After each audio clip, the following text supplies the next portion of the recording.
ನನಗೆ ವೈಯಕ್ತಿಕ ಜೀವನ, ರಾಜಕೀಯ ಜೀವನ ಎಲ್ಲ ಕಡೆ ಸ್ವಲ್ಪ ತೊಂದರೆಗಳಾಯಿತು. ನನ್ನ ಹೆಂಡತಿ ತೀರ್ಕೊಂಡ್ರು. ನನ್ನ ಹೆಂಡತಿ ತೀರ್ಕೊಂಡಾಗ ಮಣಿಪಾಲ್ ಹಾಸ್ಪಿಟಲ್ ಅಲ್ಲ, ವಿಕ್ಟೋರಿಯಾ ಹಾಸ್ಪಿಟಲ್ ಸರ್. ಮೇಡಮ್, ನನ್ನ ಹೆಂಡತಿ ನನ್ನ ಕುಟುಂಬಕ್ಕಿಂತ ನನ್ನ ಮಕ್ಕಳಿಗಿಂತ ಜಾಸ್ತಿ ಕಾನ್ಸ್ಟೆನ್ಸಿ ಅಂತ ಭಾವಿಸ್ಕೊಂಡು ಕೆಲಸ. ಕರುಣೆನೂ ಇಲ್ಲ, ಪ್ರೀತಿನೂ ಇಲ್ಲ, ಗೌರವನೂ ಇಲ್ಲ. ನಿಷ್ಕಾರುಣ್ಯವಾಗಿ ಸೋಲಿಸ್ಬಿಟ್ರು. ರಮೇಶ್ ಕುಮಾರ್ ಅವ್ರ ಮೇಲೆ ಯಾಕೆ ಎಷ್ಟೊಂದು ವಿಶ್ವಾಸ?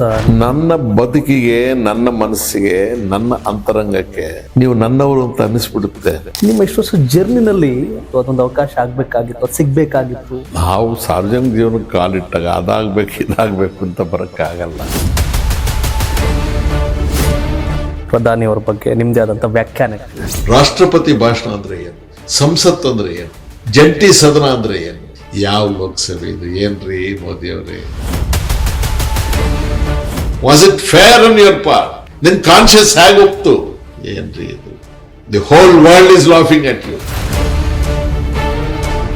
ನೀನು ಎಷ್ಟು ಸುಳ್ಳು ಹೇಳಿದ್ರು ನಾವು ಕೇಳ್ತಾ ಕೂತಿರ್ಲೇಬೇಕಾ? ನನ್ನ ರಿಸರ್ವ್ ಬ್ಯಾಂಕಿನ ಮಾನ್ಯತೆ ಪಡೆದಂತ ನನ್ನ ರೂಪಾಯಿಗೆ ಎಷ್ಟು ಕೀಳಾಗ್ಬಿಡ್ತಪ್ಪ. 93 ರೂಪಾಯಿ ನಿನ್ನ 1 ರೂಪಾಯಿಗೆ ಎಷ್ಟು ಕೆಳಗಿಳಿಸ್ಬಿಟ್ಟಿಯೋ ಮಾರಾಯ. ಇದನ್ನೆಲ್ಲ ಮಾಡ್ಬಿಟ್ಟು ಭಾರತ್ ಮಾತಾ ಕಿ ಜೈ, ಭಾರತ್ ಮಾತಾ ಕಿ ಜೈ ಅಂತ ಕೂಗಿದ್ರೆ ಏನ್ ಭಾರತ್ ಮಾತಾ ಕಿ ಜೈ? This is an insult to civilised society.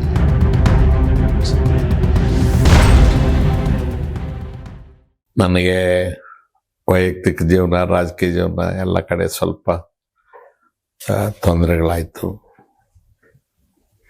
ನನಗೆ ಫೆಬ್ರವರಿ 17, 2023 ನನ್ನ ಹೆಂಡತಿ ತೀರ್ಕೊಂಡ್ಳು. ಆಕೆ ಆರೋಗ್ಯ ಚೆನ್ನಾಗಿರಲಿಲ್ಲ, ಬಟ್ ಆಕೆ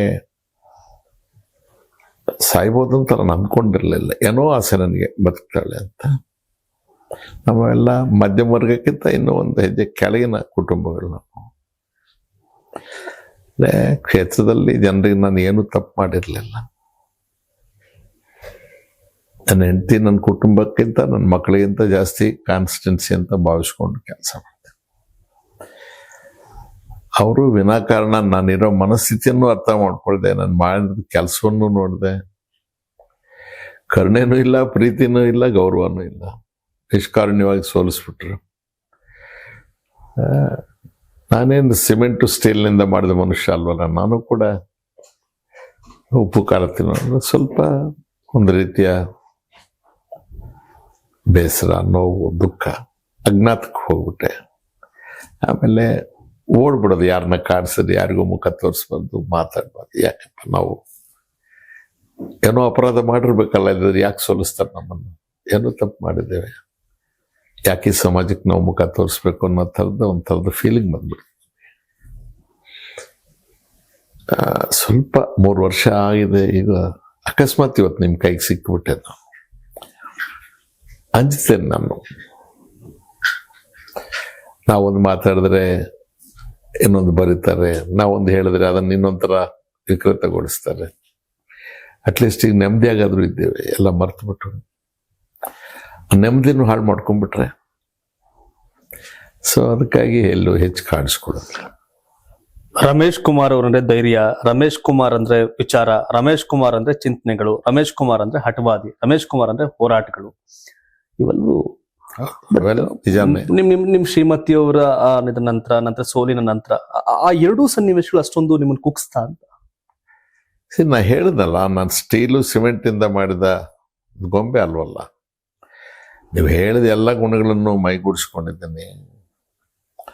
47 ವರ್ಷಗಳ ಕಾಲ ಆಕೆ ನನ್ನ ಜೊತೆ. ಬಂಗಾರ, ಅಧಿಕಾರ, ಭವನ, ಆಸ್ತಿ ಅಲ್ಲ. ಕಡೆ ಪಕ್ಷ ನಾನೊಂದು ಸಿನಿಮಾ ಕರ್ಕೊಂಡೋಗಿ ಅಂತ ಕೂಡ ಯಾವತ್ತೂ ಕೇಳಿರೋದಿಲ್ಲ. ನನಗೊಂದು ಸೀರೆ ಕೊಡಿಸಿ ಅಂತ ಕೂಡ ಕೇಳಿ. ನನ್ನ ಸ್ಟಾಫ್ ಯಾರು ಆಕೆ ಗೊತ್ತಿಲ್ಲ, ನನ್ನ ಕಾರಲ್ಲಿ ಕೂತಿಲ್ಲ. ನನ್ನ ಕಷ್ಟಗಳಲ್ಲಿ ನನ್ನ ಭಾಗಿ, ಅಧಿಕಾರದಲ್ಲಿ ಭಾಳ.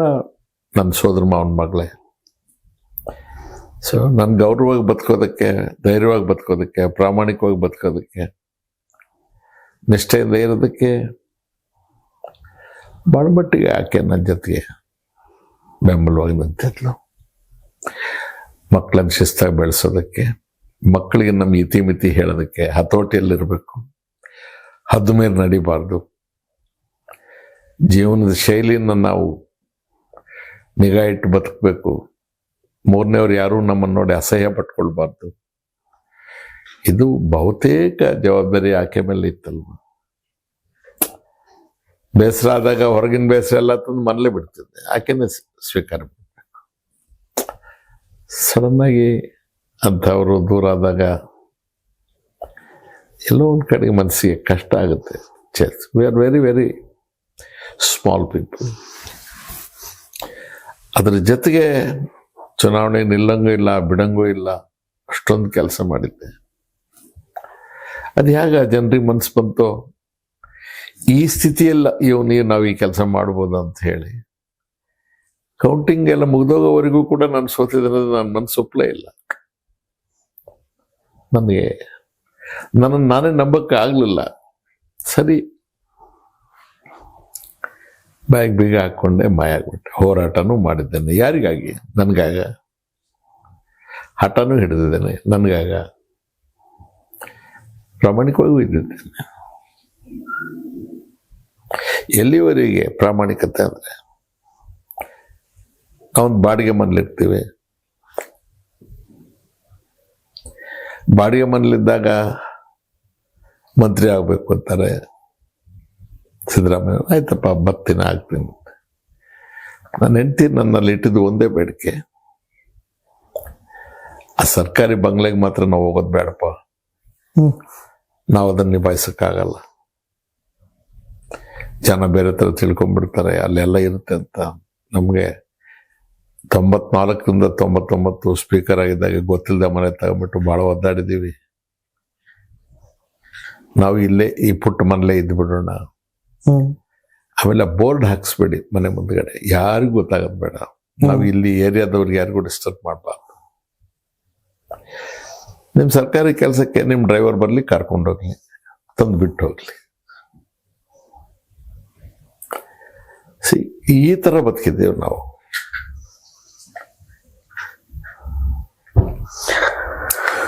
ಅಮಾನವೀಯಾಗಿ ನಡ್ಸ್ಕೊಂಡ್ಬಿಟ್ಟವಲ್ಲ ಒಂದ್ ಜನ. ನನಗೆ ಇನ್ನೂ ಈ ಕ್ಷಣಕ್ಕೂ ಕೂಡ ನಾನು ಅರ್ಗಿಸ್ಕೊಳಕ್ ಸಾಧ್ಯ ಆಗ್ತಿಲ್ಲ. ಒಂದು ಸಲ ಸರಿ ಹೋಗ್ತೀನಿ, ಬರ್ತಾರೆ, ಮಾತಾಡ್ತೀನಿ, ಎಲ್ಲೋ ಕರೀತಾರೆ ಹೋಗ್ತೀನಿ, ಸಾವು ಕರೀತಾರೆ ಹೋಗ್ತೀನಿ, ನೋಡ್ಕೊಂಡ್ ಬರ್ತೀನಿ, ಸಮಾಧಾನ ಹೇಳ್ತೀನಿ, ಮದುವೆ ಕರ್ತಾರೆ, ದೇವಸ್ಥಾನಕ್ಕೆ. ಆದ್ರೆ ಒಂದ್ಸಲ ನೆನ್ಸ್ಕೊಂಡ್ಬಿಟ್ಟಾಗ ಇವರಲ್ಲಿ ಯಾರು ಮಾಡಿದವರು, ಒಳ್ಳೆಯವ್ರು ಯಾರು, ಕೆಟ್ಟವ್ರು ಯಾರು, ತೊಂದರೆ ಮಾಡಿದವ್ರು ಯಾರು ಸಹ ಇವ್ರಿಗೆ ಯಾರಿಗೂ ಕೂಡ ನನ್ನ ಸ್ಥಿತಿನೇ ಅರ್ಥವಾಗ್ಲಿಲ್ವಾ, ನಾ ಮಾಡಿದ್ದ ಸರ್ವಿಸೇ ಇವ್ರ ಕಣ್ಣಿಗೆ ಕಾಣ್ಲಿಲ್ವಾ. ಯಾಕಪ್ಪ ನಾನು ಇವ್ರಿಗೆ ಮುಖ ತೋರಿಸ್ಬೇಕು, ನನಗೆ ಎಷ್ಟು ನಾಚಿಕೆ ಇಲ್ದವ್ ಆಗ್ಬಿಡ್ತೀನಿ ಅಂತ ಅನ್ನಿಸ್ಬಿಡುತ್ತೆ. ಈಗಲೂ ಈ ಕ್ಷಣಕ್ಕೂ ಕೂಡ ಇವತ್ತಿದ್ದ ಮನಸ್ಥಿತಿ ನನಗೆ ನಾಳೆ ಇರೋದಿಲ್ಲ. ನಾಳೆ ಬೆಳಗ್ಗೆ ಎದ್ದು ಬೇಡಪ್ಪ, ಹೋಗಿ ಬಚ್ಚಿಟ್ಕೊಂಬೇಡ ಅಂತ ಅನ್ಸುತ್ತೆ. ಒಂದ್ಸರ್ MLA ಆದವರು, MLA ಆಗ್ಬೇಕು ಅನ್ಕೊಂಡವ್ರಲ್ಲ, ಬೆಂಗಳೂರಿನ ದೊಡ್ಡ ದೊಡ್ಡ ಏರಿಯಾಗಳೆಲ್ಲ ಮನೆ ಮಾಡ್ಕೊಂಡು ಮಕ್ಕಳು ಮರಿ ಎಲ್ರು ಕೂಡ ಆ ಕಾಡಕ್ಕಿಳಿದು ಚುನಾವಣೆ ಮಾಡುವಂತ ಸನ್ನಿವೇಶಗಳನ್ನ ಕಣ್ಣ ಮುಂದೆ ನೋಡ್ತಾ ಇದೀವಿ. ನೀವು ರಾಜಕಾರಣಕ್ಕೆ ಬಂದ ಮೇಲೆ, ನೀವು ದೊಡ್ಡ ದೊಡ್ಡ ಹುದ್ದೆಗಳನ್ನ ಅಲಂಕರಿಸಿದ ಮೇಲೆ, ಇಷ್ಟೆಲ್ಲ ಆಗಿಯೂ ಸಹ ಒಂದ್ ಕಡೆ ಈ ರೀತಿಯ ರಾಜಕಾರಣ, ಮತ್ತೊಂದ್ ಕಡೆ ಮಾ ಸಿಂಪ್ಲಿಸಿಟಿ. ಯಾವ ಕಾರಣಕ್ಕೆ ರಮೇಶ್ ಕುಮಾರ್ ಅವ್ರನ್ನ ಜನ ಕೈ ಬಿಟ್ರು ಅನ್ಸುತ್ತೆ ಚುನಾವಣೆಯಲ್ಲಿ? ಇವತ್ತು ಕೊಡ್ತಾ ಇರ್ಲಿಲ್ಲ. 78 ನಾನು MLA ಆಗುತ್ತೆ. 81ರಲ್ಲೋ 82ರಲ್ಲೋ ನಾಣಯ್ಯನವರು, ಮಹಾಜನ್ ಶೆಟ್ರು ಅಂತ ಇದ್ರು, ಹುಕ್ಕೇರಿ MLA. ಇವರೆಲ್ಲ ಸುಮಾರು ಜನ ಸೇರಿ ಶಾಸಕರ ಗೃಹ ನಿರ್ಮಾಣ ಸಂಘ, ಸಹಕಾರಿ ಸಂಘ ಅಂತ ಇನ್ನೊಂದು ಮಾಡಿದ್ರು. ನಾನು ಮೆಂಬರ್ಶಿಪ್. ನಾಣಯ್ಯನವರು ನಾವು ಭಾಳ ಆತ್ಮೀಯರು, ನಮ್ಮ ಮೊಯ್ದೀನ್ ಸಾಹೇಬ್ರು. ನನಗೆ ಮತ್ತೆ 85ರಲ್ಲಿ ಗೆದ್ದೆ, 94ರಲ್ಲಿ ಗೆದ್ದೆ, ಎಲ್ಲ ಆಯ್ತು. 83ರಲ್ಲಿ ಗೆದ್ದವರು, 85ರಲ್ಲಿ ಗೆದ್ದವ್ರಿಗೆ ಸದಾಶಿವ ನಗರದಲ್ಲಿ, ಕೋರಮಂಗಲದಲ್ಲಿ, ಪ್ಯಾಲೇಸ್ ಆರ್ಚರ್ಡ್ನಲ್ಲಿ, ಡಾಲರ್ ಸೈಡ್ ಎಲ್ಲ ಕಡೆ ಸೈಟ್ಗಳು ಹೋಗೋದು. ನಾನು ಯಾರನ್ನೂ ಯಾವತ್ತೂ ಕೇಳಕ್ಕೆ ಹೋಗ್ಲಿಲ್ಲ. 96ನೇ ಇಸ್ವಿಯಲ್ಲಿ ನಾನು ಸ್ಪೀಕರ್ ಆಗಿದ್ದಾಗ ನಾಣಯ್ಯನವರು ಹಠ ಮಾಡಿ ನಾನು ತಗೊಂಡಿಲ್ಲ, ನಾವು ಹಿಂಗೆ ಇದ್ದೋದ್ವಲ್ಲ, 78 ನಾವು ಗೆದ್ದವರು, ಆಮೇಲೆ ಬಂದವರೆಲ್ಲ ತಗೊಂಡ್ಬಿಡ್ತಾರೆ ಅಂತ ಹೇಳಿ ಅಲ್ಲೆಲ್ಲೋ ಬನಶಂಕರಿ ಆ ಕಡೆ. 6ನೇ ಫೇಸು 5 ಹ್ಮ್ ಅಲ್ಲಿ ಸೈಟ್ ಅಂದ್ರು. ಮುಖ್ಯಮಂತ್ರಿ ಚಂದ್ರು, ನನಗೆ ಮತ್ತೆ ನಾಣಯ್ಯನವ್ರಿಗೆ ಎಲ್ಲ. ಹ್ಮ್ ಕವಿಗಳಿಗೆ ಸಿದ್ಧಲಿಂಗಯ್ಯನವ್ರಿಗೂ ಒಂದು ಸೈಟ್ ಕೊಟ್ಟಿದ್ರು. ಹ್ಮ್ ಸಿದ್ಧಲಿಂಗಯ್ಯನವ್ರು ತಮಾಷೆಗೆ ಹೇಳೋರು, ಅವ್ರ ಸೈಟ್ ಅವ್ರು ಹುಡ್ಕೊತ ಹೋದಾಗ ಹ್ಮ್ ಅದು ಬಾವಿನಂತೆ. ಏನು ಕವಿಗಳೇ ಅಂತಂದ್ರೆ, ಬಾವಿ ಒಳಗೆ ಇಳಿದು ನನ್ನ ಸೈಟ್ ನೋಡ್ತಾ ಇದ್ದೀನಿ ಸರ್ ಅಂತ ಹೇಳಿ. ಹಾ. ಈ ಚಂದ್ರು ಬಹಳ ಚೆನ್ನಾಗಿ ಹೇಳೋರು, ಮುಖ್ಯಮಂತ್ರಿ ಚಂದ್ರ. ಅವ್ರಿಗೆ ಕೊಟ್ಟಿದ್ದ ಸೈಟ್ ಹುಡ್ಕೊಂಡಾದ್ರೆ ಅದು ಕಬ್ಬಿನ ಗದ್ದೆ, ಅದೆಲ್ಲ ಇನ್ನು ಬೂಸೋದ್ರಿಂದ ಯಾರೋ ಒಬ್ಬ ಅಜ್ಜ ಮಚ್ಚು ಕಂಕಳಲ್ಲಿ ಇಟ್ಕೊಂಡು ಸೈಟಿಗೆ ಬಂದ್ ಬಾ ಬಾ ಅಂತ, ನೀನ್ ಸೈಟ್ ಬೇಡ, ನಿನ್ನ ಅದೇನೆ ಬೇಡಪ್ಪ ಅಂತ. ಅವೆರಡೂ ಹೇಳಿದ್ಮೇಲೆ ನಾನು ಆ ಕಡೆಗೆ ಬರೋದಿಲ್ಲಪ್ಪ ಅಂತಂದೆ. ಹಾ. ಆಮೇಲೆ ಅಲ್ಲಿ ಬಿಟ್ರು, ನಮ್ಗೆ ಸೈಟು ಇಲ್ಲ ಗೀಟು ಇಲ್ಲ. ಸ್ಪೀಕರ್ ಆಗಿದ್ದೆ. ಹ್ಮ್ KP ಪಾಂಡೆ ಅಂತ, ರಿಟೈರ್ಡ್ IAS ಆಫೀಸರ್, ಬಹಳ ದೊಡ್ಡ ಮನುಷ್ಯರು. ಅವರು BDA ಚೇರ್ಮನ್ ಆಗಿರ್ತಾರೆ. ಹ್ಮ್ ಜ್ಯೋತಿ ವೆಂಕಟಾಚಲಂ ಅಂತ BDA ಕಮಿಷನರ್. ಹ್ಮ್ ಅಸೆಂಬ್ಲಿಯ ಯಾವುದೋ ಪ್ರಶ್ನೆ ವಿಚಾರನೋ ಏನೋ ಚರ್ಚೆ ಮಾಡಕ್ಕೆ ನಮ್ಮ ಕಚೇರಿಗೆ ಬಂದಿರ್ತಾರೆ ಅವರು. ಹ್ಮ್ ಅವಾಗ ನಮ್ಮ ಆಪ್ತ ಕಾರ್ಯದರ್ಶಿಗಳಾಗಿ ನಿರಂಜನ್ ಅಂತ ಇದ್ರು. ಆಮೇಲೆ ಅವರು IAS ಆಗಿ ಸೆಕ್ರೆಟರಿ ಆಗಿ ರಿಟೈರ್ ಆದ್ರು. ಆರೋಗ್ಯವಾಗಿದ್ದಾರೆ ಅವರು. ಅವರು ಜ್ಯೋತಿ ವೆಂಕಟಾಚಲಂ ಅವ್ರ ಹತ್ರ ಕಿವಿಯಲ್ಲಿ ಹೇಳಿದ್ದಾರೆ, ಹ್ಮ್ ಸಾಹೇಬ್ರು ಕೇಳೋದಿಲ್ಲ, ಬಹಳ ಸೆನ್ಸಿಟಿವ್, ಸಾಹೇಬ್ರಿಗೆ ಸೈಟ್ ಇಲ್ಲ ಅಂತ. ಹ್ಮ್ ಹ್ಮ್ ಹ್ಮ್ ಯಾವ ಇಸ್ವಿ ಇದು? 96. ನೀವು ಸ್ಪೀಕರ್ ಆಗಿದಾಗ. ಹೌದು ಮೇಡಮ್ ಅಂತಂದೆ. ನಾನು ಈ ಸೊಸೈಟಿ ಮೆಂಬರು, ಸೊಸೈಟಿಗೆ ಅಲೋಕೇಟ್ ಮಾಡಿದಾರೆ ಅಂದ್ರು. ಹ್ಮ್ ಆಮೇಲೆ ಅವ್ರು ಒಂದ್ಸಾರಿ ಎಲ್ಲಿ ಹುಡ್ಕಿದ್ರು ಎಲ್ಲೂ ಇಲ್ಲ ಸರ್, ಸೈಟ್ಗಳೇ ಇಲ್ಲ, ಯಾವ ಏರಿಯಾದಲ್ಲಿಲ್ಲ. ಹ್ಮ್ ಆಮೇಲೆ KP ಪಾಂಡೆ ಅವ್ರು ಇಲ್ಲ, ಹಾಗೆ ಆಗೋದಿಲ್ಲ ಅಂತ ಹೇಳಿದ್ಮೇಲೆ ದೊಮ್ಲೂರಲ್ಲಿ ಒಂದು ಹ್ಮ್ ಸೈಟ್. ಆ ದೊಮ್ಲೂರಲ್ಲಿ ಏನ್ ರೆಸಿಡೆನ್ಷಿಯಲ್ ಏರಿಯಾ ಅಲ್ಲ, ಒಂದು ಸಣ್ಣ ಗಲ್ಲಿ, ಅಲ್ಲಿ ಯಾವುದೋ ಒಂದು ಜಾಗ. ಹ್ಮ್ ಅಲ್ಲಿ ಮತ್ತೆ ಯಾರೋ ಒಂದು ಹೆಣ್ಮಗಳು ಹಾಕಿದ ಜಗಳ, ಹ್ಮ್ ಇಲ್ಲಿ ಮುನೇಶ್ವರನ ದೇವಸ್ಥಾನ ಇದೆ, ನಮ್ಮ ಜಮೀನು ನಾವು ಯಾವಾಗ ಕೊಡ್ದಿದ್ರೆ ಹೋಯ್ತು ಹೋಗಮ್ಮ ಅಂತ ಹೇಳಿ ಹ್ಮ್ ಕಡೆಗೂ ಆ ಜಮೀನು ಕೊಟ್ರು ನನಗೆ. ಅದು ಕೊಟ್ಟಾಗ ಥಿಂಕ್ 2000 ಇಸ್ವಿ, 78 ನಾನು MLA ಆಗಿದ್ದು. 2000 ಅದು ನನಗೆ ಕಾಗದ ಕೊಟ್ಟಿತ್ತು. ಹ್ಮ್ ಅಲ್ಲಿ ಮನೆ ಕಟ್ಟಕ್ಕೆ ಲಾಯಕ್ ಆಗಿರ್ಲಿಲ್ಲ. ಅದೇ ಅವ್ರ ಸ್ನೇಹಿತರು ಶ್ಯೂರಿಟಿ ನಿಂತರು. ಇಂದಿರಾನಗರ್ ಯುಕೋ ಬ್ಯಾಂಕ್ ಅಲ್ಲಿ ಸಾಲ ತಗೊಂಡು ಅಲ್ಲೊಂದು ಇದು ಕಟ್ಟಿದ್ವಿ, ಅಂಗಡಿಗಳ ಸಮೂಹ. ಏನೇನೋ ರಾಮಾಯಣಗಳು. ಆಮೇಲೆ ನನ್ನ ಮಗ ಅದೇನೋ ಮಾಡ್ಬೇಕು ಅಂತ ಹೇಳಿ ಅದ್ರ ಮೇಲೆ ಇಂಡಿಯಾ ಬುಲ್ಸ್ ಅನ್ನೋ ಒಂದು ಸಂಸ್ಥೆಯಿಂದ 3 ಕೋಟಿ ರೂಪಾಯಿ ಸಾಲ ತಗೊಂಡ್ಬಿಟ್ಟ. ಆ ಸಾಲ ತೀರ್ಸಕ್ಕಾಗದೆ ಒದ್ದಾಡಿ ಲಾಸ್ಟ್ಗೆ ಹೊಟ್ಟೆ ಎಲ್ಲ ಕಟ್ಕೊಂಡು ನನ್ನ ಹೆಂಡತಿ ನಾವು ಕಷ್ಟಪಟ್ಟು ಸತ್ತು ಸುಣ್ಣಾಗಿ ಏನೇನೋ ಮಾಡಿ ಆ ಸಾಲನ ತೀರಿಸಿ ಅದನ್ನ ಬಿಡುಗಡೆ ಮಾಡಿಸ್ಕೊಂಡೆ. ನನ್ನ ಹೆಂಡತಿ ತೀರ್ಕೊಂಡಿದ್ದು ಫೆಬ್ರವರಿಯಲ್ಲಿ. ನವೆಂಬರ್ ಡಿಸೆಂಬರ್ಲಿ ಯಾಕೋ ನನಗೆ ಬೇಸರ ಆಯ್ತು. ನನ್ನ ಮಗಳು ಅಮೆರಿಕಾದಲ್ಲಿರ್ತಾಳೆ. ನನಗಿನ್ನೇನು ಈಗ ಗತಿ ಇಲ್ಲಮ್ಮ, ಇದೊಂದಿದೆ, ನೀನು ಒಂದ್ಸಲ ಬಾಮ್ಮ, ನಿನಗೆ ನಿನ್ನ ತಮ್ಮನಿಗೆ ಇದನ್ನು ಕೊಟ್ಬಿಡ್ತೀನಿ ಅಂದ್ರೆ, ಅಯ್ಯೋ ಅಪ್ಪ ನನಗೆ ಹಾಕ್ಬೇಕು, ನಾನು ಚೆನ್ನಾಗಿದ್ದೀನಿ. ನನ್ನ ತಮ್ಮ ಭಾಳ ಒಳ್ಳೆ ಹುಡುಗ, ನನಗೆ ಅವನಂದ್ರೆ ಪ್ರೀತಿ, ನಾವಿಬ್ರು ಹಂಚ್ಕೊಳ್ತೀವಿ ಬಿಡಿ, ನೀವು ಅವನಿಗೆ ಮಾಡಿಕೊಟ್ಬಿಡಿ ಅಂತ. ನಾನು ನನ್ನ ಹೆಂಡತಿ ಇಬ್ರು ದೊಮ್ಲೂರಿಗೆ ಸಬ್ ರಿಜಿಸ್ಟ್ರಾರ್ ಆಫೀಸ್ಗೆ ಹೋಗಿ ನನ್ನ ಮಗನಿಗೆ ಅದು ಮಾಡಿಕೊಟ್ಟು ಕೈ ತೊಳ್ಕೊಂಡೆ. ಅದು ವಿನಃ ನನಗೆ ಬೆಂಗಳೂರಲ್ಲಿ ಯಾವ ಜಾಗವೂ ಇಲ್ಲ. ಬಹಳ ಆಶ್ಚರ್ಯ ಅಂದ್ರೆ 10 ವರ್ಷ ಒಂದ್ಸರ್ ಗೆದ್ದವ್ರು, 2 ಸರ್ ಗೆದ್ದವ್ರು, ಒಂದ್ಸರ್ ಮಂತ್ರಿ ಆದವ್ರಲ್ಲ 500 ಕೋಟಿ 1000 ಕೋಟಿ ಅಂತ ಡಿಕ್ಲೇರ್ ಮಾಡ್ಕೊಳ್ಳೋ ಸನ್ನಿವೇಶ ಬಂದ್ಬಿಟ್ಟಿದೆ ಇವತ್ತು. ಅಲ್ಲಿ ನಿಲ್ಲೋದಿಲ್ಲ ವೃತ್ತ ಅಂತ. ಆಮೇಲೆ ಅದು ಯಾವುದೋ ಒಂದು ಜಾಗ ರೆವೆನ್ಯೂ ಜಾಗ ತಗೊಂಡ್ರು, ಅದೇನೋ ಮಾಡಿದ್ರು, ಅವ್ರು ಯಾರು ದುಡ್ಡು ತಂದು ಕೊಟ್ಟರು. ಅದು ಒಂದು ಹೊಲ ಗಿಲ ಎಲ್ಲ ಅದೇನು ಸೈಟ್ ಬೆಂಗಳೂರು ಕಾರ್ಪೊರೇಷನ್ಗೆ ಸೇರಲ್ಲ. ಅದೊಂದು ಜಾಗ ಇದ್ರೆ ನನ್ನ ಮಗ ನನ್ನ ಹೆಂಡತಿ ಅವನ ಹೆಸರಿಗೆ ಮಾಡ್ಕೋಬೇಕು ಅಂತ ಮಾಡಿದ್ರು. 10 ವರ್ಷ ಅಲ್ಲಿ ಮನೆ ಕಟ್ಟಿದವು. ನನ್ನ ಹೆಂಡತಿ ಸಾಯಕ್ಕೆ 1 ವರ್ಷದ ಮೊದಲು ಕರೋನಾಯಿಂದ ಸ್ವಲ್ಪ ಆಚೆಗೆ ಮನೆ ದೊಡ್ಡದಾಗ ಕಟ್ಟಿದಾನೆ. ನನಗೆ ಯಾಕಪ್ಪ ಇಷ್ಟು ದೊಡ್ಡ ಮನೆ ಅಂತ ಹೇಳಿದೆ, ಏನೋ ಹಠಕ್ಕೆ ಕಟ್ಟಿದ್ದಾರೆ. ಊರಲ್ಲಿ ಸ್ವಲ್ಪ ಜಮೀನು ತಗೊಂಡೆ 2000 ಇಸ್ವಿಯಲ್ಲಿ. ಅದು ಆಲ್ಮೋಸ್ಟ್ ಕೆಲ್ಸಕ್ಕೆ ಬರೋದು ಜಮೀನು, ಯಾರು ನೇಗ್ಲೆ ಕಟ್ತಿರ್ಲಿಲ್ಲ. ನನಗೆ ಒಂದ್ ಕಡೆಗೆ ಇರ್ಲಿ ಅಂತ ಹೇಳಿ ಒಂದು 5-6 ಜನರ ಹತ್ರ ಒಟ್ಟು ಮಾಡ್ಕೊಂಡೆ, ಜಮೀನ್ ತಗೊಂಡೆ. ಅದೆಲ್ಲ ಅವ್ರನ್ನ 1948, 49, 50ರಲ್ಲಿ ಮಂಜೂರಾಗಿದ್ದ ಜಮೀನುಗಳು. ಅಷ್ಟೊತ್ತಿಗೆ 2-3 ಖರೀದಿ ಮಾಡಿ ಮಾರಿ ನನಗೆ ಕೊಟ್ಟಿದ್ದು. ಸ್ವಲ್ಪ ಅದ್ರ ಪಕ್ಕದಲ್ಲಿ ಅರಣ್ಯದ ಭೂಮಿ ಇತ್ತು. ನನಗೆ ಯಾಕೋ ಭಯ ಬಂತು, ಇದು ಬಾಳ್ರಿದೆ ಅಂತ ನಾನೇ ಹೋಗಿ ಸ್ವಹಸ್ತದಲ್ಲಿ ಒಂದು ಕಾಗದ ಕೊಟ್ಟೆ. ನೀವೇ 2000 ಇಸ್ವಿಯಲ್ಲಿ ನಾನು ಈ ಜಮೀನುಗಳು ಖರೀದಿ ಮಾಡಿದ್ದೀನಪ್ಪ. ಸಲ ಬಂದು ಜಾಯಿಂಟ್ ಸರ್ವೆ ಮಾಡಿ ನನಗೆ ಬಂದೋಬಸ್ತ್ ಮಾಡಿಕೊಡಿ, ಸಾರ್ವಜನಿಕ ಜೀವನದಲ್ಲಿದ್ದೀನಿ. ನಾನು ಸೋತಿದ್ದೆ ಆಗ, ನನಗೆ ಕೆಟ್ಟ ಹೆಸರು ಬರಬಾರ್ದು ಅಂತ. ಅವ್ರು ಆ ಕಡೆಗೆ ತಲೆನೋ ಆಗ್ಲಿಲ್ಲ, ನೋಡ್ಲಿಲ್ಲ. ಸರಿ, ನಾನು ಒಂದು ಬೇಲಿ ಹಾಕೊಂಡು ನಾನು ಪಾಡಿ ಮೇಲೆಲ್ಲ. ಆಮೇಲೆ ಕೇಸುಗಳು, ಇನ್ನೊಂದು ಮತ್ತೊಂದು ಏನೇನೋ ರಾಮಾಯಣ. ನನ್ನನ್ನು ಕಳ್ಳ ಅಂದ್ರು, ಟಿವಿಗಳಲ್ಲೆಲ್ಲ ಕರೆದ್ರು, ಭೂಮಿ ಕದ್ದಿದ್ದೇನೆ ಅಂತಂದ್ರು, ಅರಣ್ಯ ಒತ್ತುವರಿ. ಈಗಲೂ ಹಾಕ್ತಾ ಇರ್ತಾರೆ, ಮಾಜಿ ಶಾಸಕ, ಮಾಜಿ ಸ್ಪೀಕರ್ ಅರಣ್ಯ ಒತ್ತುವರಿ ಅಂತ. ಏನನ್ಸುತ್ತೆ ನಿಮ್ಗೆ ಅದೆಲ್ಲ? ತೇಜೋದಯ. ಈಗ ಒಂದು ಅಂಗ್ಲ ಬಟ್ಟೆಯನ್ನ ಯಾರು ಕೌಪಿನ ಅಂತ ಉಪಯೋಗಿಸ್ತಾರೆ, ಮರ್ಮಾಂಗನ್ನ ಮಾನ ಮರ್ಯಾದೆಗೋಸ್ಕರ, ಅವಂದೇ ತಾನೆ ನೀವು ಕೀಳಕ್ಕೆ ಟ್ರೈ ಮಾಡೋದು. ಪೂರ್ತಿ ಬೆತ್ತಲೆ ಆಗ್ಬಿಟ್ರೆ ಏನ್ ಸಿಗುತ್ತಪ್ಪ ಕೀಳಕ್ಕೆ? ಸೊ ನನ್ಗೆ ಅನ್ನಿಸ್ತು, ಏನು ಮಾಡದೇ ಇರೋದ್ರಿಂದಲೇ ಈ ಅಪಾದಗಳೆಲ್ಲ ಬರೋದು. ಎಲ್ಲ ಮಾಡಿದ್ರೆ ಏನು ಬರ್ತಿರ್ಲಿಲ್ಲ. 1 ಬಾರಿ 2 ಬಾರಿ ಗೆದ್ದವ್ರು, 1 ಬಾರಿ ಮಂತ್ರಿ ಇದ್ರು, 1000 ಕೋಟಿಗಿದ್ದಾರೆ ಇವತ್ತು. ಅವತ್ತಿನ ರಾಜಕಾರಣ ಎಲ್ಲ ಅನುಭವಿಸ್ಬಿಟ್ಟಿದ್ದೀನಿ. ನ್ಯಾಯಾಲಯಗಳು, ಅದ್ರ ಬಗ್ಗೆ ಎಲ್ಲ ನಾನೇನೀಗ ಮಾತಾಡೋದಿಲ್ಲ. ಕಷ್ಟ ರೀ ಬದುಕೋದು, ಬಹಳ ಕಷ್ಟ. ಶ್ರೀನಿವಾಸಪುರದ ಬಹಳ ಕಷ್ಟ ಬದುಕೋದು. ನನ್ನ ಹೆಂಡತಿ ತೀರ್ಕೊಂಡಾಗ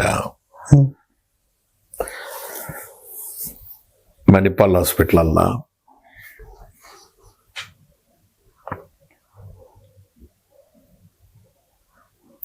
ಅಥವಾ ಇನ್ಯಾವುದೋ ದೊಡ್ಡ 5 ಹಾಸ್ಪಿಟಲ್ಸ್ ಇದೆಯಲ್ಲಪ್ಪ, ಯಾವ ಅಪೋಲೋ, ಮಣಿಪಾಲ್, ವಿಕ್ಟೋರಿಯಾ ಹಾಸ್ಪಿಟಲ್ ಅನ್ಸುತ್ತೆ. ಮೇಡಮ್, ನಾನು ಜಾತಿಯಿಂದ, ಜನ್ಮದಿಂದ ಬ್ರಾಹ್ಮಣ. ನಮ್ಮ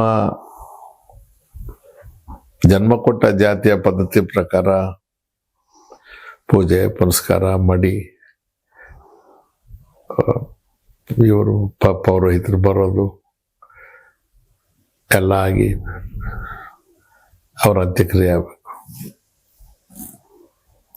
ನಾನು ನನ್ನ ಹೆಂಡತಿ ಮೊದಲೇ ತೀರ್ಮಾನ ಮಾಡ್ಕೊಂಡು, ನಮಗೆ ಇವು ಯಾವ ಕೂಡ ಸಂಬಂಧ ಇಲ್ಲ. ಒಂದು ವೇಳೆ ಏನಾದರೂ ಹೆಚ್ಚು ಕಡಿಮೆ ಆದರೆ ಗೌರವವಾಗಿ ನಮ್ಮನ್ನು ಯಾವ ಪ್ರೀತಿ ಪಟ್ಟ ಜನ, ನಮ್ಮ ಸುತ್ತಮುತ್ತ ಇರೋ ಜನ, ಅವ್ರು ಯಾವ ಜಾತಿನೋ ಯಾವ ಜನಾಂಗನೋ ಯಾರು ಒಂದು ಗುಣಿ ತೆಗೆದು ಗುಣಿಲ್ ಹಾಕ್ಲಿ ಅಂತ. ನಮ್ಮ ಮನೆಗಳಲ್ಲಿ ಶವ ಸುಡ್ತಾರೆ, ನಾವು ಮಾಡಿಲ್ಲ. ನನ್ನ ಹೆಂಡತಿ ಇರಬೇಕು ಅಂತ ಹೇಳಿ ಆ ಜಮೀನೇನು ನಾನು ಇಟ್ಕೊಂಡಿದ್ದೀನಿ, ತೋಟ ಮಾಡ್ಕೊಂಡು. ನಮ್ದು ಊರಿನ ಜನವೇ ಎಲ್ಲ ಜಾತಿಯ ಜನ, ಶೆಡ್ಯೂಲ್ ಕಾಸ್ಟ್ನವರು ಇದ್ದಾರೆ, ನಾಯಕರಿದ್ದಾರೆ, ಮುಸಲ್ಮಾನರಿದ್ದಾರೆ, ಒಕ್ಕಲಿಗರಿದ್ದಾರೆ, ಎಲ್ಲ ಜಾತಿಯವರು ಇದ್ದಾರೆ. ಭಾಳ ಜನ ವ್ಯಾಖ್ಯಾನ ಮಾಡಿದ್ರು, ಹಿಂದೆ ಮಾತಾಡಿದ್ರು, ಇವನು ಧರ್ಮಭ್ರಷ್ಟ ಅಂದರು, ಇನ್ನೊಂದು ಏನಾದರೂ ಅಂದ್ಕೊಳ್ಳಿ. ಅವರೇ ಎಲ್ಲ ಹಿಡಿದ್ರು, ಅವರೇ ಕಣ್ಣೀರು ಹಾಕೊಂಡ್ರು, ಅವರೇ ಗುಣಿಗೆ ಹಾಕಿದ್ರು. ಹೇಗೆ ಬದುಕೋದಪ್ಪ ಈ ಸಮಾಜದಲ್ಲಿ ಶಿವು? ಯಾವ ರೀತಿ ಬದುಕೋದು ಹೇಳಿ? ಜಾತಿ ಇಲ್ಲ, ಹಣ ಇಲ್ಲ, ಆಸೆ ಇಲ್ಲ, ಅಧಿಕಾರ ಆಸೆ ಯಾರ ಬಾಗಿಲಿಗೆ ಹೋಗ್ಲಿಲ್ಲ. ನಿರ್ದಾಕ್ಷಿಣ್ಯವಾಗಿ ಕೆಲಸ ಮಾಡಿದ್ವಿ, ಜನಪರವಾಗಿ ಮಾತಾಡಿದ್ವಿ, ಯಾರು ನಿಲ್ಲಲಿಲ್ಲ. ನಾನು ಒಬ್ಬಂಟಿಗೆ ಆಗ್ಬಿಟ್ಟಲ್ರಿ, ಏಕಾಂಗಿ ಆಗ್ಬಿಟ್ಟಲ್ಲ. ನನ್ನ ಮಕ್ಕಳಿಗೆ ಏನು ಅನ್ನಿಸ್ಬೋದು? ನನ್ನ ಮುಖ ನಾನು ಕನ್ನಡಿ ನೋಡ್ಕೊಂಡಾಗ ನನಗೆ ಅಸಹ್ಯ ಆಗ್ಬಿಡ್ತು. ನಾನು ಇಂಥ ಕುರುಪಿನ ಇಷ್ಟು ಅಸಹ್ಯದ ಮನುಷ್ಯನ ನಾನು ಏನು ಶಿಕ್ಷೆ ಕೊಟ್ಬಿಟ್ರಪ್ಪ ನನಗೆ.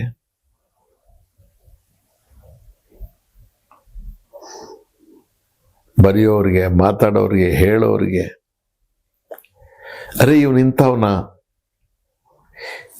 ಅಂತ ತಪ್ಪು ಮಾಡ್ತಾನ, ಇವನು ಯಾವುದಕ್ಕೂ ಆಸೆ ಪಡೆದ, ಅದು ಯಾವುದು ಪಾಳ್ಬಿದ್ರು ಭೂಮಿಗೆ ಹೋಗ್ತಾನ ಇವನು ಅನ್ನೋ ಕರುಣೆ ಕೂಡ ಇಲ್ಲದೆ ಏನೆಲ್ಲ ಮಾತಾಡ್ಬಿಟ್ರು. ಓ ರಾಮ. ಸಾರ್ವಜನಿಕ ಜೀವನದಲ್ಲಿ ಪ್ರಾಮಾಣಿಕವಾಗಿರೋದು, ಹಣ ಇಲ್ಲದೆ ಇರೋದು, ಅಧಿಕಾರದ ಅಪೇಕ್ಷೆ ಇದ್ದು ಇಲ್ಲದೆ ಬದುಕೋದು ಬಹಳ ಕಷ್ಟದ ಕೆಲಸಪ್ಪ.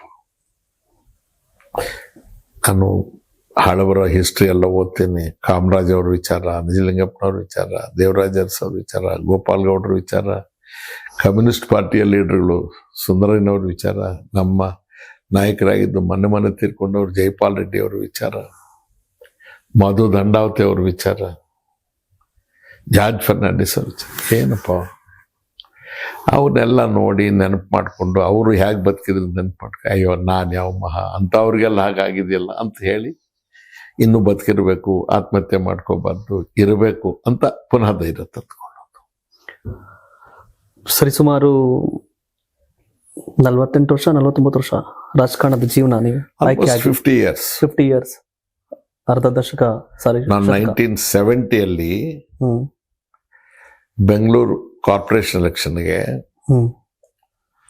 ಸೆಕೆಂಡ್ ಇಯರ್ BSc ಓದ್ತಾ ಇದ್ದಾಗ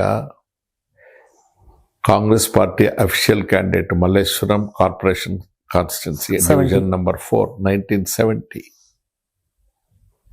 ಅರಸೂರು ಅವಾಗ ಅಲ್ಲೇ ಮನೆ ವಾಸ ಮಾಡ್ತಿದ್ರು. ಅವಾಗೇನೋ ಕಾರಣಗಳು ಅಲ್ಲಿ ಯಾರು ಕ್ಯಾಂಡಿಡೇಟ್ ಇರಲಿಲ್ಲ ಅಂತ ನಾನು ಆಗಬೇಕು ಅಂತ ಹೇಳಿದ್ರು. ಎಲ್ಲಿದ್ದೀವಿ ನಾವು 70ಇಂದ ಆಲ್ಮೋಸ್ಟ್ 56 years ಆಗೋಯ್ತು. ಇದೆಲ್ಲ ನೋಡಿದ್ದೀನಿ, ಏಳು ಬೀಳುಗಳು ನೋಡಿದ್ದೇನೆ. ನಾಳೆ ಮತ್ತೆ ಭವಿಷ್ಯ ಆಚೆ ಈಚೆ ಅನ್ನೋದೇನಾರ ಇತ್ತ ಅವತ್ತಿನ ಕಾರ್ನರ್ ಏನಾರ ಒಳಗಡೆ ಮನ್ಸಲ್ಲಿ?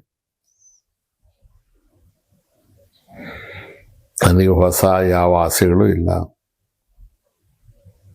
ಬಯಕೆಗಳು ಇಲ್ಲ, ಕನಸುಗಳು ಇಲ್ಲ. ಬಟ್ ಕೆಲವು ನಮ್ಮ ಕಣ್ಣೆದುರಿಗೆ ಹೆಂಗೆ ಕುಸಿದೋಯ್ತಲ್ಲ, ನಾನು ಓದಿದ ಶಾಲೆ, ಎಷ್ಟು ಜನರಿಗೆ ನನ್ನಂಥವ್ರಿಗೆ ಆಸೆಗಳು. ನನ್ನ ಶಾಲೆ ಮುಚ್ಚೋಯ್ತಲ್ಲ, ಎಲ್ಲ ಕಾನ್ವೆಂಟೇ ಆಗೋಯ್ತಲ್ಲ, ಎಲ್ಲ ಬಸ್ಸಲ್ಲೇ ಹೋಗ್ಬೇಕಲ್ಲ, ಎಲ್ಲ ಟೈ ಕಟ್ಕೋಬೇಕಲ್ಲ,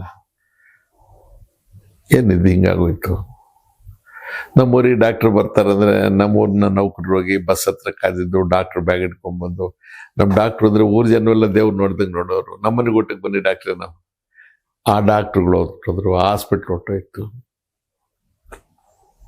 ನಮ್ಮ ಎಷ್ಟು ಹೊರಟೋಗ್ಬಿಟ್ರು, ನಮ್ಮ ಸ್ಕೂಲ್ ಹೊರಟೋಗ್ಬಿಡ್ತು. ನಮ್ಮೂರು ಜಗಳ ಮೇಲೆ ಕೂತ್ಕೊಳ್ತಿದ್ವಿ. ಸಣ್ಣವ್ರು ಯಾರೋ ದೊಡ್ಡವ್ರು ಯಾರೋ ಕೂತ್ಕೊಳ್ಳೋಕ್ಕೆ ಮಾತಾಡೋಕ್ಕೆ ಎಲ್ಲ ಹೋಯ್ತು. ಅಸೆಂಬ್ಲಿ ಲೌಂಜ್ಗೆ ನಾವು 78 ಬಂದಾಗ ನನಗೆ 27 ಅಲ್ಲಿ ಕನ್ನಡಪ್ರಭ ಸತ್ಯ ಅವ್ರು ರೀಸೆಂಟಾಗಿ ತೀರ್ಕೊಟ್ರು. ಅವ್ರನ್ನ ಜನರಲ್ ಆಗಿ ಕುಳ್ಳ ಅವರಾಗಲಿ, ರಘುರಾಮ್ ಶೆಟ್ಟರಾಗಲಿ, ಜಯಶೀಲ್ ರಾಯರಾಗ್ಬೋದು, ಸುಬ್ರಾಯರಾಗ್ಬೋದು, ಮೈಸೂರು ಮಠ ಅವ್ರಾಗ್ಬೋದು, ಇವ್ರು ಯಾರಾದರೂ ಬಂದರೆ ನಾವು ಕೂತ್ಕೊಳ್ತಿರ್ಲಿಲ್ಲ, ನಾವು ಎದ್ದು ನಿಂತ್ಕೊಳ್ತಾ ಇದ್ವಿ. ಅವ್ರು ಬಂದು ಭುಜ ಮೇಲೆ ಕೈ ಹಾಕಿ ತಮಾಷೆ ಮಾಡ್ಕೊಂಡು ಕೂತ್ಕೊಂಡ್ರೆ ಅವಾಗ ಕೂತ್ಕೊಳ್ತಾ ಇದ್ವಿ. ಅಸೆಂಬ್ಲಿ ಅಧಿವೇಶನ ಪ್ರಾರಂಭ ಆಗುತ್ತೆ ಅಂದ್ರೆ ಹಿಂದಿನ ದಿವಸ ಆ ದಿವಸ ಪೇಪರ್ಗಳಲ್ಲಿ ಏನು ವಿಶೇಷವಾಗಿ ಪ್ರಜಾವಾಣಿಲಿ ಏನು ಬಂದಿರುತ್ತೆ ಓದ್ಕೊಂಡು ಏನೇನು ಇಶ್ಯೂಸ್ ಇದ್ದಾವೆ, ಯಾವ್ಯಾವ್ದನ್ನ ಮಾಡ್ಬೋದು ಅಂತ ತಿಳ್ಕೊಳ್ತಾ ಇದ್ವಿ. ಏನು ಕೆಲವರೆಲ್ಲ ಮಹಾನುಭಾವರು ಮಾತಾಡ್ತಾ ಇದ್ರೆ ಕೂತ್ಕೊಂಡು ಕೇಳೋದೇ ಒಂದು ಆನಂದ. ಎಷ್ಟು ತಿಳುವಳಿಕೆ, ಎಷ್ಟು ನಾಲೆಡ್ಜು, ಎಷ್ಟು ಇನ್ಫಾರ್ಮೇಶನ್ ಬರ್ತಾ ಇತ್ತು, ಮತ್ತು ಎಷ್ಟು ಸರಳವಾದ ಜೀವನ. ನೀವು ಕಾರ್ ತಗೊಂಡಿದ್ಯಾ ಅವಾಗ? ನಾನು ಕಾರ್ ತಗೊಂಡಿದ್ದು 78 ಇಲ್ಲ, 83 ಇಲ್ಲ, 85 ಇಲ್ಲ, 89 ಇಲ್ಲ. ನನ್ನ ಮೊದಲನೇ ಕಾರು 94. ಶಾಸಕರಾದ 24 ವರ್ಷದ ನಂತರ ಒಂದು ಅಂಬಾಸಿಡರ್ ಕಾರ್ ತಗೊಂಡೆ. ಅದಾದ್ಮೇಲೆ ಮತ್ತೆ ಸ್ವಲ್ಪ ದಿವಸ ಕಾರ್ ಇರಲಿಲ್ಲ. ಆಮೇಲೆ ಒಂದು 6 ವರ್ಷ ಆಯಿತು. ನಮಗೆ ಶಾಸಕರಿಗೆ ಕಡಿಮೆ ಬಡ್ಡಿ ದರದಲ್ಲಿ ಸಾಲ ಕೊಡ್ತಾರೆ. ಒಂದು ಇನ್ನೋವಾ ಕಾರ್ ತಗೊಂಡಿದ್ದೆ, ಅದನ್ನು ಯೂಸ್ ಮಾಡ್ತಾ ಇದ್ದೆ. ಬಟ್ ಏನಾಗುತ್ತೆ, ಕೆಲವೆಲ್ಲ ನಮಗೀಗ ಅವು ಅಗತ್ಯತೆಗಳಾಗ್ಬಿಟ್ಟಿದೆ. ಕಾರ್ ಇಲ್ಲದೆ ಹೋದ್ರೆ ಆಗಲ್ಲ. ಕಷ್ಟ. ಬಸ್ಸಲ್ಲಿ ಓಡಾಡ್ತೀವಿ ಅಂದ್ರೆ ಆಗೋದಿಲ್ಲ. ಕಾರ್ ಇಟ್ಕೊಂಡ್ಮೇಲೆ ಡ್ರೈವರ್ಗೆ ಇಟ್ಕೊಳ್ಳೇಬೇಕು. 5,000, 8,000, 10,000ಕ್ಕೆ ಡ್ರೈವರ್ ಬರಲ್ಲ. ಸೊ ಕಾರು ಡ್ರೈವರು 2 ಆದ್ಮೇಲೆ ಅದ್ರ ವೇರಂಟೇರು, ಟೈರು, ಇನ್ನೊಂದು ಮತ್ತೊಂದು, ಡೀಸೆಲ್ ಎಲ್ಲ ಜನರ ಹತ್ರ ಕೇಳಕ್ಕಾಗಲ್ಲ. ಕರದಲ್ಲಿ ಹೋಗದೆ ಹೋದ್ರೆ ಸುಖಪ್ಪ ಬರೋದಿಲ್ಲ ಅಂತಾರೆ. ನಮ್ಗತಿ ಏನಾಗಿರುತ್ತೆ ಅಂತ ಅವ್ರಿಗೆ ಗೊತ್ತಾಗಲ್ಲ. ಒಂದೇ ದಿವಸ 8, 10 ಮದುವೆ ಇನ್ವಿಟೇಷನ್ ಕೊಡ್ತಾರೆ. ನಮ್ಮ ಮನೆಗಳು ಯಾವ ಮದುವೆಗೂ ಬಂದಿಲ್ಲಪ್ಪ ಅಂತ ಒಬ್ಬ ಅಂತಾನೆ. ನಮ್ಮಂತವ್ರ ಮನೆಗಳಿಗೆ ಬರೋದಿಲ್ಲ ಬಿಡಪ್ಪ ಅಂತ ಇನ್ನೊಬ್ಬ ಅಂತಾನೆ. ಏನು ಅದೊಂದು ಪ್ರೋಗ್ರಾಮು, ಪ್ರಾಣ ಹೋಗಂತ ಕೆಲಸ ಅಂತ ಹೇಳಿ ರೂಟ್ ಮ್ಯಾಪ್ ಹಾಕ್ಕೊಂಡು ಒಂದು ಮದುವೆ ಆದ್ಮೇಲೆ ಒಂದು ಮದುವೆಗೆ ಹೋಗ್ಬೇಕು. ಆ ಮೇಲಕ್ಕೆ ಹೋಗಿ ಹಲ್ಕಿರಿಬೇಕು. ಅವನು ವಿಡಿಯೋದವನು ಹೇಳ್ತಾನೆ, ಆಯ್ತು ನಿನ್ನ ನಡಿ ಮುಂದಕ್ಕೆ ಅಂತಂದ್ರೆ ಕೆಳಗೆ ಇಳಿದು ಬರ್ಬೇಕು. ಅಷ್ಟೊಲ್ಗೂ ಒಂದು ಫೋನ್ ಬರುತ್ತೆ, ಅವ್ರು ಯಾರು ತೀರ್ಕೊಂಡಿದ್ದಾರೆ ಅಂತ. ಬೇಗ ಮಾಡ್ಬಿಡ್ತಾರೆ, ಹಣ ಬಂದಾಗ ಅಲ್ಲಿಗೆ ಅರ್ಜೆಂಟಾಗಿ ಅಲ್ಲಿಗೆ ಹೋಗ್ಬೇಕು. ಅದೊಂದು ಡ್ರಾಮಾ, ಅಲ್ಲೊಂದು 2 ನಿಮಿಷ, ಮತ್ತೆ ಅದು ಮುಗಿಸ್ಕೊಂಡು ಇನ್ನೊಂದು ಮದುವೆಗೆ. ಈ ಥರದ ಬಹಳ ಅರ್ಥಹೀನವಾದಂಥ ಬದುಕಿಗೆ ಬಂದು ತಲುಪಿಟ್ಟಿದ್ದೇವೆ ನಾವು. ಸಾರ್ವಜನಿಕ ಜೀವನದಲ್ಲಿದ್ದೇವೆ ಅಂದ್ರೆ ಮದುವೆಗಳಿಗೆ ಹೋಗ್ಲೇಬೇಕು, ಸಾವಿಗೆ ಹೋಗ್ಲೇಬೇಕು. ಅವನು ಒಬ್ಬ ಮನುಷ್ಯ ಅಲ್ವಾ, ಏನೋ ಕಷ್ಟ ಇರುತ್ತೆ. ಆ ಥರ ಇಲ್ಲವೇ ಇಲ್ಲ. ಅದನ್ನೇ ಒಂದು ಇಶ್ಯೂ ಮಾಡ್ತಾರೆ. ಬಂದಿಲ್ಲ ಅಂತ ಆಮೇಲೆ ಈಗ ಪ್ರೆಸ್ಟೀಜ್ ಆಗ್ಬಿಟ್ಟಿದೆ, ಮದುವೆಗಳಿಗೆ ಹೋಗೋದು ಪ್ರೆಸ್ಟೀಜ್ ಆಗ್ಬಿಟ್ಟಿದೆ. ಮೊದಲು ಚುನಾವಣೆಗೆ ಎಷ್ಟು ಖರ್ಚಾಯ್ತು ಸರ್? 70ರಲ್ಲಿ ಖರ್ಚು ಇಲ್ಲ, ಪರಿಚಯ. 78ರಲ್ಲಿ ನನಗೆ ಚಿಕ್ಕ ವಯಸ್ಸು, ಇಂದಿರಾ ಗಾಂಧಿ ಹೆಸರು, ದೇವರಾಜ ಅರಸು, ರಂಗನಾಥ್ ಸಾಹೇಬ್ರ ಆಶೀರ್ವಾದ. ನನಗೇನು 5-6 ಸಾವಿರ ಖರ್ಚಾಗಿರ್ಬೋದು. ಪಾರ್ಟಿಯಿಂದ ಏನು ಕೊಡಕ್ಕಾಗ್ಲಿಲ್ಲ. ಇನ್ನು ಉಳಿದವರು ಅವರು ಇವರು ಇನ್ನೊಂದು 10,000, ಒಂದು 15,000ದಲ್ಲಿ ಮುಗಿದಿರ್ಬೋದು ಅಷ್ಟೇ. 15,000ಕ್ಕೆ ಫಸ್ಟ್ ಟೈಮ್ ಆಮೇಲೆ. ಆಮೇಲೆ 2ನೇ ಎಲೆಕ್ಷನ್ ನಾನು ಇಂಡಿಪೆಂಡೆಂಟ್ ಆಗಿ ನಿಂತಿದ್ದೆ 83ರಲ್ಲಿ. ಆವಾಗ 45,000 ಏನೋ ಖರ್ಚಾಯ್ತು. ಆವಾಗಲೂ ನಮ್ದೇನು ಇರಲಿಲ್ಲ. ಸ್ವಲ್ಪ ಅದಾದ್ಮೇಲೆ ಒಂಚೂರು ಜಮೀನು ಮಾರಿದ್ವಿ ಊರಲ್ಲಿ. ಒಂದು ಸ್ವಲ್ಪ ಗದ್ದೆ ಇತ್ತು, ಒಂದು 12,000ಕ್ಕೇನೋ ಮಾರಿದ್ವಿ. ಸ್ವಲ್ಪ ಸಣ್ಣ ಪುಟ್ಟ ಮಿಸ್ಟೇಕ್ಸ್, ಸಾಲ ಮಾಡಿಕೊಂಡು ಅದಕ್ಕೆ ಸರಿ ಹೋಯ್ತು. ಆಮೇಲೆ ನಾನೇನು ಅಂತ ಸಾಹಸಗಳು. ಮತ್ತು 85 94ರಲ್ಲಿ ದೇವೇಗೌಡರು ಪಕ್ಷದ ಅಧ್ಯಕ್ಷರಾಗಿದ್ದರು. ಅವರು ಹಣ ಕಳಿಸಿದ್ರು ನಮಗೆ, 5 ಲಕ್ಷ ಏನೋ ಕಳಿಸಿದ್ರು. ಬಟ್ ನನಗೆ ಹಣದ ನೆಸೆಸಿಟಿ ಬೀಳಲಿಲ್ಲ. ನಾನು ಬೈರೇಗೌಡರು, ದಿವಂಗತ ಬೈರೇಗೌಡರು ಇಬ್ಬರು ಮಾತಾಡ್ವಿ. ನನಗೆ ಈ ಥರ ಗೌಡ್ರು ದುಡ್ಡು ಕಳಿಸಿದ್ರಪ್ಪ, ಏನು ಮಾಡೋದು, ನನಗೇನು ನೆಸೆಸಿಟಿ ಬೀಳ್ತಾ ಇಲ್ಲ, ಚುನಾವಣೆ ಎಲ್ಲ ಮುಗಿತಾ ಬಂದಿದೆ ಅಂದರೆ, ಅಯ್ಯೋ ಒಂದು ಕೆಲಸ ಮಾಡಿ ನನಗೂ ಹಂಗೆ ಆಗಿದೆ, ಕಳಿಸ್ಬೇಡ, ಬೇರೆ ಯಾರಿಗಾದ್ರೂ ಕ್ಯಾಂಡಿಡೇಟ್ಸಿಗೆ ಕೊಡಲಿ ಅಂದರೆ ನಾವು ವಾಪಸ್ ಕಳಿಸಿದ್ವಿ. ಇವತ್ತಿನ ಒಂದು ಕ್ಷೇತ್ರ ಗೆಲ್ಲಕ್ಕೆ 50 ಕೋಟಿ ಬೇಕು, 100 ಕೋಟಿ ಬೇಕು ಅನ್ನೋ ಜನ ಏನ್ ಹೇಳ್ತೀರಿ? ನಾನು 11 ಚುನಾವಣೆ ನಿಂತಿದ್ದೀನಿ. ಯಾರು ಬೇಕಾದ್ರೂ ನಿಮ್ಮನ್ನು ಕೇಳಿ ಚಾಲೆಂಜ್ ಮಾಡಲಿ, ನನ್ನ ಜೀವಮಾನದಲ್ಲಿ ಒಬ್ಬರಿಗೆ ಫೋನ್ ಮಾಡಿ ನಾನು ಚುನಾವಣೆಗೆ ನಿಂತಿದ್ದೀನಿ, ನನಗೆ ಹಣ ಕಳಿಸಿ ಅಂತ ಕೇಳಲಿಲ್ಲ.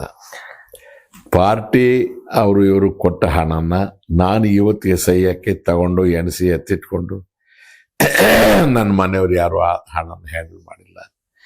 ನನ್ನ ಸ್ನೇಹಿತರು ಯಾರು ನನ್ನ ಹತ್ರ ಇರ್ತಾರೆ, ಚುನಾವಣೆ ನಡೆಸ್ತಾ ಇರ್ತಾರೆ, ಅವ್ರಿಗೆ ಹೇಳ್ತೀನಿ, ಅವ್ರು ಹೋಗ್ತಾರೆ, ಅವರೇ ತರ್ತಾರೆ, ಅವರೇ ಖರ್ಚು ಮಾಡ್ತಾರೆ. ಅವರು ಇವರು ಕೆಲವು ಸಲ ಬರ್ತಾರೆ, ಹಣ ಚುನಾವಣೆ ನಿನ್ನ ಸಹಾಯ ಮಾಡಿದ ಕೊಡ್ತಾರೆ, ನಾನು ಮುಟ್ಟೋದಿಲ್ಲ, ಅದನ್ನು ನೋಡ್ರಪ್ಪ ಅಂತವ್ರ ಕೈಗೆ ಕೊಡಿ ಅಂತ ಹೇಳ್ತೇನೆ. ಈ ವಿಷಯದಲ್ಲಿ ನನಗೆ ನನ್ನ ಕುಟುಂಬದವ್ರಿಗೆ ನಾನು ಎಷ್ಟು ಧನ್ಯವಾದ ಹೇಳಿದ್ರು, ಕೃತಜ್ಞತೆ ಹೇಳಿದ್ರು. ಇಡೀ ಕುಟುಂಬದಲ್ಲಿ ಅಣ್ಣ ಪ್ರಾಣ ಬಿಟ್ಕೊಂಡು ನನ್ನ ಜೊತೆಯಲ್ಲಿ 24 ಗಂಟೆ ನಾನು ರಾಜಕೀಯ ಕಾಲಿಟ್ಟು ದಿವಸ ಇವತ್ತಿನವರೆಗೂ ಇದ್ದಾರೆ. 83 ವರ್ಷ ವಯಸ್ಸು. ಕೃಷ್ಣಮೂರ್ತಿ ಅಂತ. ಏನಯ್ಯ ಹೀಗೆ ಮಾಡ್ತೀಯ, ನಮ್ಮ ಹತ್ರ ಕೊಡೋದಲ್ವಾ, ಯಾರ್ಯಾರ ತಂದ್ರು ಅವರು ಕೇಳಲಿಲ್ಲ, ನನ್ನ ಮಗ ಕೇಳಲಿಲ್ಲ, ನನ್ನ ಹೆಂಡತಿ ಕೇಳಲಿಲ್ಲ, ನಮ್ಮ ಅಣ್ಣನ ಮಕ್ಕಳಿಗೆ ಯಾರು ಕೇಳೋದಿಲ್ಲ. ನಮಗೆ ಅದು ಅಭ್ಯಾಸವೇ ಇಲ್ಲ, ಗೊತ್ತೇ ಇಲ್ಲ ನಮಗೆ. 78ರಲ್ಲಿ ಎಷ್ಟು ಶಾಸಕ ಖರ್ಚಾಗಿದೆ ಅಂತ ಗೊತ್ತಿಲ್ಲ ನಮ್ಗೆ. ಈ 78 ಮೊನ್ನೆ ಚುನಾವಣೆಗೂ ನನ್ಗೆ ಯಾರಾದ್ರೂ ಕೇಳಿದ್ರೆ ನಂಗೆ ಗೊತ್ತಿಲ್ಲ, ಗೊತ್ತಿಲ್ಲ. ಖರ್ಚು ಮಾಡಿದ್ದಾರೆ ಅಂತ ಹೇಳ್ತೀನಿ ಅಷ್ಟೇ. ಯಾರು ಬೇಕಾದ್ರು ನಮ್ಮ ಎದುರಾಳಿಗಳಾಗ್ಬೋದು, ನನ್ನ ವಿಶ್ವಾಸಿಗಳಾಗ್ಬೋದು, ಜೊತೆಯಲ್ಲಿ ಬಂದು ಕೇಳಿ, ಯಾವುದು ನಾವು ಕೊಳ್ಳಿಲ್ವಾ, ನಮ್ಮ ಹತ್ರ ತಗೊಳ್ಳಿಲ್ವಾ ಅಂತ ಹೇಳಿ, ನಿಮ್ ಸ್ಟುಡಿಯೋಗೆ ಬರ್ತೀನಿ, ನನ್ನ ಎದುರು ಬಂದು ಕೂತ್ಕೊಂಡು ಕೇಳಿ. ರಮೇಶ್ ಕುಮಾರ್ ಅವ್ರ ಮೇಲೆ ಯಾಕೆ ಎಷ್ಟೊಂದು ವಿಶ್ವಾಸ ನಿಮ್ಮ ಅಭಿಮಾನಿ? ನಾಟ್ ಓನ್ಲಿ ಶ್ರೀನಿವಾಸಪುರ ಅಂತಲ್ಲ, ನೀವು ರಾಜ್ಯದ 224 ಕ್ಷೇತ್ರದ ಎಲ್ಲೇ ಹೋದ್ರು ಒಂಥರ ಸ್ಕೂಲಲ್ಲಿ ಮೇಷ್ಟ್ರು ನೆನ್ಪು ಮಾಡ್ಕೊಂಡಂಗೆ ಜನಗಳು ನಿಮ್ಮನ್ನ ವಿಧಾನಸಭೆಯ ಮೇಷ್ಟ್ರ ತರ ಟ್ರೀಟ್ ಮಾಡ್ತಾರೆ. ಒಂದು ಕೆಲಸ ಆಗತ್ತಪ್ಪ. ಯಾಕೆ ಕೆಲವು ಹೀರೋಗಳನ್ನ ಸಿನಿಮಾದಲ್ಲಿ ಲೈಕ್ ಮಾಡ್ತಾರೆ, ಯಾಕೆ ಕೆಲವು ಹಾಡುಗಳು ನೆನ್ಪಿಟ್ಕೊಳ್ತಾರೆ, ಯಾಕೆ ಕೆಲವು ಡೈಲಾಗ್ಸ್ ಅನ್ನ ನೆನ್ಪಿಟ್ಕೊಳ್ತಾರೆ, ಒಂದು ಕನೆಕ್ಟ್ ಆಗುತ್ತೆ, ಇಲ್ಲಾಂದ್ರೆ ಅದು ಆ ಥರದ್ದು. ಆಮೇಲೆ ಯಾಕೆ ಕೆಲವು ಮೇಷ್ಟ್ರುಗಳು ನೆನ್ಪಿಟ್ಕೊಳ್ತಾರೆ, ಯಾಕೆ ಕೆಲವು ನಾಯಕರುಗಳು ನೆನ್ಪಿಟ್ಕೊಳ್ತಾರೆ. ನನ್ನ ಬದುಕಿಗೆ, ನನ್ನ ಮನಸ್ಸಿಗೆ, ನನ್ನ ಅಂತರಂಗಕ್ಕೆ ಸ್ಪಂದಿಸುವ, ಸಮೀಪಿಸುವ ಮಾತುಗಳನ್ನು ನೀವು ಆಡಿದಾಗ, ನನ್ನ ಸ್ಥಿತಿಯಲ್ಲಿ ನೀವಿದ್ದು ಮಾತಾಡಿದಾಗ ನೀವು ನನ್ನವರು ಅಂತ ಅನಿಸ್ಬಿಡುತ್ತೆ. ನನಗೆ ಬೇರೆಯವ್ರು ಮಾತಾಡುವಾಗ ನನಗೆ ಅನಿಸಿದ್ದೆ ಅಲ್ವಾ, ನಾನು ಮಾತಾಡಿದಾಗ ಇನ್ನೊಬ್ರಿಗೆ ಅನಿಸೋದು. ಇದು ಆಸಿಡ್ ಟೆಸ್ಟ್ ಇದ್ದಂಗೆ, ಕೆಮಿಸ್ಟ್ರಿಯಲ್ಲಿ ಬರುತ್ತೆ ಆಸಿಡ್ ಟೆಸ್ಟ್ ಅಂತ. ಲಿಟ್ಮಸ್ ಪೇಪರು ಕೆಂಪಗಿರೋದನ್ನ ಆಸಿಡ್ ಅಲ್ಲಿ ನೀವು ಅದ್ದಿದ್ರೆ ಅದು ಬ್ಲೂ ಆಗುತ್ತೆ. ಬ್ಲೂ ಆದಾಗ ಅದ್ರ ಇಂಡಿಕೇಶನ್ ಏನಂದ್ರೆ ಇದು ಲಿಟ್ಮಸ್ ಡಿಪ್ ಮಾಡಿದ ಲಿಕ್ವಿಡ್ ಆಸಿಡ್ ಅಂತ. It's called acidic test. ಕೆಮಿಸ್ಟ್ರಿಯಲ್ಲಿ ಬರುತ್ತೆ ಇದು. ನಮಗೆ ಆಸಿಡಿಕ್ ಟೆಸ್ಟ್ ನಾವು ಸಾರ್ವಜನಿಕ ಜೀವನದಲ್ಲಿ ಒಂದು ವೇದಿಕೆಯಿಂದ ಮಾತಾಡಿದಾಗ ನಮ್ಮನ್ನು ನಾವು ಮರೆತು, ಸ್ವಾರ್ಥ ಬದಿಗಿಟ್ಟು, ನಿರ್ಮಲವಾದ ಮನಸ್ಸಿನಿಂದ, ಸಹೃದಯತೆಯಿಂದ, ಮಾನವೀಯ ಆಧಾರದ ಮೇಲೆ ಸತ್ಯವಾಗಿ ಮಾತಾಡಿದಾಗ ಅದು ಅವರ ಮನಸ್ಸನ್ನ ಕಲ್ಕತ್ತೆ. ಅವನು ಚಳ್ಳಕೆರೆಯವನು, ಚಿತ್ರದುರ್ಗದವನು, ಗುಲ್ಬರ್ಗದವನು, ಬಿಜಾಪುರದವನು ನನಗೆ ಗೊತ್ತಿಲ್ಲ. ಯಾರು ಎಲ್ಲಿ ಕಾಣಿಸಿದ್ರು ಸರ್ ಚೆನ್ನಾಗಿದ್ದೀರ ಅಂತಾರೆ, ನೀವು ಇರಬೇಕಾಗಿತ್ತು ಸರ್ ಅಂತಾರೆ, ಸರ್ ಒಂದು ಸೆಲ್ಫಿ ಅಂತ ಹೇಳ್ತಾರೆ. ನಾನು ಟ್ರೈನ್ಗೆ ಹೋಗ್ತೀನಿ, ಬಸ್ಗೆ ಹೋಗ್ತೀನಿ, ಮೆಟ್ರೋಲ್ ಓಡಾಡ್ತೀನಿ, ಎಲ್ಲೋ ಹೋಟ್ಲಿಗೆ ಹೋಗ್ತೀನಿ, ಎಲ್ಲೋ ಸಿಗ್ತೀನಿ, ಯಾವುದೋ ದೇವಸ್ಥಾನಕ್ಕೆ ಹೋಗ್ತೀನಿ, ಬೇರೆ ಯಾವುದೋ ಮಾಡ್ತಾರೆ. ಆವಾಗ ಒಂದು ರೀತಿಯ ಸಮಾಧಾನ, ಹೋಗ್ಲಿ ಬಿಡು, ನನ್ನನ್ನು ಗುರುತಿಸಿದ್ದಾರೆ, ನಾನೆಲ್ಲಿ, ನಮ್ಮಪ್ಪ ಎಲ್ಲಿ, ನಮ್ಮಮ್ಮ ಎಲ್ಲಿ, ನಮ್ಮಮ್ಮನಿಗೆ ಅಕ್ಷರಜ್ಞಾನ ಇಲ್ಲ, ನಮ್ಮಪ್ಪ 2-3ನೇ ಕ್ಲಾಸ್ ಹೋದ್ರು, ನಾನು ಯಾವ ಕೋಟ್ಯಾಧೀಶ್ವರ ಅಲ್ಲ, ಅವ್ರು ಯಾರು ರಾಜಕಾರಣದಲ್ಲಿ ಇರಲಿಲ್ಲ, ನನಗೆ ಇಷ್ಟು ಮಾತ್ರ ಮಾನ್ಯತೆ ಸಿಕ್ಕಿದೆಯಲ್ಲ, ಸಾಕು ಬಿಡು ಅಂತ ತೃಪ್ತಿ ಪಡ್ತೇನೆ. ನೀವು ಶಾಸಕರಾದ 30 ವರ್ಷ ಆದ್ಮೇಲೆ MLA ಆದವರು, 2008ರಲ್ಲಿ MLA ಆದವರು, 3 ಸಲ ಮಂತ್ರಿ ಆಗ್ಬಿಟ್ಟಿದ್ದಾರೆ. 2008ರಲ್ಲಿ ಫಸ್ಟ್ ಟೈಮ್ MLA ಆದವರು, ಆ ಸರಿನೂ ಸೇರಿದಂಗೆ 3 ಸಲ ಮಂತ್ರಿಗಳಾಗ್ಬಿಟ್ಟಿದ್ದಾರೆ. ನಿಮ್ಮ ಇಷ್ಟು ವರ್ಷ ಜರ್ನಿನಲ್ಲಿ ನಾನು ಇನ್ನೇನೋ ಮಾಡ್ಬೇಕಾಗಿತ್ತು, ಅದೊಂದು ಅವಕಾಶ ಆಗ್ಬೇಕಾಗಿತ್ತು, ಅದು ಸಿಗ್ಬೇಕಾಗಿತ್ತು, ಹಾಗೇನಿಲ್ಲ. ನಾವು ಸಾರ್ವಜನಿಕ ಜೀವನಕ್ಕೆ ಕಾಲಿಟ್ಟಾಗ ಅದಾಗಬೇಕು ಇದಾಗಬೇಕು ಅಂತ ಬರೋಕ್ಕಾಗಲ್ಲ. ನಾವು ಇದಕ್ಕೆಲ್ಲ ಎಸ್ಟಿಮೇಟ್ಸ್ ಹಾಕ್ಕೊಂಡು, ಪ್ಲಾನ್ ಹಾಕ್ಕೊಂಡು, ಬ್ಲೂ ಪ್ರಿಂಟ್ ಹಾಕ್ಕೊಂಡು ಬರೋಕ್ಕಾಗಲ್ಲ. ಯಾವ್ಯಾವ ಸನ್ನಿವೇಶ ಹೇಗೆ ಬರುತ್ತೋ ಅದರಂತೆ ನೀವು ನಡ್ಕೋಬೇಕು. 2017 ಅಂತ ಕಾಣುತ್ತೆ. ಒಂದು ದಿವಸ ಮಧ್ಯಾಹ್ನ ಸಿದ್ದರಾಮಯ್ಯವ್ರು ಫೋನ್ ಮಾಡ್ತಾರೆ, ಎಲ್ಲಿದೆಯಾ ಅಂದ್ರೆ ಊರಲ್ಲಿದ್ದೀನಪ್ಪ ಅಂತಂದೆ. ಶನಿವಾರ ಅವತ್ತು, ನಾಳೆ ಸ್ವಲ್ಪ ಬೆಂಗಳೂರಿಗೆ ಬಂದ್ಬಿಡು, ನಿನ್ನ ಮಿನಿಸ್ಟರ್ ಮಾಡ್ತಾ ಇದ್ದೀನಿ, ಓದ್ ತಗೋಬೇಕು. ಬರ್ತೀನಪ್ಪ ಅಂತಂದೆ. ನಾನೇನು ಅವ್ರ ಹತ್ರ ಕ್ಯಾನ್ವಾಸ್ ಮಾಡಿದ್, ಸಿದ್ದರಾಮಯ್ಯವ್ರಿಗೆ ಕೇಳಿ ಕ್ಯಾನ್ವಾಸ್ ಮಾಡಿದ್ನ, ಹೇಳ್ಸಿದ್ನ, ಕೇಳಿದ್ನ ಅಂತ. ಆಮೇಲೆ ಯಾರೋ ಬಂದು ಅದು ಇದು ಏನೇ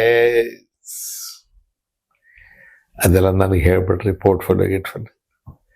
ಸರಿ, ಹೆಲ್ತ್ ಪೋರ್ಟ್ಫೋಲಿಯೋ ಕೊಟ್ಟರು.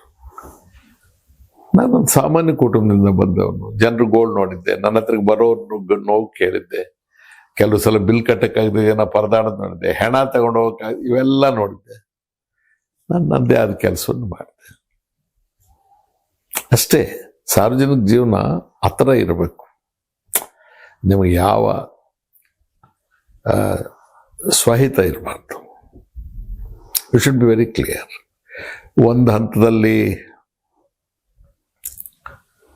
ನನಗೆ ಒಂದು ಸಣ್ಣ ಮೆಸೇಜ್ ಕೊಟ್ಟರು, ನೀವು ಹೋಮ್ ಮಿನಿಸ್ಟರ್ ಆಗೋಕ್ಕೆ ಇಷ್ಟಪಡ್ತೀರಾ, ಪೋರ್ಟ್ಫೋಲಿಯೋ ಚೇಂಜ್ ಮಾಡೋಕ್ಕೆ ಅಂತ. ನಾನು ಹೇಳಿದೆ, ಈ ಹೆಲ್ತಲ್ಲಿ ಏನೋ ಸ್ವಲ್ಪ ಕೆಲಸ ತಗೊಂಡ್ಬಿಟ್ಟಿದ್ರಲ್ಲಪ್ಪ, ಈ ಪ್ರೈವೇಟ್ ಮೆಡಿಕಲ್ ಎಸ್ಟಾಬ್ಲಿಷ್ಮೆಂಟ್ಸ್ದು ಆ್ಯಕ್ಟ್ ಮಾಡ್ತಾ ಇದ್ದೀನಲ್ಲ, ಇದನ್ನು ಮಧ್ಯೆ ನಾನು ಹಾಗೆ ಬಿಟ್ಟು ನಾನು ಹೋದರೆ ನನಗೆ ಅಪಕೀರ್ತಿ ಬರ್ಬೋದೇನೋ, ಎರಡೂ ಜವಾಬ್ದಾರಿ ಕೊಟ್ಟರೆ ನಾನು ನಿಭಾಯಿಸ್ತೇನೆ ಅಂದರೆ ಅದು ಆಗಲಿಲ್ಲ. ಪಟೇಲ್ರು ಮುಖ್ಯಮಂತ್ರಿ ಆಗಿದ್ದಾಗ BS ಪಾಟೀಲ್ ಇದ್ದಾರೆ, KH ಶ್ರೀನಿವಾಸ್ ತೀರ್ಕೊಂಡ್ರು. ಪಟೇಲ್ರು ನಮಗೆ ಬಹಳ ಗೌರವ. ಅವರು ಈ ಸಮಾಜಕ್ಕೆ ಪಟೇಲ್ರನ್ನು ಬಹಳ ಕೆಟ್ಟದಾಗ ಪರಿಚಯ ಮಾಡಿಸ, ಅಂಥ ದೊಡ್ಡ ಮನುಷ್ಯನ ನಾವು ನೋಡೋದೇ ಇಲ್ಲ.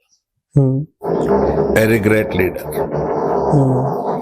ಎಲ್ಲ ನಾವೆಲ್ಲ ಮಕ್ಕಳ ತರ ಅವ್ರಿಗೆ ಮಾತಾಡ್ಬೇಕಲ್ಲ ಅಂದ್ರು ಭೇಟಿ ಆಗಲಿಲ್ಲ ಒಂದು ಖಾಸಗಿ ಜಾಗದಲ್ಲಿ.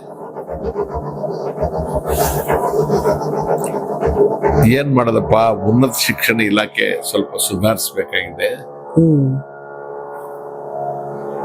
ನಾನು ಅವ್ರಿಗೆ ಬಹಳ ಬೇಕಾದ, ನನ್ನನ್ನು ಅವ್ರು ಏಕವಚನದಲ್ಲಿ ಮಾತಾಡ್ತಾರೆ.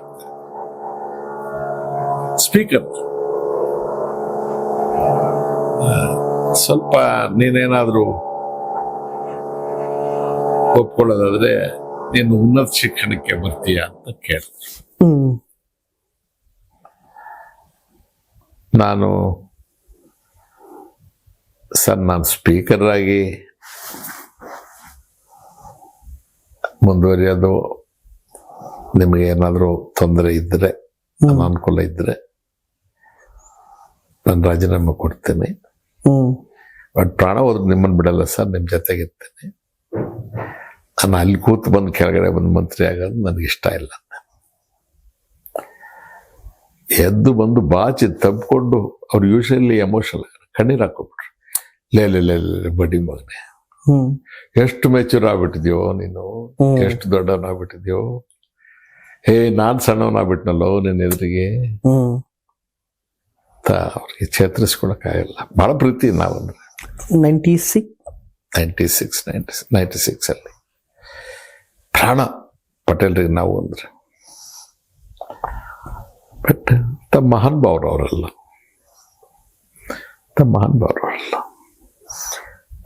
ಇವತ್ತು ದೇವೇಗೌಡರು ಇವತ್ತು ರಾಜಕೀಯವಾಗಿ ಅವರೊಂದು ಕಡೆಗೆ ನಾವೊಂದು ಕಡೆಗೆ ಇದ್ದೀವಿ. 94 ಗೆದ್ದು ಬಂದ್ವಿ. ಅವರು ಬೇರೆ ಏನೇನೋ ಹೇಳಿದ್ರು, ಬಟ್ ಪರಿಸ್ಥಿತಿಗಳು ಅವ್ರು ಹೇಳ್ದಂಗೆ ಮಾಡೋಕ್ಕಾಗಲಿಲ್ಲ. ಅವ್ರಿಗೆ ಭಾಳ ನಿರ್ಬಂಧ ಇತ್ತು. ಲಾಸ್ಟ್ಗೆ ನನಗೆ ನಾಣಯ್ಯನವ್ರ ಕೈಯಲ್ಲಿ ಹೇಳಿ ಕಳಿಸಿದ್ರು. ಲಕ್ಷ್ಮೀ ಸಾಗರ್ ಅವ್ರದ್ದು, ನಾಣಯ್ಯನವರು, ಲಕ್ಷ್ಮೀ ಸಾಗರ್, ನಾನು ದೇವೇಗೌಡರ ಹತ್ರ ಕೂತಾಗ ಅಸೆಂಬ್ಲಿ ಭಾಳ ಕಠಿಣವಾಗಿರುತ್ತೆ, ವಿರೋಧ ಪಕ್ಷ ಬಹಳ ಪ್ರಬಲವಾಗಿದೆ, ಕಾಂಗ್ರೆಸ್ಸು ಮತ್ತು BJP ಎರಡೂ ಇದ್ದಾರೆ, ಮಂತ್ರಿ ಮಾಡಬೇಕು ಅನ್ನೋದು ಭಾಳ ಇದೆ, ಬಟ್ ಅಸೆಂಬ್ಲಿನೂ ನಡೆಸ್ಬೇಕಲ್ಲಪ್ಪ, ಗೌಡ್ರಿಗೆ ಕೈ ಬಲಪಡಿಸ್ಬೇಕು, ನೀನು ಜವಾಬ್ದಾರಿ ತಗೋಬೇಕು ಅಂತಂದ್ರು. ನನಗೆ ಆವತ್ತಿಗೆ ಸ್ಪೀಕರ್ ಅಂದ್ರೇನು, ಆ ಸ್ಥಾನ ಅಂದ್ರೇನು, ಆ ಜವಾಬ್ದಾರಿ ಕಲ್ಪನೆ ಇಲ್ಲ. ಮಾಡೋ ನೀನು ಅಂತ ನಾಣಯ್ಯನವ್ರು ಹೇಳ್ತಾರೆ. ನಾಣಯ್ಯನವ್ರು ಈಗಿದ್ದಾರೆ, ರೆಸ್ಟ್ ತಗೊಳ್ತಾರೆ, ಅವರು ಊರಲ್ಲಿ ಇರ್ತಾರೆ, ಮಡಿಕೇರಿಯಲ್ಲಿ ಇರ್ತಾರೆ. ಗೌಡ್ರು ಗುರುಗಳೇ ನೀವು ಸಹಾಯ ಮಾಡಿ ಅಂದರು. ಅವ್ರು ಆ ಥರನೇ ನಮ್ಮನ್ನು ಸಂಬೋಧಿಸ್ತಾ ಇದ್ದಿತ್ತು. ಕಾಲ ಬದಲಾಗಿದೆ, ನಮ್ಮ ಸ್ಟ್ಯಾಂಡ್ ಬೈ. ನಾನು ಇವತ್ತು ಗೌರವವಾಗಿ ಮಾತಾಡೋನಲ್ಲ. ಅವತ್ತೇನು ಗೌರವ ಇದೆ, ಇವತ್ತು ಅದೇ ಗೌರವ. ಆಗೋದಾಗತ್ತೆ, ಹೋಗೋದಾಗತ್ತೆ, ಅಭಿಪ್ರಾಯ ಭೇದಗಳು ಬರುತ್ತೆ. ನಮ್ಮ ದೊಡ್ಡಣ್ಣ ವಕೀಲರು, ನನಗೆ 11 ವರ್ಷ ವಯಸ್ಸು, ಅವ್ರಿಗೆ ಅಷ್ಟೊತ್ತಿಗೆ ಮಗ ಹುಟ್ಟಿರ್ಲಿಲ್ಲ. ನಮ್ಮ ದೊಡ್ಡಣ್ಣನಿಗೆ ನನಗೆ 17 ವರ್ಷ ವ್ಯತ್ಯಾಸ. ಕೊನೆಯವರು? ನೀವು ಕೊನೆಯವರು? ನಾನು ಕೊನೆ. ಅವರೇ ಸಾಕಿದ್ ನನ್ನ. ನಮ್ಮ ಅಣ್ಣ ಅತ್ತಿಗೆ, ನಮ್ಮ ಅತ್ತಿಗೆ ಇದ್ದಾರೆ, ತಾಯಿ ತಂದೆ ಅವ್ರು ನನಗೆ. ಆ ಸ್ಪೀಕರ್ ಆ ಸ್ಥಾನಕ್ಕೆ ನಾನು ಅರ್ಜಿ ಸಲ್ಲಿಸಕ್ಕೆ ಹೋಗೋಷ್ಟೊತ್ತಿಗೆ ನಮ್ಮಣ್ಣ ಅಲ್ಲೇ ನಾನು ಸ್ಕೂಲ್ಗೆ ಹೈಸ್ಕೂಲ್ಗೆ ಓದಕ್ಕೆ ಬಂದವ್ ನನಗೆ ಮದುವೆ ಆಗಿ ನನ್ನ ಮಕ್ಕಳು ಹೈಸ್ಕೂಲಿಗೆ ಬರೋರ್ಗು ನಮ್ಮ ಅಣ್ಣ ಮನೇಲೆ ಇದ್ದೆ. ನಂಗೆ ಮನೆಗೇನೆ ಮಾಡಿ ಊಟ ಮಾಡಿ ಸಂಪಾದನೆ ಮಾಡಿ ಏನು ಗೊತ್ತೇ ಇಲ್ಲ, ಅವರೇ ನಡೆಸ್ತಾ ಇದ್ದು, ನನ್ನ ಬದುಕೆಲ್ಲ ಅವರೇ ನಡೆಸಿದ್ದು.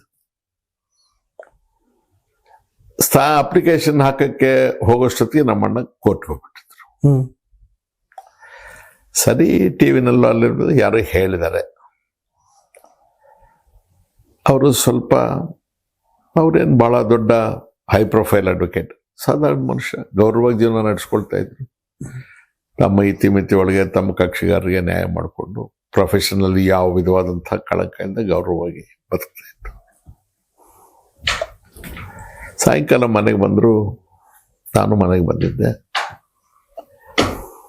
ನಾನು ಈ ಸ್ಪೀಕರ್ ಸ್ಥಾನ ಒಪ್ಕೊಂಡಿದ್ದು ಅವರಿಗೆ ಅಷ್ಟಾಗಿ ಹಿಡಿಸಿಲ್ಲ. ಯಾಕಂಗೆ? ನಾನು ಲಾ ಓದಿಲ್ಲ. ಸ್ಪೀಕರ್ ಅಂದ್ರೆ ಒಂದು ಜಡ್ಜ್ ಸ್ಥಾನದಲ್ಲಿರೋದು, ಅದು ಶಾಸನಸಭೆ. ಶಾಸನಗಳು ಮಾಡುವಾಗ ಅನೇಕ ಲೀಗಲ್ ಇಶ್ಯೂಸ್ ಬರುತ್ತೆ. ಕಾರ್ ಸಿಗುತ್ತೆ, ಸರ್ಕಾರಿ ಮನೆ ಸಿಗುತ್ತೆ ಅಂತ ಹೇಳಿ ಒಂದು ಜವಾಬ್ದಾರಿ ಇಲ್ಲದೆ, ಭಯ ಇಲ್ಲದೆ ಒಪ್ಕೊಂಡ್ಬಿಟ್ಟಿದೆಯಲ್ಲ.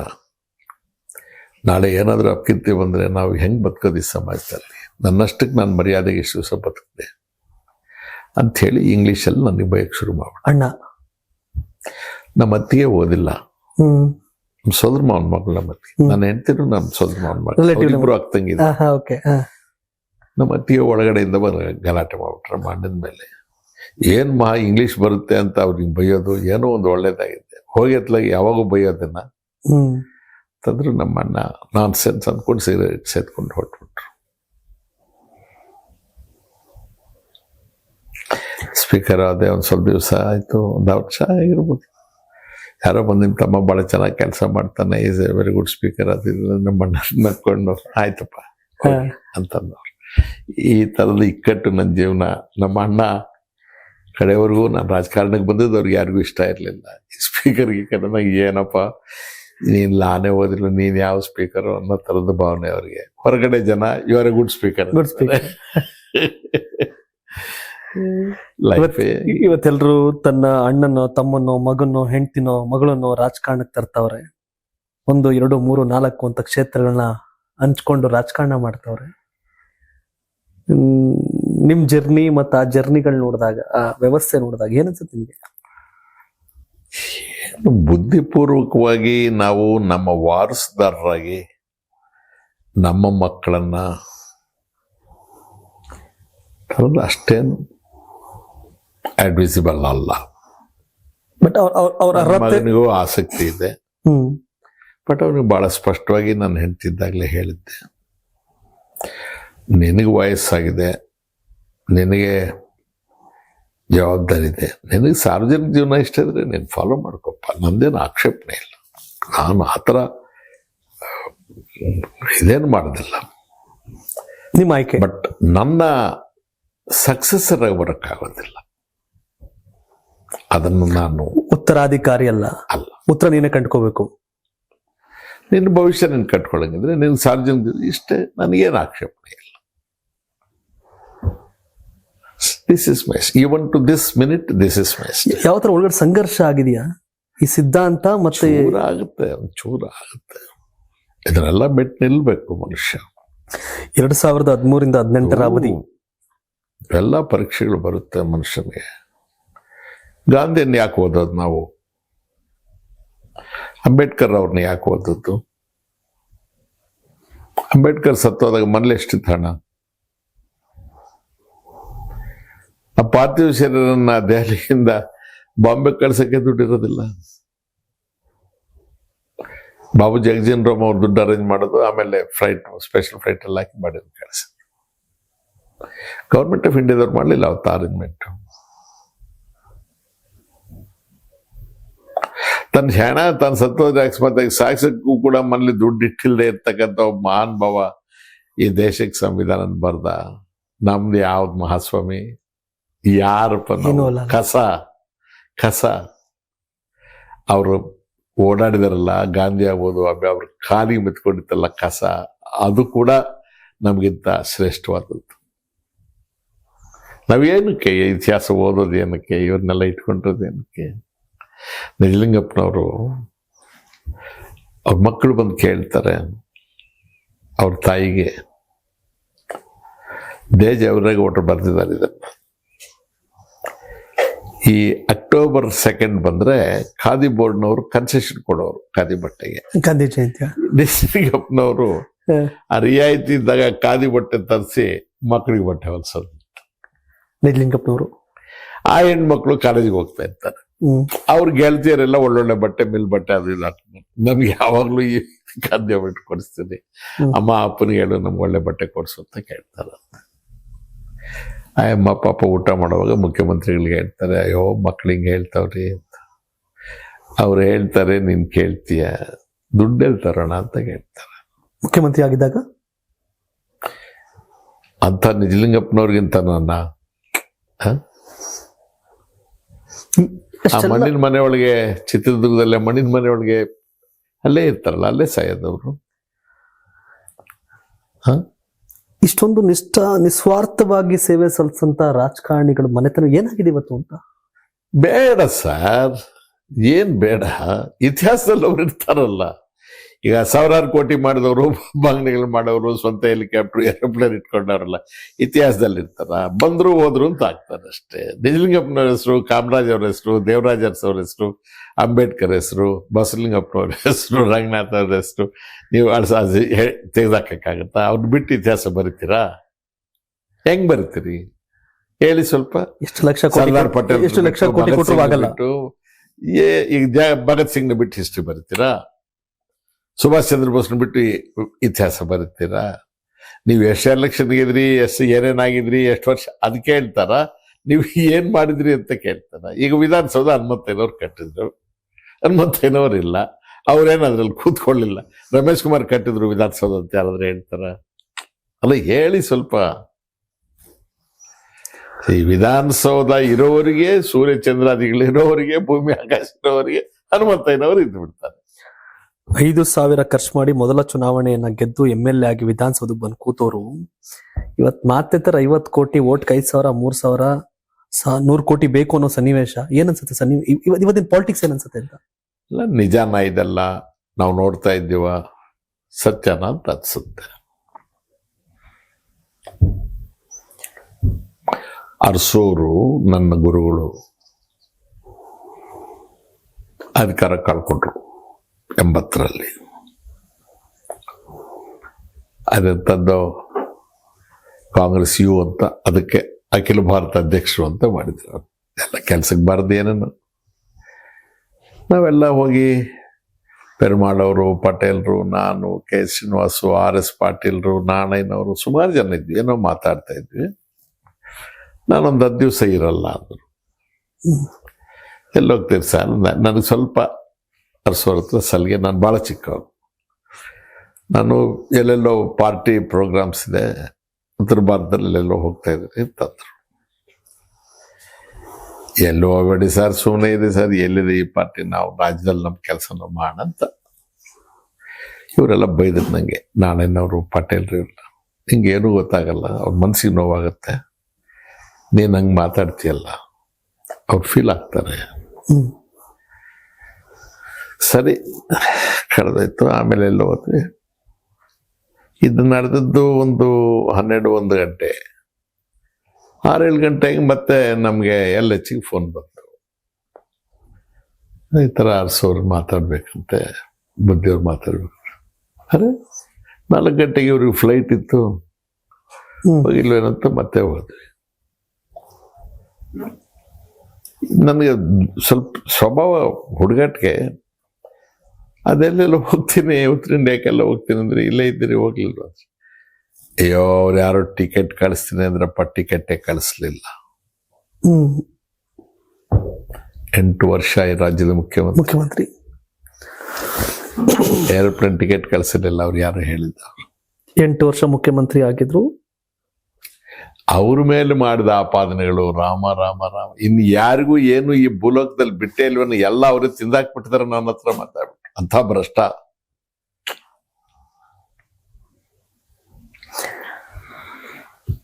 ದೇವರಾಜ್ ಅರಸು ದಾಖಲೆ ಮುರಿದ್ರು ಸಿದ್ದರಾಮಯ್ಯನವರು ಅವಧಿನಲ್ಲಿ. ಖುಷಿ ನಮಗೆ. ಸಿದ್ದರಾಮಯ್ಯನವ್ರು ನಮ್ಮ ನಾಯಕರು, ನಮಗೆ ಗುರುಗಳು, ನಮ್ಮ ನಾಯಕರು, ತಂದೆ ಸ್ಥಾನದಲ್ಲಿದ್ದವರು. ಅಧಿಕಾರಾವಧಿಗಿಂತ ಹೆಚ್ಚು ದೀರ್ಘಕಾಲ ಇವರು ಇದ್ದು ಆ ದಾಖಲೆಯನ್ನು ಮುರಿದಿದ್ದಾರೆ, ಶ್ಲಾಘಿಸ್ತೀವಿ. ಆದರೆ ಹೇಗೆ ದೇವರಾಜ್ ಅರಸು ಅವರು ಒಂದು ವರ್ಗದ ಜನರ ಮನಸ್ಸಿನಲ್ಲಿ ಶಾಶ್ವತವಾಗಿ ನಿಂತು ಬಿಟ್ಟಿದ್ದಾರೆ, ಹಾಗೆ ನಿಲ್ಲಬೇಕು ಸಿದ್ದರಾಮಯ್ಯನವರು, ಆ ಹಾದಿಯಲ್ಲಿ ಹೋಗಬೇಕು ಅಂಥ ಇನ್ನೂ ಕೆಲವು ಕೆಲಸಗಳನ್ನ ಮಾಡಬೇಕು. ದಾಖಲೆ ಮುರಿದಿದ್ದೀರಿ, ದಿನಗಳು ಹೆಚ್ಚಾಯಿತು. ಆದರೆ ಕೀರ್ತಿಯ ವಿಚಾರದಲ್ಲೂ ಕೂಡ ದೇವರಾಜ್ ಅರಸರವರಷ್ಟೇ ನೀವು ಬೆಳಿಬೇಕು ಅಂತ ನಮ್ಮ ಅಪೇಕ್ಷೆ. ಅವಧಿಯಲ್ಲಿ ದಾಖಲೆ ಮುರಿದಿದೆ, ಬಟ್ ಕೀರ್ತಿಯಲ್ಲೂ ದಾಖಲೆ ಮುರಿಬೇಕು, ಮಾಡಬೇಕು. ನೀವು ಹಾಗಾಗಬೇಕು. ಇನ್ನು ಏನೋ ಬೇಕು ಅಂತ ಮಾಡಬೇಕು. ಎಷ್ಟು ಕೆಲಸ ಇದೆ ಮಾಡೋ ಅಂಥದ್ದು. ಶಿಕ್ಷಣ ಕ್ಷೇತ್ರದಲ್ಲಿ ಎಷ್ಟಿದೆ, ಆರೋಗ್ಯ ಕ್ಷೇತ್ರದಲ್ಲಿ ಎಷ್ಟಿದೆ, ಕೃಷಿ ಕ್ಷೇತ್ರದಲ್ಲಿ ಎಷ್ಟು ಕೆಲಸ ಮಾಡೋದಿದೆ. ನಿಮ್ಗೆ ಅವಕಾಶ ಸಿಕ್ಕಿದ್ರೆ ಅನ್ನೋಕ್ಕಿಂತ ಇದು ಬದಲಾಗ್ಬೇಕು, ಕರ್ನಾಟಕದಲ್ಲಿ ಇದು ಬದಲಾಗಬೇಕಾಗಿತ್ತು ಅನ್ನೋದಾದ್ರೆ ಏನಾಗ್ಬೇಕು ಸರ್? ಎಲ್ಲ ಆಗಬೇಕು. ಪ್ರಾಥಮಿಕ ಶಿಕ್ಷಣ, ಉನ್ನತ ಶಿಕ್ಷಣ ಖಾಸಗಿಯವ್ರ ಕೈಗೆ ಹೊಟ್ಟೋಗಿದೆ, ಬಿಡುಗಡೆ ಆಗಬೇಕು. ಆರೋಗ್ಯ ಸಾಮಾನ್ಯ ಜನರ ಕೈಗೆ ಎಟ್ಕೋಂಗೆ ಇಲ್ಲ. ದುಬಾರಿ ವಸ್ತು ಆಗ್ಬಿಟ್ಟಿದೆ. ಕೃಷಿಕನ ಬದುಕು ನರಕ ಆಗ್ಬಿಟ್ಟಿದೆ. ಅವನು ಹೊಸದಾಗಿ ಇನ್ನೇನು ನರಕಕ್ಕೆ ಹೋಗ್ಬೇಕಾಗಿಲ್ಲ. ಅವನು ಕಷ್ಟಪಟ್ಟು ದುಡಿದು ಬೆಳೀತಕ್ಕಂಥ ಉತ್ಪನ್ನಕ್ಕೆ ಬೆಲೆ ನಿಗದಿ ಇಲ್ಲ, ಅವನು ಕೊಳ್ತಕ್ಕಂಥ ಗೊಬ್ಬರಕ್ಕೆ ಬೆಲೆ ನಿಗದಿ ಮಾಡಿದ್ದಾರೆ. ಅವನು ಬೆಳೆದ ಉತ್ಪನ್ನಕ್ಕೆ ರೋಗ ಬಂದ್ರೆ ಅದಕ್ಕೆ ಯಾರ್ದು ಗ್ಯಾರಂಟಿ ಇಲ್ಲ. ಅವನ ಮಗನಿಗೆ ಸೀಟ್ ಕೊಡಬೇಕಂದ್ರೆ ಅವನ ಹತ್ರ ದುಡ್ಡಿಲ್ಲ, ಸರ್ಕಾರ ಸಹಾಯ ಮಾಡಲ್ಲ. ಅವನ ಮಗಳಿಗೆ ಲಗ್ನ ಮಾಡ್ಬೇಕಂದ್ರೆ ಅವನ ಹತ್ರ ದುಡ್ಡಿಲ್ಲ, ಒಳ್ಳೆ ಕಲ್ಯಾಣ ಮಂಟಪಕ್ಕೆ ಹೋಗ್ಬೇಕಂದ್ರೆ ಆಗೋದಿಲ್ಲ. ಅವನ ತಾಯಿಗೋ ತಂಗಿಗೋ ಮಗಳಿಗೋ ಕಾಯಿಲೆ ಆದ್ರೆ ಹಾಸ್ಪಿಟ್ಲ್ಗೆ ಹೋಗಿ ದುಡ್ಡಿರಲ್ಲ. ಅವನು ಸಾಲ ಮಾಡಿ ಸತ್ತೋದಾಗ, ಆತ್ಮಹತ್ಯೆ ಮಾಡ್ಕೊಂಡಾಗ ಅವನ ಮನೆಗೆ ಹೋಗಿ ಒಂದು ಚೆಕ್ ಕೊಡೋದನ್ನು ಒಂದು ಫೋಟೋ ತೆಗೆಸ್ಕೊಡೋದು ನಾವು ಟಿವಿ ಅವರಿಗೆ. ಇವೆಲ್ಲ ಬದಲಾಗಬೇಕು. ಶಿಕ್ಷಣ, ಆರೋಗ್ಯ ಮತ್ತೆ ಕೃಷಿ ಇನ್ನೂ ಅಲ್ಲ, ಎಲ್ಲ ಕ್ಷೇತ್ರದಲ್ಲೂ ಬದಲಾವಣೆ ಆಗಬೇಕು, ಸಾಕಷ್ಟು ಬದಲಾವಣೆ ಆಗಬೇಕು. ಜನರಿಗೆ ನೆಮ್ಮದಿ ಸಿಗ್ಬೇಕಲ್ವಾ? ನೀವು ಅವತ್ತಿನ ಸನ್ನಿವೇಶ, 48 ವರ್ಷದಿಂದ ಸನ್ನಿವೇಶ, ಇವತ್ತು ರೇಡ್ ಆದ್ರೆ 16 ಕೋಟಿ ಕ್ಯಾಶ್ ಸಿಗುತ್ತೆ, ಜಡ್ಜ್ಗಳ ಮನೇಲಿ ಸಿಗುತ್ತೆ. ಏನಾಗ್ತಿದೆ ಅಂತ ಒಂದು ಸಮಾಜ ಅಂದ್ರೆ ಶಿಕ್ಷಕ, ಕೂಲಿ ಮಾಡೋನು, ಕಾರ್ಮಿಕ, ವೈದ್ಯ, ವಕೀಲ, ಪತ್ರಕರ್ತ, ನ್ಯಾಯಾಧೀಶ, ವಕೀಲ, ಇಂಜಿನಿಯರು, IAS ಆಫೀಸರು, ಆಸ್ಪತ್ರೆ ನರ್ಸು, ಎಲ್ಲರೂ ಈ ಸಮಾಜದ ಒಂದು ಭಾಗ. ಈ ಸಮಾಜದಲ್ಲಿರ್ತಕ್ಕಂಥ ಅನಿಷ್ಟಗಳು ಸಮಕಾಲೀನ ಸಮಾಜದಲ್ಲಿರ್ತಕ್ಕಂಥ ಎಲ್ಲರನ್ನೂ ಬಾಧಿಸುತ್ತೆ. ಈ ಸ್ಪಷ್ಟತೆ ನಮಗಿರಬೇಕು. ಭ್ರಷ್ಟಾಚಾರ ಇಲ್ಲಿದೆ ಅಲ್ಲಿ ಇಲ್ಲ ಅನ್ನೋಂಗಿಲ್ಲ. ಎಲ್ಲವೂ ಭ್ರಷ್ಟ ಆಗಿದೆ ಅಂತ ನಾವು ಜನರಲ್ ಆಗಿ ಹೇಳಬಾರ್ದು, ದುಬಾರಿ ಆಗುತ್ತೆ. ಆದರೆ ಭ್ರಷ್ಟಾಚಾರ ಅನ್ನೋದು ಮನಸ್ಸನ್ನು ಅವಲಂಬಿಸಿರುತ್ತೆ. ಭ್ರಷ್ಟ ಮನಸ್ಸಿನವರು ಎಲ್ಲ ಕ್ಷೇತ್ರಗಳಲ್ಲೂ ಇದ್ದಾರೆ. ಆದರೆ ಇಂಥದ್ದು ಮಾಡಿದಾಗ ಇದು ಅಪರಾಧ, ತಪ್ಪು, ಇದಕ್ಕೆ ಶಿಕ್ಷೆ ಆಗಬೇಕು ಅಂತ ಹೇಳ್ತಕ್ಕಂಥವ್ರು ಇಲ್ಲದೆ ಹೋಗ್ಬಿಟ್ರು. ಈಗ ಸಂವಿಧಾನ ಇದೆ. ಸಂವಿಧಾನ it is just not A book. ಅದು ನಮ್ಮ ಬದುಕದು. ಬದುಕು. ಭಾರತ ಎಲ್ಲಿದೆ ಅಂದ್ರೆ ಸಂವಿಧಾನದಲ್ಲಿದೆ. ಒಬ್ಬ ನ್ಯಾಯಾಧೀಶ ಆಗಿರ್ತಕ್ಕಂಥವ್ನ ಮನೆಯಲ್ಲಿ ನೀವು ಹೇಳ್ದಂಗೆ ರೈಡ್ ಮಾಡೋದು ಅಥವಾ ಆಕಸ್ಮಿಕವಾಗಿ ಸಿಗೋದು ದುಡ್ಡು ಸಿಕ್ಕಿದ್ರೆ ಅವನು ಸಸ್ಪೆಂಡ್ ಆದ್ನ, ಡಿಸ್ಮಿಸ್ ಆದ್ನ, ರಾಜೀನಾಮೆ ಕೊಟ್ನ, ಏನು ಇವತ್ತು ಈ ದೇಶದ ಜನರಿಗೆ ಗೊತ್ತಿಲ್ಲ, ನೀವು ಮಾತಾಡೋದಿಲ್ಲ. ಅದೇ ಅಲ್ಲೆಲ್ಲೋ RTO ಆಫೀಸಲ್ಲಿ ಅವನು ಜವಾನವನು ಗುಮಾಸ್ತನೋ ಅವನು 25 ರೂಪಾಯಿ ತಗೊಂಡ ಅಂದ್ರೆ ಲೋಕಾಯುಕ್ತ ಬಲಗೆ 25 ರೂಪಾಯಿ ತೆಗೆದುಕೊಳ್ಳುವಾಗ ಬಹಿರಂಗ ಆಗಿ ಸಿಕ್ಕಿಬಿದ್ದ ತೋಳ ಅಂತ ಬರೀತೀರಿ. 25 ರೂಪಾಯಿ ತಗೊಂಡ ಒಂದು ತೋಳ, ಕೋಟಿ ರೂಪಾಯಿ ಇಟ್ಕೊಂಡವನು ಧೀರ. ಅವತ್ತಿನ ಮಾಧ್ಯಮ ಎಷ್ಟು ಜನ ಭ್ರಷ್ಟ ಇದ್ರಲ್ಲಿ, ಬರೀ ಜಡ್ಜ್ ಅಲ್ಲ, ಅವನು ಭ್ರಷ್ಟ. ಅವನ ಭ್ರಷ್ಟಾಚಾರವನ್ನು ನೋಡಿ ಸುಮ್ಮನಿರ್ತಕ್ಕಂಥವ್ರು ಭ್ರಷ್ಟರು. ಅವನ ಭ್ರಷ್ಟಾಚಾರವನ್ನು ನೋಡಿ ಅದ್ರ ಬಗ್ಗೆ ಮಾತಾಡದೇ ಇರೋರು, ಬರಿದೇ ಇರೋರು ಭ್ರಷ್ಟರು. ಇದನ್ನೆಲ್ಲ ಸಹಿಸ್ಕೊಂಡಿರ್ತಕ್ಕಂಥ ಜನ ಭ್ರಷ್ಟರು. ಹಾಗಾಗಿ ಎಲ್ಲರೂ ಅವರೇ ಆದಾಗ ಅವನು ರಾಜಿಸ್ತಾನೆ. ಅವತ್ತಿನ ಮಾಧ್ಯಮ ಮತ್ತು ಇವತ್ತಿನ ಮಾಧ್ಯಮಗಳು. ಅವತ್ತಿನ ಮಾಧ್ಯಮ ಸತ್ಯ ಅವರು ಒಂದು ಸಿಗರೇಟು, ಅವೈ ಚಪ್ಪಲಿ, ಅದೇ ಜುಬ್ಬ, ಅದೇ ಪೈಜಾಮ. ಈಗ ಲ್ಯಾಂಬೋರ್ಗಿನಿ ಕಾರಲ್ಲಿ ಬರ್ತಿರ್ತಾವು, ನಾವೇನು ಮಾತಾಡಂಗಿದ್ದೀವಿ. ನಾವು ರಾಜಕಾರಣಿಗಳು ಕಾರ್ ತಗೊಂಡ್ರೆ ಬಂಗ್ಲೆ ಮಾಡಿದ್ರೆ ಇನ್ನು ತಗೊಂಡ್ರೆ ನಮ್ಮ ಬಗ್ಗೆ ನೀವು ಬರ್ತೀರಿ. ನಿಮ್ಮ ಬಗ್ಗೆ ಬರೆಯಕ್ಕೆ ನನ್ನ ಹತ್ರ ಪೇಪರು ಇಲ್ಲ, ಹೇಳಕ್ ಟಿವಿನೂ ಇಲ್ವಲ್ಲ. ಹೆಂಗಾಗ್ಬಿಟ್ರಪ್ಪ ನೀವೆಲ್ಲ ಕೋಟ್ಯಾಧೀಶರು. ಯಾರು ಇವರೆಲ್ಲ? ಎಂತ ಜರ್ನಲಿಸಮ್ ನೋಡಿದೆ ಈ ದೇಶ. ಚರಪತ್ರವಾಗಿಂತನ, ವರ್ಗೀಸ್ಗಿಂತನ, ಕುಲ್ದೀಪ್ ನಾಯರ್ಗಿಂತಲ್ಲ, ಎಂತ ಮಹಾನ್ ಭಾವರು. ಅಥವಾ ನಮ್ಮ ಹಿಂದೂ ರೆಡ್ಡಿಯವರ ಒಬ್ರಿಗಿಂತ ಒಬ್ರು. ಚೂಬಾಣದಲ್ಲಿ ರಾಮಚಂದ್ರ ರಾಯರು TSR ಅವರು ಬರೆದ್ರೆ ಚೀಫ್ ಮಿನಿಸ್ಟರ್ ಹನುಮಂತಯ್ಯನವರಾಗಿರ್ಬೋದು, ದೇವರಾಜ ಅರಸು ಆಗ್ಬೋದು, ವೀರೇಂದ್ರ ಪಾಟೀಲ್ ಆಗ್ಬೋದು, ನಜಲಿಂಗಪ್ಪ ಆಗ್ಬೋದು, ನಿದ್ದೆ ಮಾಡ್ತಿರ್ಲಿಲ್ಲ, ಊಟ ಮಾಡ್ತಿರ್ಲಿಲ್ಲ, ತಲೆ ಕೆಡ್ಸ್ಕೊಂಡು ಕೂತ್ಕೊಂಡ್ಬಿಡೋರು. ಚೂಬಾಣದ ಒಂದು ಬರವಣಿಗೆ ಇವರೇ ಸೆನ್ಸಿಟಿವ್. ಬರೆಯೋರು ಎಷ್ಟು ಧೈರ್ಯ, ಎಷ್ಟು ಹಂಗಿಲ್ಲದ ಜೀವನ ಅವ್ರದ್ದು, ಅದೆಂಥ ಧೀರತ್ವ. ಬರೆಯದೆ ನನ್ನ ವೃತ್ತಿ ಅದು ಅಂತ ಆ ನಿಶ್ಚಲವಾದಂಥ ಒಂದು ಮನಸ್ಸು. ಹಿಂಗೆ ಬರೆದ್ಬಿಟ್ರಲ್ಲಪ್ಪ TSR, ಏನ್ ತಪ್ಪಾಯ್ತು, ಎಲ್ಲಿ ತಪ್ಪಾಯ್ತು ಹೇಳಿ ಏನೇನೋ ಮಾಡಿ ಅವ್ರನ್ನ ಸಂಪರ್ಕ ಸಾಧಿಸಿ ಹೋಗಿ ಮೀಟ್ ಮಾಡೋ ಕರೆಸ್ಕೊಂಡು ನೀವು ತಪ್ಪಾಯ್ತು ಹೇಳಿ ಅದ್ರ ಮೇಲೆ ಮತ್ತೆ ಒಂದು ಏನಾದರೂ ಬರೋರಿಗೆ ಸಮಾಧಾನವೇ ಇರೋದಿಲ್ಲ. ನೀವು ನನ್ನನ್ನು ವಿಮರ್ಶೆ ಮಾಡಿದಾಗ ನಾನು ಅದಕ್ಕೆ ಸ್ಪಂದಿಸ್ತಕ್ಕಂಥ ಸೂಕ್ಷ್ಮತೆ ಕೂಡ ನನಗಿರ್ಬೇಕಲ್ಲ. ನಾನು ಕೇರೆ ಮಾಡದೇ ಇದ್ದಾಗ ನಿಮ್ಗೆ ಬರ್ದೇನು ಪ್ರಯೋಜನ?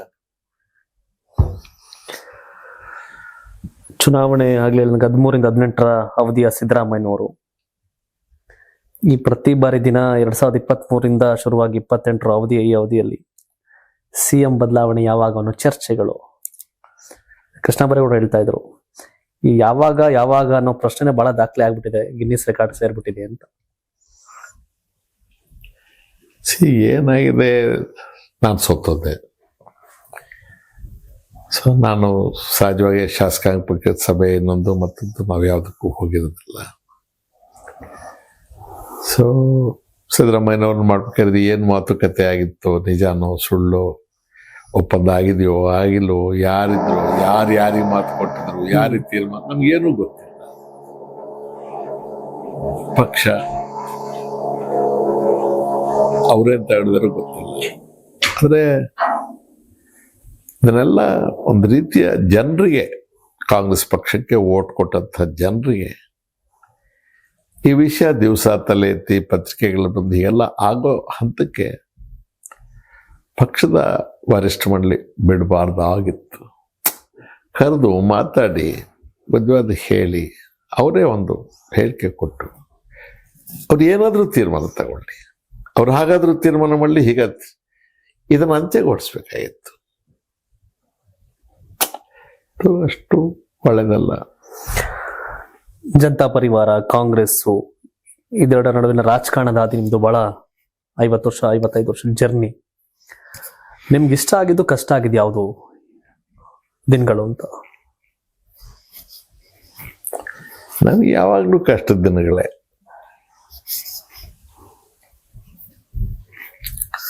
ಅರಸೂರ್ ಜೊತೆ ಇದ್ವಿ, ಇಂದಿರಾ ಗಾಂಧಿ ಅವ್ರ ಜೊತೆ ಇದ್ವಿ.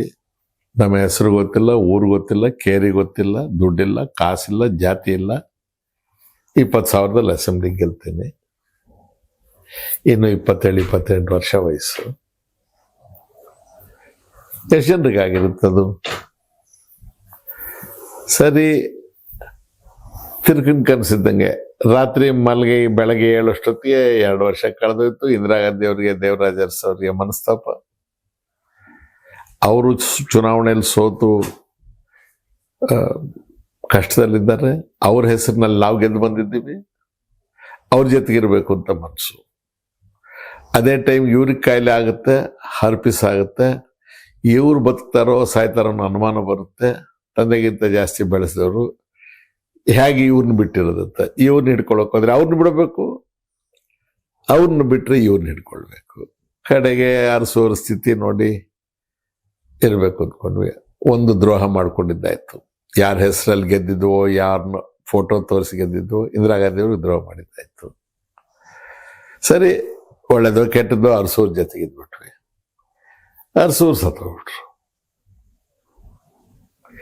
ಸೊ ತಂದೆನೂ ಇಲ್ಲ, ತಾಯಿನೂ ಇಲ್ಲ, ದಿಕ್ಕೂ ಇಲ್ಲ, ದಶನೂ ಇಲ್ಲ, ದುಡ್ಡು ಇಲ್ಲ, ಕಾಸು ಇಲ್ಲ, ಜಾತಿನೂ ಇಲ್ಲ, ಪಾತಿನೂ ಇಲ್ಲ. ಅಲ್ಲಿಂದ ಹೋರಾಟವೇ. ಇಂಡಿಪೆಂಡೆಂಟ್ ಆಗಿ ನಿಂತೆ. ಜನತಾ ಪಕ್ಷವನ್ನು ಬಹಳ ತೀವ್ರವಾಗಿ ಅಲ್ಲಿವರೆಗೆ ನಾನು ವಿರೋಧ ಮಾಡಿದ್ದೆ. ಮತ್ತೆ ಅದೇ ಪಕ್ಷ ಸಿಂಬಲ್ ತಗೊಂಡು ಕ್ರಾಂತಿರಂಗ ಅಂತ ನಿಲ್ಲಕ್ಕೆ ನನಗೆ ಆಗಲಿಲ್ಲ. ನಾನು ನಮ್ಮ ಫ್ರೆಂಡ್ಸ್ ಎಲ್ಲ ಹೇಳಿ, ಆಗಲ್ಲ, ನೀವು ಅಲ್ಲಿರಿ, ನಾನು ಇಂಡಿಪೆಂಡೆಂಟ್ ಆಗಿ ನಿಲ್ತೇನೆ ಅಂತ. ಕೆಲವು 100 ಅಂತರಗಳ ಮತಗಳಲ್ಲಿ 200, 300 ಸೋತೆ. 85ರಲ್ಲಿ ಜನತಾ ಪಕ್ಷಕ್ಕೆ ವಿದ್ಯುಕ್ತವಾಗಿ ಸೇರ್ಪಡಿದೆ. 85 ಗೆದ್ವಿ. ಹೆಗಡೆ ಅವರಿದ್ರು. 89ರಷ್ಟೊತ್ತಿಗೆ ಜನತಾ ಪಕ್ಷದಲ್ಲಿ ಗಲಾಟೆ, 2 ಹೋಳು, ಸರ್ಕಾರ ಬಿದ್ದೋಯ್ತು, ಬೀದಿ ಪಾಲಾದ್ವಿ. ಮತ್ತೆ ಹೋರಾಟ. 94ರಲ್ಲಿ ಗೆದ್ವಿ. ದೇವೇಗೌಡರು ಮುಖ್ಯಮಂತ್ರಿ ಆದ್ರು. ಸಮಾಧಾನವಾಗಿದ್ವಿ, ಚೆನ್ನಾಗಿ. ದೇಶದಲ್ಲಿ ಆದ ಬೆಳವಣಿಗೆ ಅಕಸ್ಮಾತ್ ಅವರಿಲ್ಲಿಂದ ಹೊರಡ್ಬೇಕಾಯ್ತು. ಅದೊಂದು ರೀತಿಯ ಕಷ್ಟ. ಅವ್ರು ಅಲ್ಲಿದ್ರು. ನಮ್ಮ ರಾಜ್ಯದಿಂದ 16 ಜನ MP ಗಳು, ಪಾರ್ಟಿಗೆಲ್ಲ ಸೇರಿದ್ರೆ ಇನ್ನೊಂದು 5-6 ಜನ ಇದ್ರು. 547 ಜನ ಇರೋ ಕಡೆಗೆ ಇಷ್ಟು ಜನ ಇಟ್ಕೊಂಡು ಇವ್ರು ಪ್ರಧಾನಮಂತ್ರಿ ಆಗಬೇಕು. ಊರು ನಮ್ದಲ್ಲ, ಭಾಷೆ ನಮ್ದಲ್ಲ. ಬಟ್ ವಿಧಿ ಇರಲಿಲ್ಲ. ನಾವು ಎಲ್ಲರೂ ಖುಷಿಯಿಂದ ಹೇಳಿದ್ರು, ಒಪ್ಪೋಳಿ ಗೌಡ್ರೆ, ಇಂಥ ಅವಕಾಶ ಯಾಕೆ ಕಳ್ಕೊಳ್ಬೇಕು ಜೀವನದಲ್ಲಿ ಅಂತ ಹೇಳಿದವ್ರೆ. ಪಟೇಲ್ರು ದೇವರಂತ ಮನುಷ್ಯ. ಸೊ ಜವಾಬ್ದಾರಿ ಜಾಸ್ತಿ. ಮತ್ತು 94ರಲ್ಲಿ ಎಲ್ಲ ಮುಗಿಸ್ಕೊಂಡು 99ರಷ್ಟೊತ್ತಿಗೆ ಮತ್ತೆ 2 ಭಾಗ ಜನತಾ ಪಕ್ಷ. ಪಟೇಲ್ರು ಇದ್ದಕ್ಕಿದ್ದಂತೆ ನಾನು ಜಾರ್ಜ್ ಫರ್ನಾಂಡಿಸ್ ಮಾತು ಕೊಟ್ಟಿದ್ದೀನಿ, JDU ಅಂತಾರೆ. ಗೌಡ್ರು ಜನತಾದಳ ಎಸ್ ಅಂತಾರೆ.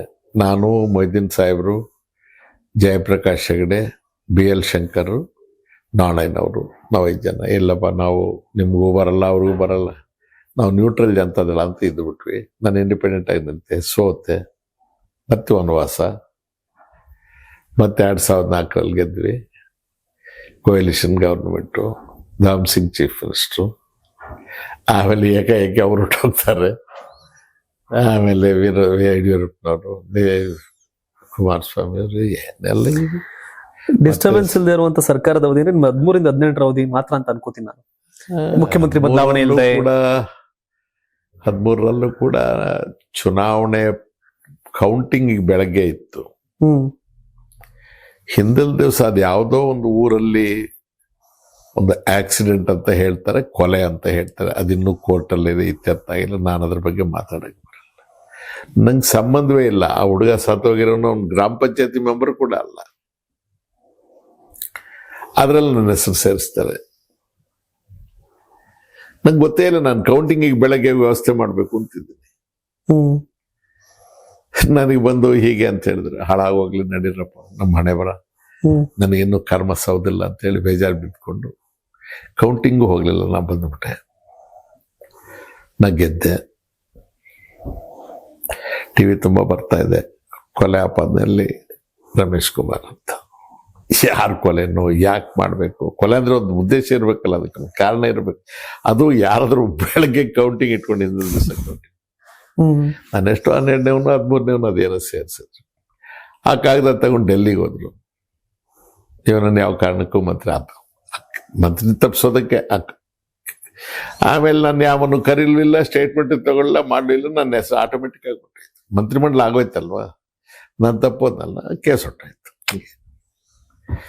ನನ್ನ ಮಗಳು ಅಮೆರಿಕದಲ್ಲಿದ್ಲು, ಅವಳು ಗರ್ಭವತಿ ಆಗಿದ್ಲು. ಅವಳು ಪ್ರಸವಕ್ಕೆ ನನ್ನ ಹೆಂಡತಿ ಅಮೆರಿಕಕ್ಕೆ ಹೋಗ್ಬೇಕಾಯ್ತು. ಮಂತ್ರಿ ಆಗ್ಲಿಲ್ಲ ಅನ್ನೋದಕ್ಕೆ ಏನಿಲ್ಲ. ಇದು ಯಾವ ಗ್ರಾಚಾರ? ಈ ತರ ಟಿವಿಗಳೆಲ್ಲ ಹಾಕ್ತಾ ಇದ್ದಾರಲ್ಲ. ಹತ್ಕೊಂಡೆ ಏರೋಪ್ಲೇನ್ ಹತ್ತಿದ್ಲು. ಆಯ್ತು, ಏನ್ ಮಾಡಕ್ಕಾಗತ್ತೆ. 2019 ಸನ್ನಿವೇಶ, ನೀವು 17 ಶಾಸಕರ ಅನರ್ಹ ಮಾಡ್ತೀರಿ. ಅವತ್ತು ಒಂದು ದೊಡ್ಡವಾದ ಸಂದೇಶನ ಕೊಡ್ತೀರಿ. ಮತ್ತಾಗ್ಲೇ ಅವರು ಮತ್ತೆ ವಾಪಸ್ ಪಾರ್ಟಿ ಆಚೆ ಈಚೆ ಪಕ್ಷ ಮತ್ತೆ ಸಿದ್ಧಾಂತ, ಇದ್ರ ಬಗ್ಗೆ ತಾವೇನ್ ಹೇಳ್ತೀರಿ ಅಂತ ಇತ್ತೀಚಿನ ದಿನಗಳಲ್ಲಿ ಸಿದ್ಧಾಂತ ಉಳ್ಕೊಂಡಿದ್ಯಾ ಪಾರ್ಟಿಗಳಲ್ಲಿ ಅಂತ? ಈಗ ಇದು ಹೇಳಬೇಕೋ ಹೇಳಬಾರ್ದೋ ಗೊತ್ತಿಲ್ಲ. ಬಂಗಾರಪೇಟೆ ಕ್ಷೇತ್ರದಿಂದ ಎಂ ನಾರಾಯಣ ಸ್ವಾಮಿ ಅಂತ ಕಾಂಗ್ರೆಸ್ ಟಿಕೆಟ್ ಅಲ್ಲಿ ಗೆದ್ದಿದ್ರು 8ರಲ್ಲಿ. ಆಮೇಲೆ ಅವರು ಆಪರೇಷನ್ ಕಮಲ ಆ ಯೋಜನೆಯಲ್ಲಿ ರಾಜೀನಾಮೆ ಕೊಟ್ಟು ಬೈ ಎಲೆಕ್ಷನ್ ಆಯ್ತು. ಅವ್ರ ವಿರುದ್ಧ ಈಗ ಶಾಸಕರಾಗಿರೋರು ಎಸ್ ನಾರಾಯಣ ಸ್ವಾಮಿ ಕಂಟೆಸ್ಟ್ ಮಾಡಿದ್ರು. ಇವ್ರು ಸೋತರು, ಅವ್ರು ಗೆದ್ರು. ಸರಿ, ಅದೆಲ್ಲ ಆಗೋಯ್ತು. ಈಗ ಒಂದು 8 ತಿಂಗಳ ಹಿಂದೆ ಕಾಂಗ್ರೆಸ್ ಕಚೇರಿಗೆ ಎಸ್ ನಾರಾಯಣ ಸ್ವಾಮಿ ಎಂ ನಾರಾಯಣ ಸ್ವಾಮಿನ ಕರ್ಕೊಂಡ್ ಬರ್ತಾರೆ. ಕಾಂಗ್ರೆಸ್ ಬಲಪಡಿಸೋದಕ್ಕೆ ನಾರಾಯಣ ಸ್ವಾಮಿ ಅವ್ರನ್ನ ಪಾರ್ಟಿ ಸೇರಿಸ್ಕೊಂಡಿದೀವಿ ಅಂತ ಶಿವಕುಮಾರ್ ಅವರು ಹೇಳ್ತಾರೆ. ನನಗೇನು ಅರ್ಥವೇ ಆಗಲ್ಲ. ಅದೇ ಎಂ ನಾರಾಯಣ ಸ್ವಾಮಿ ನನಗೆ ಫೋನ್ ಮಾಡಿದ್ರು, ಅಣ್ಣ ನಾನು ಈ ತರ ಕಾಂಗ್ರೆಸ್ ಸೇರ್ಬೇಕು ಅಂತ. ಬರ್ಬೇಡಪ್ಪ ನೀನು ಹೇಳಿದ್ರಿ? ಹೌದು, ಕೇಳಿ ಅವ್ರಿಗೆ ಇವತ್ತು ಫೋನ್ ಮಾಡಿ ಕೇಳಿ, ಬರ್ಬೇಡಪ್ಪ, ನಮ್ಗೆ ಇಷ್ಟ ಇಲ್ಲಪ್ಪ ನೀನ್ ಮಾಡಿದ ಕೆಲಸ, ನೀನ್ ಪಾರ್ಟಿಗೆ ತೊಂದರೆ ಮಾಡುತ್ತೆ ಅಂತ. ಸೊ ನಮ್ಮ ಮಾತು ಯಾರು ಕೇಳ್ತಾರೆ? ನಾವೆಲ್ಲ ಯಾಕಷ್ಟಿದ ಜನ ಅಲ್ವಾ. ಸೊ ಪಾರ್ಟಿಯಲ್ಲಿ ದಾಖಲೆಗಳೇನಿರೋದಿಲ್ಲ. ಕಾಂಗ್ರೆಸ್ ಪಾರ್ಟಿಗೆ ಬಾಗಿಲು ಕಿಟಕಿಗಳೇನಿಲ್ಲ. ಯಾರು ಬೇಕಾದ್ರೂ ಬರ್ಬೋದು, ಯಾರು ಬೇಕಾದ್ರೂ. ಈಗ ಇವರೆಲ್ಲ ನಾವು ಡಿಸ್ಕ್ವಾಲಿಫೈ ಮಾಡಿದವರೆಲ್ಲ ಬಂದು ವಾಪಸ್ ಬಂದು ಅವರೇ ನನಗೆ ಟಿಕೆಟ್ ಕೊಡೋಂಥ ಪರಿಸ್ಥಿತಿ ಬಂದ್ರು ನಾನೇನು ಆಶ್ಚರ್ಯ ಪಡ್ತಿಲ್ಲ. ಪಕ್ಷ ನನಗೆ 1967 ಮಹಾಚುನಾವಣೆಯಲ್ಲಿ 10 ರಾಜ್ಯಗಳಲ್ಲಿ ಕಾಂಗ್ರೆಸ್ ಪಕ್ಷ ಸೋತು, ಅನೇಕ ರಾಜ್ಯಗಳಲ್ಲಿ ಅಸ್ಥಿರ ರಾಜ್ಯ ಸರ್ಕಾರಗಳು ಬಂದು, ಸುಭದ್ರತೆ ಇಲ್ಲದೆ, ಸ್ಥಿರತೆ ಇಲ್ಲದೆ, ಪಕ್ಷಾಂತರಗಳಾಗಿ, ಬೆಳಗ್ಗೆ ಒಂದು ಸರ್ಕಾರ ಸಾಯಂಕಾಲ ಒಂದು ಸರ್ಕಾರ ಆಗಿ, ಆ ವಿಚಾರ ಚರ್ಚೆಗೆ ಬಂದು ಇದು ಪ್ರಜಾಪ್ರಭುತ್ವದ ಬುನಾದಿಯನ್ನೇ ಬುಡಮೇಲೆ ಮಾಡುತ್ತೆ ಅಂತ ಹೇಳಿ ಇದನ್ನು ಮಾಡಬೇಕು, ನಿಗ್ರಹಿಸಬೇಕು ಅಂತ ಹೇಳಿ ಅದಕ್ಕೊಂದು ಶಾಸನ ರೂಪಿಸಬೇಕು ಅಂತ ಹೇಳಿ ವೈ ವಿ ಚವಾಣ್ ಅವ್ರ ನೇತೃತ್ವದಲ್ಲಿ ಒಂದು ಕಮಿಟಿ ಆಗಿ, ಆ ಕಮಿಟಿ 71ರಿಂದ 77ರವರೆಗೂ ಅದೇನು ಕೆಲಸ ಮಾಡಿದೆ. ನಂತರ ಪುನಃ ಇವೆಲ್ಲ ಮುಂದುವರ್ಕೊಂಡೇ ಹೋಯ್ತು. ಸರ್ಕಾರಗಳೇ ಹೊರಟೋಗ್ತಾ, ಗುಳೆ ಎದ್ದು ಹೊರಟೋಗ್ತಾ ಇದ್ರು. 84ರಲ್ಲಿ ಇಂದಿರಾ ಗಾಂಧಿಯವರ ಹತ್ಯೆ ಆದಮೇಲೆ ಪ್ರಧಾನ ಮಂತ್ರಿಗಳಾಗಿ ಲೋಕಸಭೆಯನ್ನು ವಿಸರ್ಜನೆ ಮಾಡಿ ಜನರ ಆದೇಶವನ್ನು ಪಡ್ಕೊಂಡು ಬಂದಂಥ ರಾಜೀವ್ ಗಾಂಧಿಯವರು ಪಾಪ ಹೊಸದಾಗಿ ಕಾಲಿಟ್ಟಿರ್ತಾರೆ ರಾಜಕಾರಣಕ್ಕೆ, ಶುದ್ಧ ರಾಜಕಾರಣ ಮಾಡಬೇಕು ಅನ್ನೋ ಅಪೇಕ್ಷೆ. ಅವರು ರಾಷ್ಟ್ರಪತಿಗಳ ಭಾಷಣ ಏನಿರುತ್ತೆ ಮೊದಲನೇ ಅಧಿವೇಶನದಲ್ಲಿ, ಎರಡೂ ಸಂಸತ್ತನ್ನು ಉದ್ದೇಶಿಸಿ ಆ ಭಾಷಣದಲ್ಲಿ ಹೇಳಿಸ್ತಾರೆ, ಪ್ರಜಾಪ್ರಭುತ್ವವನ್ನ ಗೌರವಯುತವಾಗಿ ಜನರಿಂದ ಆಯ್ಕೆಯಾದ ಸರ್ಕಾರಗಳನ್ನು ಸುಭದ್ರಗೊಳಿಸುವ ಸಲುವಾಗಿ ಸದುದ್ದೇಶದಿಂದ ನಾವು ಒಂದು ಪಕ್ಷಾಂತರ ನಿಷೇಧ ಕಾಯ್ದೆಯನ್ನು ತರಲು ಉದ್ದೇಶಿಸಿದ್ದೇವೆ ಅಂತ ಹೇಳ್ತಾರೆ. ಅದರ ಪ್ರಕಾರ ಕಮಿಟಿ ಮಾಡ್ತಾರೆ. ಅದರಲ್ಲಿ ಮಧು ದಂಡಾವತಿ ಅವರು ಇರ್ತಾರೆ, ಜೈಪಾಲ್ ರೆಡ್ಡಿ ಅವರು ಇರ್ತಾರೆ, ಇನ್ನು ಭಾಳ ಜನ ನಿಷ್ಠಾವಂತರು, ಭಾಳ ದೇಶದ ಹಿರಿಯ ಮುಖಂಡರು ಅವರೆಲ್ಲರೂ ಸೇರಿ ಮಾಡಿದ್ದೇ 10th ಶೆಡ್ಯೂಲ್ ಅಥವಾ ಪಕ್ಷಾಂತರ ನಿಷೇಧ ಕಾಯ್ದೆ. ಅದರ ಹಿನ್ನೆಲೆ ಎಲ್ಲ. ಆಮೇಲೆ ಅದಕ್ಕೆ ಕೆಲವು ತಿದ್ದುಪಡಿಗಳಾಗಿದ್ದು, ಅದಾದ್ಮೇಲೆ ಮತ್ತೆ ರವಿ ರೇ ಅವರು ಸ್ಪೀಕರ್ ಆಗಿದ್ದಾಗ ಕೆಲವಾದ ಘಟ್ಟಗಳು ಇವೆಲ್ಲ ನಮ್ಮ ಕಣ್ಣು ಮುಂದೆ ಇದ್ದು. ಸೊ ನನಗೆ ಕಾಂಗ್ರೆಸ್ಸು JDS ಅಂತೇನಲ್ಲ, ಜನಾದೇಶ ಪಡ್ಕೊಂಡವರು ಈ ರೀತಿ ಮಾಡ್ತಕ್ಕಂಥದ್ದು ಸರಿ ಅಲ್ಲ ಅಂತ ಅನ್ನಿಸ್ತದೆ. ನನ್ನ ವೈಯಕ್ತಿಕ ಅಭಿಪ್ರಾಯ ಅಲ್ಲ, ಕಾನೂನಿನ ಚೌಕಟ್ಟಿನೊಳಗೆ ಅದನ್ನೆಲ್ಲ ವಿಮರ್ಶೆ ಮಾಡಿದೆ. ನಾನು ಯಾರ ಒತ್ತಡಕ್ಕೊಳಗಾಗಿಲ್ಲ, ಯಾರ ಮೇಲೆ ದ್ವೇಷ ಇಲ್ಲ, ಯಾರಿಗೆ ತೊಂದರೆ ಕೊಡೋ ಉದ್ದೇಶ ಅಲ್ಲ. ನನಗೆ ಯಾರು ಏನು ಹೇಳೋ ಅಂತ ಧೈರ್ಯ ಸಾಮಾನ್ಯವಾಗಿ ಯಾರು ತೋರಿಸಲೂ ಇಲ್ಲ.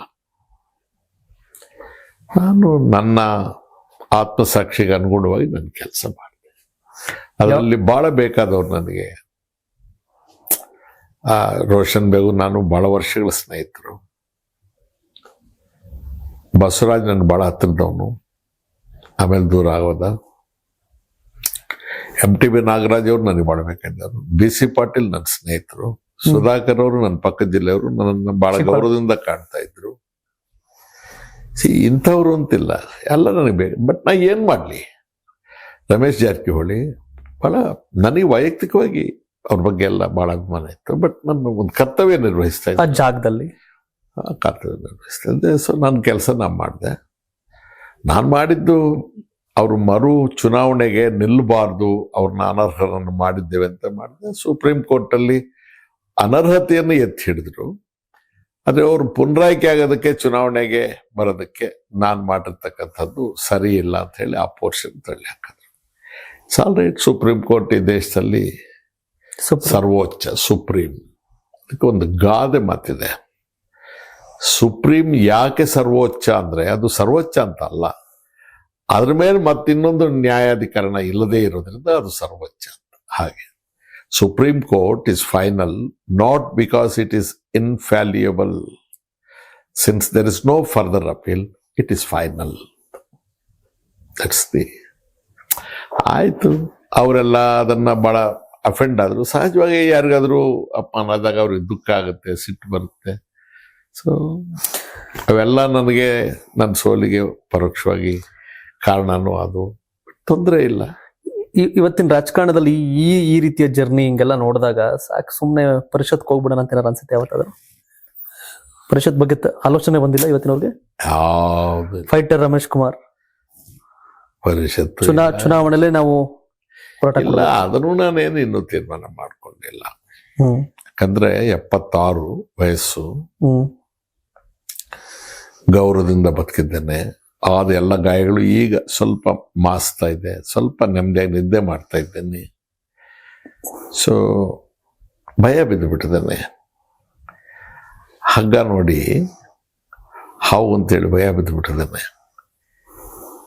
ಈಗ ನನಗೆ ಎಲ್ಲಿ ಹಗ್ಗ ನೋಡಿದ್ರು ಹಾವು ಥರನೇ ಕಾಣುತ್ತೆ.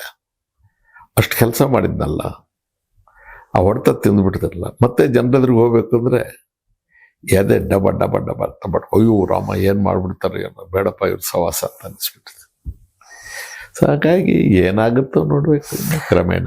224 ಕ್ಷೇತ್ರದಲ್ಲಿ 223 ಕತೆ ಬೇರೆ. ಆದ್ರೆ 224 ಶ್ರೀನಿವಾಸಪುರದ ವಿಷಯಕ್ಕೆ ಬಂದಾಗ ರಮೇಶ್ ಕುಮಾರ್ ಅವರೇ ಒಂದು ಪಾರ್ಟಿ, ರಮೇಶ್ ಕುಮಾರ್ ಅವರೇ ಬ್ರ್ಯಾಂಡು, ರಮೇಶ್ ಕುಮಾರ್ ಅವರೇ ಬೇಕು ಅನ್ನೋದು ನಿಮ್ದೇ ಆದಂತ ದೊಡ್ಡ ಮಟ್ಟಿಗಿನ ಬೆಂಬಲಿಗ ಪಡೆ ಇದ್ದಾರೆ. ಆ ಥರದ ಜನ ಇದ್ದಾರೆ. ಯಾವಾಗ ಶ್ರೀನಿವಾಸಪುರ ರಾಜಕಾರಣ ಇದೆಯಲ್ಲ, ನಿಮ್ ಕ್ಷೇತ್ರ ರಾಜಕಾರಣ ಅಂದಾಗ 50 ವರ್ಷ ನನ್ನ ಜೀವಂತ ಇಟ್ಟಿರೋದೇ ಆ ಜನ. ನಾನು ಸೋತಿರ್ಬೋದು. ಮೊನ್ನೆ ಕೂಡ ಪಾಪ 85-87 ಸಾವಿರ ಜನ ಓಟ್ ಹಾಕಿದಾರಲ್ಲ. ನಾನು ಇನ್ನು ಒಂದು ಕ್ಷಣಕ್ಕೆ ನನ್ನ ಪ್ರಾಣ ಹೋಗುತ್ತೆ ಅನ್ನೋರಿಗೂ ಅವ್ರಿಗೆ ನಾನು ಋಣಿಯಾಗಿದ್ದೇನೆ. ಅವ್ರ ಋಣದಲ್ಲಿರ್ತೇನೆ. ಅವ್ರ ಕಷ್ಟ ಅಂತ ಬಂದರೆ ನನ್ನ ಯೋಗ್ಯತೆಗೆ ಮೀರಿ, ನನ್ನ ಆತ್ಮಸಾಕ್ಷಿಗೆ ಅನುಗುಣವಾಗಿ ನನ್ನ ಸ್ವಾಭಿಮಾನವನ್ನು ಕಳ್ಕೊಳ್ಳೋದು ಇವತ್ತು ಅವ್ರ ಕೆಲಸ ಅಟೆಂಡ್ ಮಾಡ್ತೀನಿ. ಶ್ರೀನಿವಾಸ್ ಆದ್ರೆ ಅದು ಓಟಾಗಿ ನೋಡಿ, ನಾನು ಅವ್ರನ್ನೆಲ್ಲ ನನ್ನ ಪ್ರಾಣವಾಗಿ ನೋಡ್ತೀನಿ, ನಾನು ವೋಟರ್ಸ್ ಆಗಿ ನೋಡೋದಿಲ್ಲ. ಪ್ರಾಣ ನನ್ನ ಪ್ರಾಣ ಅವರು. ಶ್ರೀನಿವಾಸಪುರ ಜನ. ಹೌದು, ನನ್ನ ದುಃಖ ಹಂಚ್ಕೊಂಡಿದ್ದಾರೆ. ಅವ್ರು ಇಷ್ಟೆಲ್ಲ ಆಮಿಷಗಳ ಮಧ್ಯೆ ನನ್ನ ಜೊತೆ ಇನ್ನೂ ವರ್ಷ ನಿಂತಿದ್ದಾರಲ್ಲ. ಏನ್ ನೋಡಿದ್ದಾರೆ ಅವರು? ನನ್ನ ಹತ್ರ ಏನಿದೆ? ನಾನು ಅವ್ರ ಋಣ ಹೇಗೆ ತೀರ್ಸೋದು? ಸೊ ಒಂದು ವೇಳೆ ನಾನು ಚುನಾವಣೆಗೆ ನಿಲ್ಲಬೇಕು ಅನ್ನುವಂಥ ತೀರ್ಮಾನ ಬಂದ್ರೆ ಅವ್ರಿಗೋಸ್ಕರ ಅಷ್ಟೇ, ನನಗಾಗಿ ನೀನು ಆಗ್ಬೇಕಾಗಿಲ್ಲ. ಶ್ರೀನಿವಾಸಪುರ ಅಂತಂದಾಗ ನಿಮ್ಗೆ ನೆನಪಿರೋ ಒಂದಷ್ಟು ಕೆಲಸಗಳು ಅಂತ ಹೋದ್ರಿ, ಇಂಥದ್ದು ಇದು ನನಗೆ ಖುಷಿ ಕೊಡುತ್ತೆ ಶಿವ ಅನ್ನೋದವ್ರೆ. ಅಲ್ಲ ನೋಡಿಪ್ಪ, ನಾವು ಒಂದೇ ನೆನ್ಪಿಟ್ಕೋಬೇಕು ಶಿವು, ಗಾಂಧಿಗೆ ಪಾಪ ಆತ ಪ್ರೇಯರ್ ಮಾಡ್ಕೊಂಡು ಬರ್ಬೇಕಾಗಿದ್ರೆ ತನ್ನ ಭಕ್ತ, ತನ್ನ ಅಭಿಮಾನಿ ಅನ್ನೋ ಥರ ಹೋಗಿ ಹೀಗೆ ಬಗ್ಗೆ ನಮಸ್ಕಾರ ಮಾಡಿ, ಯಾರೋ ಹುಡುಗ ಪಾಪ ಅಂತ ಹೇಳಿ ಅವ್ರ ಮನಸ್ಸಲ್ಲಿ ಆಶೀರ್ವಾದ ಅಂತಿದ್ರೆ ಡಮ್ಮಂತ ಬಾರಿಸೇ ಬಿಟ್ನಲ್ರಿ. ಏನಪ್ಪ ಈ ದೇಶ, ಅದನ್ನು ಕೂಡ ಆರಾಧಿಸೋರು ಇದ್ದಾರಲ್ಲಪ್ಪ. ಅಂಥ ಮುದುಕನನ್ನ,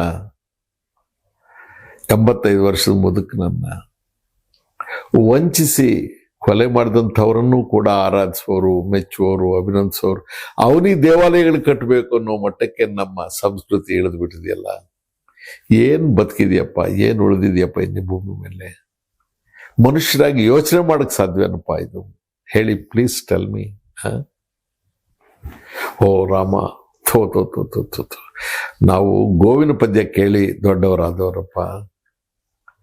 ಏನ್ರಿ ಆ ಹಸು ದೊಡ್ಡಿಗೆ ಹೋಗುತ್ತೆ, ಆ ಕರುಗೆ ಹಾಲು ಕೊಡುತ್ತೆ, ಅವುಗೆಲ್ಲ ಕರೆದು ಹೇಳುತ್ತೆ, ಅಮ್ಮಗಳಿರ, ಅಕ್ಕಗಳಿರ, ಎನ್ನ ತಾಯಿಯೋಡ ಹುಟ್ಟುಗಳಿರ, ಕಂದ ನಿಮ್ಮವನೆಂದು ಭಾವಿಸಿರಿ.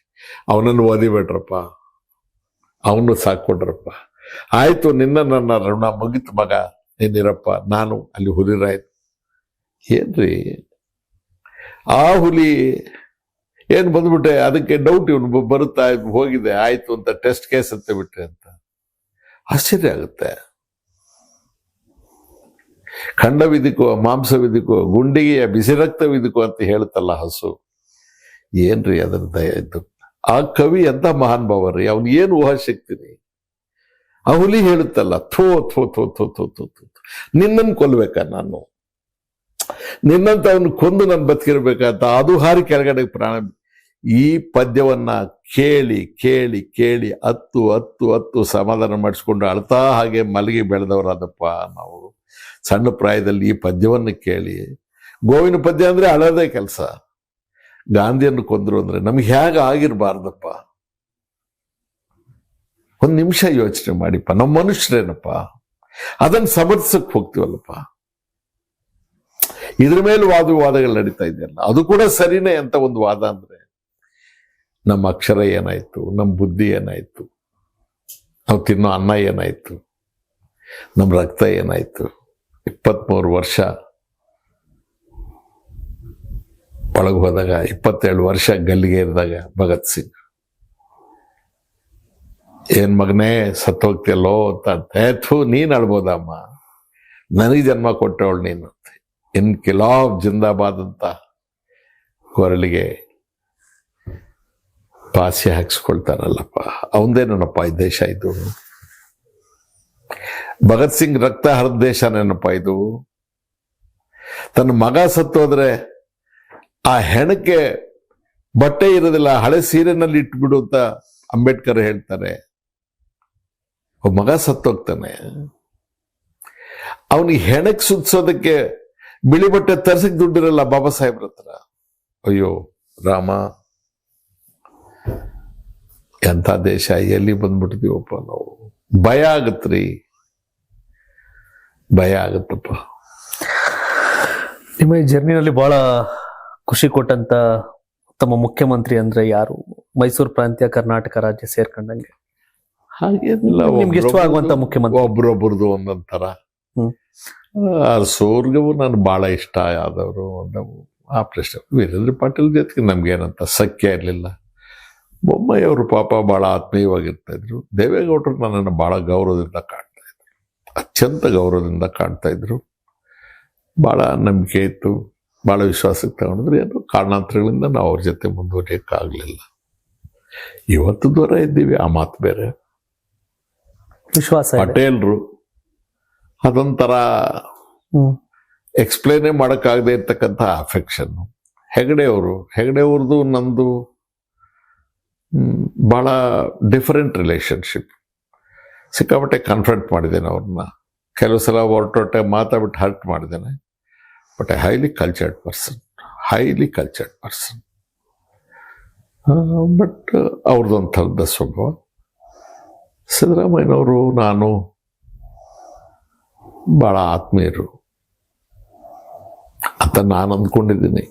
ಅವ್ರೇನು ಅಂದ್ಕೊಂಡಿದ್ದಾರೋ ಗೊತ್ತಿಲ್ಲ, ಯಾಕಂದ್ರೆ ಅಷ್ಟು ದೊಡ್ಡ ಸ್ಥಾನದಲ್ಲಿರೋರ್ನ ಅವರನ್ನು ಸೇರಿಸಿ ನಾನೇ ಹೇಳ್ಬಿಟ್ರೆ ತಪ್ಪಾಗುತ್ತಲ್ವಾ. ನನ್ನವರಿಗೆ ಅವ್ರು ನನಗೆ ಬಹಳ ಆತ್ಮೀಯರು. ಸುದೀರ್ಘ ರಾಜಕಾರಣ ಇರ್ಬೇಕು ನಾವು. ನಿಮ್ದು ಅವ್ರದ್ದು ಸುದೀರ್ಘ ಜೊತೆಯಾದ ರಾಜಕಾರಣ. ಪಕ್ಷಗಳ ಆಚೆ ಈಚೆ ವ್ಯತ್ಯಾಸಗಳಿರ್ಬೋದೇನೋ, ಒಟ್ಟಿಗೆ ಜನತಾ ಪರಿವಾರದಲ್ಲಿ ನೀವು ಒಟ್ಟಿಗೆ ಇದ್ದವರು. ಸೊ ಅದಕ್ಕೂ ಮುಂಚಿತ ನೀವು ಕಾಂಗ್ರೆಸ್ ಅಲ್ಲಿ ಬಂದು ನಂತರ ಈ ತರದೆಲ್ಲ ಜರ್ನಿ, ಮತ್ತೆ ನೀವಿಬ್ರು ಒಟ್ಟಿಗೆ ಕಾಂಗ್ರೆಸ್ ಅಲ್ಲಿ ರಾಜಕಾರಣ ಮಾಡ್ತಿರು. ಇದೆಲ್ಲ ಆಗ್ಲೇ ಅಗ್ಗಜ್ಜಗ್ಗಾಗಟ್ಟದ ಬಗ್ಗೆ ಮಾಹಿತಿಗಳನ್ನ ಕೊಟ್ರಿ. ಬಟ್ ಮುಖ್ಯಮಂತ್ರಿಗಳು ಅಷ್ಟೇ ಅಲ್ಲ, ಒಂದು ಸರ್ಕಾರ ಸುಭಿಕ್ಷವಾಗಿ ನಡಿಬೇಕು, ಸಮರ್ಥವಾಗಿ ನಡಿಬೇಕು ಅಂತಂದ್ರೆ ಒಳ್ಳೆ ಹೆಸರು ತಗೋಬೇಕು, ಸಚಿವರು ಕೊಡೋ ಕೆಲಸ ಬಹಳ ಇರುತ್ತೆ. ಸೊ ಜನ ಯಾಕಂದ್ರೆ ಇವತ್ತಿನ ಮಂತ್ರಿಗಳು ಅಂತಂದಾಗ ಲೆಕ್ಕಾಚಾರಗಳು ಬೇರೆ. ನೀವು ಆಗ್ಲೇ ಮಾತನಾಡ್ತಾ ಹೇಳಿದ್ರಿ, ಸೆಂಟ್ರಲ್ ಅಲ್ಲಿ ಪ್ರಧಾನಿ ಅಮಿತ್ ಶಾ ಬಿಟ್ರೆ ಉಳಿದವ್ರು ಯಾರು ಮಂತ್ರಿಗಳು ಅಂತ ಜನಕ್ಕೆ ಗೊತ್ತಾಗ್ತಿಲ್ಲ ಅಂತ. ಸೊ ನಾನು ಕೇಂದ್ರದ ವಿಷಯಕ್ಕೆ ಮತ್ತೆ ಬರ್ತೀನಿ. ರಾಜ್ಯದಲ್ಲಿ ಬಂದಾಗ ನೀವು ಕಂಡಂತ ಉತ್ತಮ ಸಮರ್ಥ ಮಂತ್ರಿಗಳು ಅಂತಂದ್ರೆ ಯಾರಿದ್ರು ನೆನ್ಕೋಬೇಕು ಇವತ್ತು ಜನ ಅನ್ನೋದಾರ? ಯಾರನ್ನ ನೆನ್ಕೋಬಹುದು? ಅಲ್ಲ, ಒಂದೊಂದು ಕಾಲಕ್ಕೆ ಒಬ್ರೊಬ್ರು. ಈಗ KH ಪಾಟೀಲ್ ಇದ್ರು, ಫುಡ್ ಅಂಡ್ ಫಾರೆಸ್ಟ್ ಮಿನಿಸ್ಟರ್ ಆಗಿದ್ರು. ಬಸವಲಿಂಗಪ್ಪನವರು ರೆವಿನ್ಯೂ ಮಿನಿಸ್ಟರ್ ಆಗಿದ್ರು, ಮುನ್ಸಿಪಲ್ ಅಡ್ಮಿನಿಸ್ಟ್ರೇಷನ್ ಮಿನಿಸ್ಟರ್ ಆಗಿದ್ರು. ಅಜಯ್ ಸೇಠ್ ಅವರು ಆಸ್ ಲೇಬರ್ ಮಿನಿಸ್ಟರ್. ಒಬ್ಬೊಬ್ಬರದ್ದು HM ಚನ್ನಬಸಪ್ಪನವರು PWD ಮಿನಿಸ್ಟರ್ ಆಗಿ, ಸಿದ್ದವೀರಪ್ಪನವರು ಹೋಮ್ ಮಿನಿಸ್ಟರ್ ಆಗಿ. ಎಲ್ಲ ಬಹಳ ಜನ ದೇವರ್ ಗ್ರೇಟ್ ಪೀಪಲ್, ಒಬ್ರು ಇಬ್ರು ಅಂತಲ್ಲ. In their own departments. ಈಗ ವೀರಣ್ಣ ಅವರು ಅರೆ ಸ್ಮಾಲ್ ಸೇವಿಂಗ್ಸ್ ನ ಒಂದು ಮಿನಿಸ್ಟರ್ ಆಫ್ ಸ್ಟೇಟ್ ಆಗಿರ್ತಾರೆ ಹೆಗಡೆ ಅವ್ರ ಸರ್ಕಾರದಲ್ಲಿ. ಅದು ಎಂಥ ಬ್ಯೂಟಿಫುಲ್ ಕೆಲಸ ಮಾಡ್ತಾರೆ. ಆಮೇಲೆ ಅವರು ಬಿಕಮ್ಸ್ ಕ್ಯಾಬಿನೆಟ್ ಮಿನಿಸ್ಟರ್. ಬಹಳ ಜನ ಆ ಥರ ಒಬ್ರು ಇಬ್ರು ಅಂತೇನಿಲ್ಲ. That lot of people they made an impact. Nazir ಸಾಹೇಬ್ರದ್ದು ಹೇಳಿ, ಅಬ್ದುಲ್ ನಜೀರ್ ಸಾಹೇಬ್ರದ್ದು ಅದ್ಭುತವಾದ ಮನುಷ್ಯ. ಎಷ್ಟು ದಿವಸ ಇದ್ದಮ್ಮ ಆತ ಕುಡಿಯೋ ನೀರಿನ ವಿಚಾರದಲ್ಲಿ ಇರ್ಬೋದು, ವಿಕೇಂದ್ರೀಕರಣ ವ್ಯವಸ್ಥೆ ಇರ್ಬೋದು. ನಜೀರ್ ಸಾಹೇಬ್ರಿಗಿಂತ ಒಬ್ಬ ಯೋಗ್ಯ ಮಂತ್ರಿಯಾಗಿ ಎಷ್ಟು ದಿವಸ ಇದ್ರು, ಎಷ್ಟು ಪೋರ್ಟ್ಫೋಲಿಯೋಗಳು ಹ್ಯಾಂಡಲ್ ಮಾಡಿದ್ರು, ಎಷ್ಟು ವರ್ಷ ಇದ್ರು, ಎಷ್ಟು ಮಂತ್, ಅದಲ್ಲ ಮುಖ್ಯ. ಯಾವ ರೀತಿ what you have left. B ರಾಚೇನ್ ಅವರು, ಎನ್ ರಾಚೇನ್, ದೇವರ್ ಆಲ್ ಆ ಲಿಮಿಟೆಡ್ ಪೀರಿಯಡ್ಗೆ ಅವರಿದ್ದ ಅವಧಿಗೆ ಅವ್ರು ಮಾಡಿದ ಕೆಲಸಗಳು, ದೇವರ್ ಆಲ್ ವೆರಿ ಗ್ರೇಟ್. ಎಲ್ಲ ತಮಾಷೆ ಅಲ್ಲ, ಎಲ್ಲ ಬಹಳ. ರಮೇಶ್ ಕುಮಾರ್ ಅವರು ಅಂದ್ರೆ ಈಗಲೂ ನೆನಪಾಗೋದು ಸ್ಪೀಕರ್ ಅಂತಾನೆ ಕರೀತಾರೆ. ನಿತ್ಯ ಸಚಿವ ರೀತಿ ನಿತ್ಯ ಸ್ಪೀಕರ್. ಜನ ನಿಮ್ಮನ್ನ ನೋಡೋ ದೃಷ್ಟಿಕೋನಗಳು ಮತ್ತೆ ಇಷ್ಟಪಡೋ ಇದೆ. ಬಟ್ ನಿಮ್ ಹೊರತಾಗಿ ಈ ತರ ಸ್ಪೀಕರ್ಗಳು ಅಂದಾಗ್ಲೂ ಒಂದ್ ಯಾರೋ ನಿಮ್ಗೆ ಅನ್ಸಿರ್ತಾರೆ, ಎಸ್ ಗುಡ್ ಅಂತ. ಬಟ್ ಆ ತರ ಸ್ಪೀಕರ್ ಅಂತ ಹೇಳೋದಾದ್ರೆ ಏನಿಲ್ಲ. ಸ್ಪೀಕರ್ ಅಂದ್ರೆ ಅವರು ಇಡೀ ಸದನದ ಎಲ್ಲ ಸದಸ್ಯರುಗಳ ಭಾವನೆಗಳನ್ನ, ಸ್ವಭಾವಗಳನ್ನ, ಅವರ ಸಾಮರ್ಥ್ಯವನ್ನ, ವೈಫಲ್ಯಗಳನ್ನ ಎಲ್ಲವನ್ನೂ ಗಮನದಲ್ಲಿಟ್ಕೊಂಡು ಸಭೆಗೆ ಅನ್ಯಾಯ ಆಗದಂತೆ, ಗೌರವಕ್ಕೆ ಚ್ಯುತಿ ಬಾರದಂತೆ, ಸಾರ್ವಜನಿಕ ಹಿತ ಸಾಯದಂತೆ ಬಹಳ ಹುಷಾರಾಗಿ ಕೆಲಸ ಮಾಡಬೇಕು. ಒಬ್ಬ ಸದಸ್ಯರಿರ್ತಾರೆ, ಹೆಚ್ಚು ಮಾತನಾಡುವವರಲ್ಲ. ಅದು ಮೂಲೆಯಿಂದ ಬಂದಿರ್ತಾರೆ, ಹಿಂದುಳಿದ ಸಮಾಜದಿಂದ ಬಂದಿರ್ತಾರೆ, ಪರಿಶಿಷ್ಟ ಜಾತಿ ಪಂಗಡಕ್ಕೆ ಸೇರಿರ್ತಾರೆ. ಅವ್ರಿಗೆ ಒಂದು ನೋವಿರುತ್ತೆ, ಧೈರ್ಯ ಇರೋದಿಲ್ಲ. ಅವ್ರಿಗೆ ತಿಳ್ಕೋಬೇಕು, ಕರೆಸ್ಬೇಕು, ನಿಂತ್ಕೋಪ ನಾನು ಇದ್ದೀನಿ ಹೇಳು. ಒಂದು ಹೆಣ್ಮಗಳಿರ್ತಾಳೆ, ಪಾಪ ಏನೋ ಹೇಳಬೇಕು, ಅಂಜ್ತಾರೆ, ಧೈರ್ಯ ಕೊಡ್ಬೇಕು. ಯಾರೋ ಮಂತ್ರಿ ಇರ್ತಾರೆ, ಸ್ವಲ್ಪ ಅವ್ರಿಗೆ ದಿಮಾಗ್, ಇವನು ಯಾವ ಸ್ಪೀಕರ್, ಇವನು ಏನು ಕೆಲಸ ಇಲ್ಲ, ಇವನು ಸ್ಪೀಕರ್ ಕೆಲಸ ಕೊಟ್ಟಿದ್ದಾರೆ ಅನ್ನೋ ಮನೋಭಾವ ಇರುತ್ತೆ. ಅವ್ರು ಮಾತಾಡೋವಾಗಲೇ ಒಂಥರ ಮಾತು, ಹಂಗೇನಲ್ಲಪ್ಪ, ನನಗೂ ಎಲ್ಲ ಬರುತ್ತೆ, ಸ್ವಲ್ಪ ಹತೋಟಿಯಲ್ಲಿರಪ್ಪ ಅಂತ ಅವನಿಗೆ ಹೇಳಬೇಕಾಗುತ್ತೆ. ಇನ್ನೊಬ್ಬ ಮಂತ್ರಿ ಬುದ್ಧಿವಂತ ಇರ್ತಾನೆ, ಇನ್ನೊಬ್ಬ ಮಂತ್ರಿ ದಂಡ ಇರ್ತಾನೆ. ಅದು ಸಾಮಾಜಿಕ ನ್ಯಾಯ ಮಾಡುವಾಗ ಎಲ್ಲ ರೀತಿಯ ಜನರನ್ನು ಮಂತ್ರಿಗಳನ್ನ ಮಾಡಬೇಕಾಗತ್ತೆ. ಸೊ ಅವ್ರಿಗೆ ಪಾಪ ಧೈರ್ಯ ತುಂಬಬೇಕು, ಮಾತಾಡಪ್ಪ ಹೇಳು ಅಂತ ಹೇಳಬೇಕು. ಅಪೋಸಿಷನ್ ಮೆಂಬರ್ಸ್ ಇರ್ತಾರೆ, ಅಪೋಸಿಷನ್ ಮೆಂಬರ್ಸ್ಗೆ ಅವಕಾಶ ಕೊಡಬೇಕು, ಪ್ರಶ್ನೆ ಹಾಕಕ್ಕೆ ಕೊಡಬೇಕು, ನಾವು ತಿಳ್ಕೊಂಡು ಹೋಗಿರ್ಬೇಕು ಯಾವ ಪ್ರಶ್ನೆ ಇದೆ, ಏನು ಉತ್ತರ ಬರುತ್ತೆ, ಮಂತ್ರಿ ಹೇಳೋರೇನು, ಅವ್ರ ಸಾಮರ್ಥ್ಯ ಏನು, ಪ್ರಶ್ನೆ ಕೇಳ್ತಕ್ಕಂಥವ್ರ ಚಾಣಕ್ಯತನ ಹೇಗಿರುತ್ತೆ, ಅವ್ರು ಇನ್ನೇನೇನು ಕೇಳ್ಬೋದು, ಎಷ್ಟು ಉದ್ದ ಲಂಬಿಸ್ಬೋದು. 1 ಗಂಟೆ ಒಳಗೆ ಪ್ರಶ್ನೋತ್ತರ ಮುಗಿಸ್ಬೇಕು. ಗಂಟೆಗಳ ಕಾಲ ಮಾಡೋದು ಪ್ರಶ್ನೋತ್ತರ ಆಗೋದಿಲ್ಲ. ಸಮಯದಲ್ಲಿ ಮಾಡ್ಬೇಕು. ಸ್ವಲ್ಪ ಎಲ್ಲೋ ಒಂದ್ ಕಡೆಗೆ ಹಾಸ್ಯನೂ ಇರಬೇಕು, ತಮಾಷೆ ಸಿಟ್ಟು ಇರಬೇಕಾಗತ್ತೆ. ನಾನು ನನ್ನ ಇಡೀ 6.5 ವರ್ಷದ ಅಧ್ಯಕ್ಷದ ಅವಧಿಯೊಳಗೆ ನನ್ನ ಬೆಲ್ ಮುಟ್ಟೇ ಇಲ್ಲ, ಬೆಲ್ಲೇ ಮುಟ್ಟಲಿಲ್ಲ. ಸದನದ ಸದಸ್ಯನಿಗಿಂತ ಸ್ಪೀಕರ್ ಅವ್ರ ಮಾತು ಕೇಳಕ್ಕೆ ಕೂರೋ ಸಂಖ್ಯೆ ಜಾಸ್ತಿ ಇತ್ತು. ನಿಮ್ ಮಾತುಗಳ ಕೇಳ್ತಿದ್ರೆ ಕೇಳಬೇಕು ಅಂತ. ಆ ಚಾಟಿ ಬೀಸಿದ್ರೆ ಟೀಚರ್, ಒಬ್ಬ ಶಿಕ್ಷಕ ಮಕ್ಕಳಿಗೆ ಹೇಳೋ ರೀತಿ ಸದಸ್ಯರನ್ನ ಹೇಳೋ ವಿಷಯಗಳಿತ್ತು ಅಲ್ಲಿ. ಬಟ್ ಈ ಅವಧಿಯಲ್ಲಿ ನೀವು ಸದನದಲ್ಲಿ ಇಲ್ಲ, ಹಿಂದಿನ ಅವಧಿಗಳಿಗಿಂತ ಈ ಅವಧಿಯಲ್ಲಿ ನೀವು ನೋಡಿದಾಗ ಏನನ್ಸುತ್ತೆ? ನೀವು ಸೆಷನ್ ನೋಡ್ತಿರ್ತೀರಿಲ್ಲ? ಐಪ್ಯಾಡ್, ನಾನು ಹೇಳಿದ್ನಲ್ಲ, ಟಿವಿ ಪೇಪರ್ ಏನು ನೋಡಲ್ಲ ನಾನು, ಐಪ್ಯಾಡ್ ಅಲ್ಲಿ ಕೆಲಸ ನೋಡ್ತೀನಿ. ಆಲ್ ರೈಟ್, ಏನ್ ಮಾಡಕ್ಕಾಗತ್ತೆ. ಈಗ ಎಲ್ಲವನ್ನೂ ನೋಡಿ ರಾಜಿ ಆಗುವಂಥ ಸ್ಥಿತಿ ನಮ್ದು. ಓಕೆ ಅಂತ ಅಷ್ಟೇ, ಏನು ಅದಕ್ಕಿಂತ ಹೆಚ್ಚೇನು ಮಾತಾಡಕ. ಒಂದು ಪಾಯಿಂಟ್ ಆಫ್ ಆರ್ಡರ್, ಕ್ರಿಯಾಲೋಪ ಎತ್ತಿದ್ರೆ ಒಂದು ಇಡೀ ದಿವಸ ಕ್ರಿಯಾಲೋಪದ ಮೇಲೆ ಫಾರ್ ಅಂಡ್ ಅಗೇನ್ಸ್ಟ್ ಚರ್ಚೆ ಆಗಿರ್ತಕ್ಕಂಥ ಕರ್ನಾಟಕ ವಿಧಾನಸಭೆ ಇತ್ತು. ದಿವಂಗತ ರಾಯಚೂರಿನ ನಾಗಪ್ಪನವರು, KH ರಂಗನಾಥ್ರವರು, ನಂಜೇಗೌಡರು, ಚನ್ನಬಸಪ್ಪನವರು, ಸಿದ್ದವೀರಪ್ಪನವರು, ಶಿವಪ್ಪನವರು, K. ಪುಟ್ಟಸ್ವಾಮಿಯವರು, ವಾಟಾಳ್ ನಾಗರಾಜ್ ಅವರು, MS ಕೃಷ್ಣನ್ನವರು, BV ಕಕ್ಲಾಯರು, ಪಂಪಾಪತಿಯವರು, ಇಂಥಂಥ ಬುದ್ಧಿವಂತರು, MP ಪ್ರಕಾಶ್ ಅವರು, ಎಷ್ಟು ನಾಲೆಡ್ಜು. ಒಂದು ಕ್ರಿಯಾಲೋಪ ಎತ್ತಿದ್ರೆ ಎಷ್ಟು ಚರ್ಚೆ. ನಾಳೇನವ್ರು ಹೇಳಿ ಆಸ್ ಲಾ ಮಿನಿಸ್ಟರ್ ಎಲ್ಲ ಮಾತಾಡಿದ್ರೆ ಕೌಲನ್ ಶಂಕರ್ ತೆಗಿಯೋರು, ಮೇಸ್ ಪಾರ್ಲಿಮೆಂಟರಿ ಪ್ರಾಕ್ಟೀಸ್ ತೆಗಿಯೋರು, ರೂಲ್ಸ್ ಆಫ್ ಪ್ರೊಸೀಜರ್ ತೆಗಿಯೋರು, ಕಾನ್ಸ್ಟಿಟ್ಯೂಷನ್ ತೆಗಿಯೋರು. ಒಂದು ದಿವಸ ಸದನಕ್ಕೆ ಬಂದು ಹೋಗಿ ಕೂತ್ಕೊಂಡ್ರೆ as member, as minister, as opposition member, as speaker, ಅದು ಎಷ್ಟು ನಾಲೆಡ್ಜ್ ಸಾಯಂಕಾಲಕ್ಕೆ ನಿಮಗೆ ಬರ್ತಾ ಇತ್ತು. ನಾವು ಹೋಗಿ ಕೂತ್ಕೊಂಡ್ಬಿಟ್ರೆ ಹೇಳೋದೇ ಇಲ್ಲ ಮೇಲ್ಕೆ. ನಾವು ಸ್ಕೂಲಿಗೆ ಹೋಗಿರ್ತೀವೋ ಇಲ್ವೋ ಅಷ್ಟು ಸಿನ್ಸಿಯರ್ ಆಗಿ ಬೆಲ್ಲ ಹಾಕಿದ ತಕ್ಷಣ ಹೋಗಿ ಕೂತ್ಬಿಡ್ತೀವಿ. ಎಸ್, ಎಲ್ರಿಗೂ ಕಾಡುವಂತ ಪ್ರಶ್ನೆ. ರಮೇಶ್ ಕುಮಾರ್ ಅವರು 2028 ಚುನಾವಣೆ ಸದನದಲ್ಲಿ ನಾವು ನೋಡ್ಬೋದಾ ಅಂತ. ಯಾಕಂದ್ರೆ ಈ ಅವಧಿಯ ಒಂದು ಸದನವನ್ನ ನೋಡಿದಾಗ ಜನಗಳು ನಿಜ ಅನ್ಸಿರೋದು. ನನಗೆ ಸಂದರ್ಶನ ಅಂತ ಹೇಳಿ ಇದಕ್ಕಾಗಿ ಒಂದು ಉತ್ತರ ಕೊಡಬೇಕು ಅಂತಕ್ಕಂಥ ಸ್ವಭಾವ ನಂದಲ್ಲ. ನನ್ನ ಮನಸ್ಸಲ್ಲಿ ಏನಿದ್ರೆ ಅದು ಮಾತಾಡ್ತೀನಿ. ನಾ ಹೇಳಿದ್ನಲ್ಲ, ನನ್ನನ್ನೇ ನಂಬಿರೋರು, ನನ್ನ ಜೊತೆಗೆ ಇರೋರು, ನನ್ನ ನೋಡಿ ಕಣ್ಣೀರು ಹಾಕೋರು, ನಾನು ಸೋತೆ, ನಾನು ಗೆದ್ದು ಆಮೇಲೆ ಮನಸ್ಸು ಸೇರಬೇಕು ಅಂತ ಬಯಸೋರು ದಿವಸ ಒತ್ತಡ ತರ್ತಾರೆ. ಅನೇಕ ಜನ ಏನೋ ಮಾಡ್ಬಿಟ್ವಿ, ಈ ಸಲ ಹಂಗೆ ಮಾಡ್ಕೊಡ್ದಪ್ಪ ಅನ್ನೋರು ಇದ್ದಾರೆ. ಸದ್ಯಕ್ಕೆ ಶನಿ ಕಾಟ ತಪ್ಪಪ್ಪ, ಹಾಯಾಗಿದ್ದೀವಿ, ಇವನು ಯಾವನು ಹಗಲೆಲ್ಲ ಎದ್ದು ಏನೇನೋ ಮಾತಾಡ್ತಿದ್ದ, ತಲರಟೆ ತಪ್ಪು ಅನ್ನೋರು ಇದ್ದಾರೆ. ನನಗೆ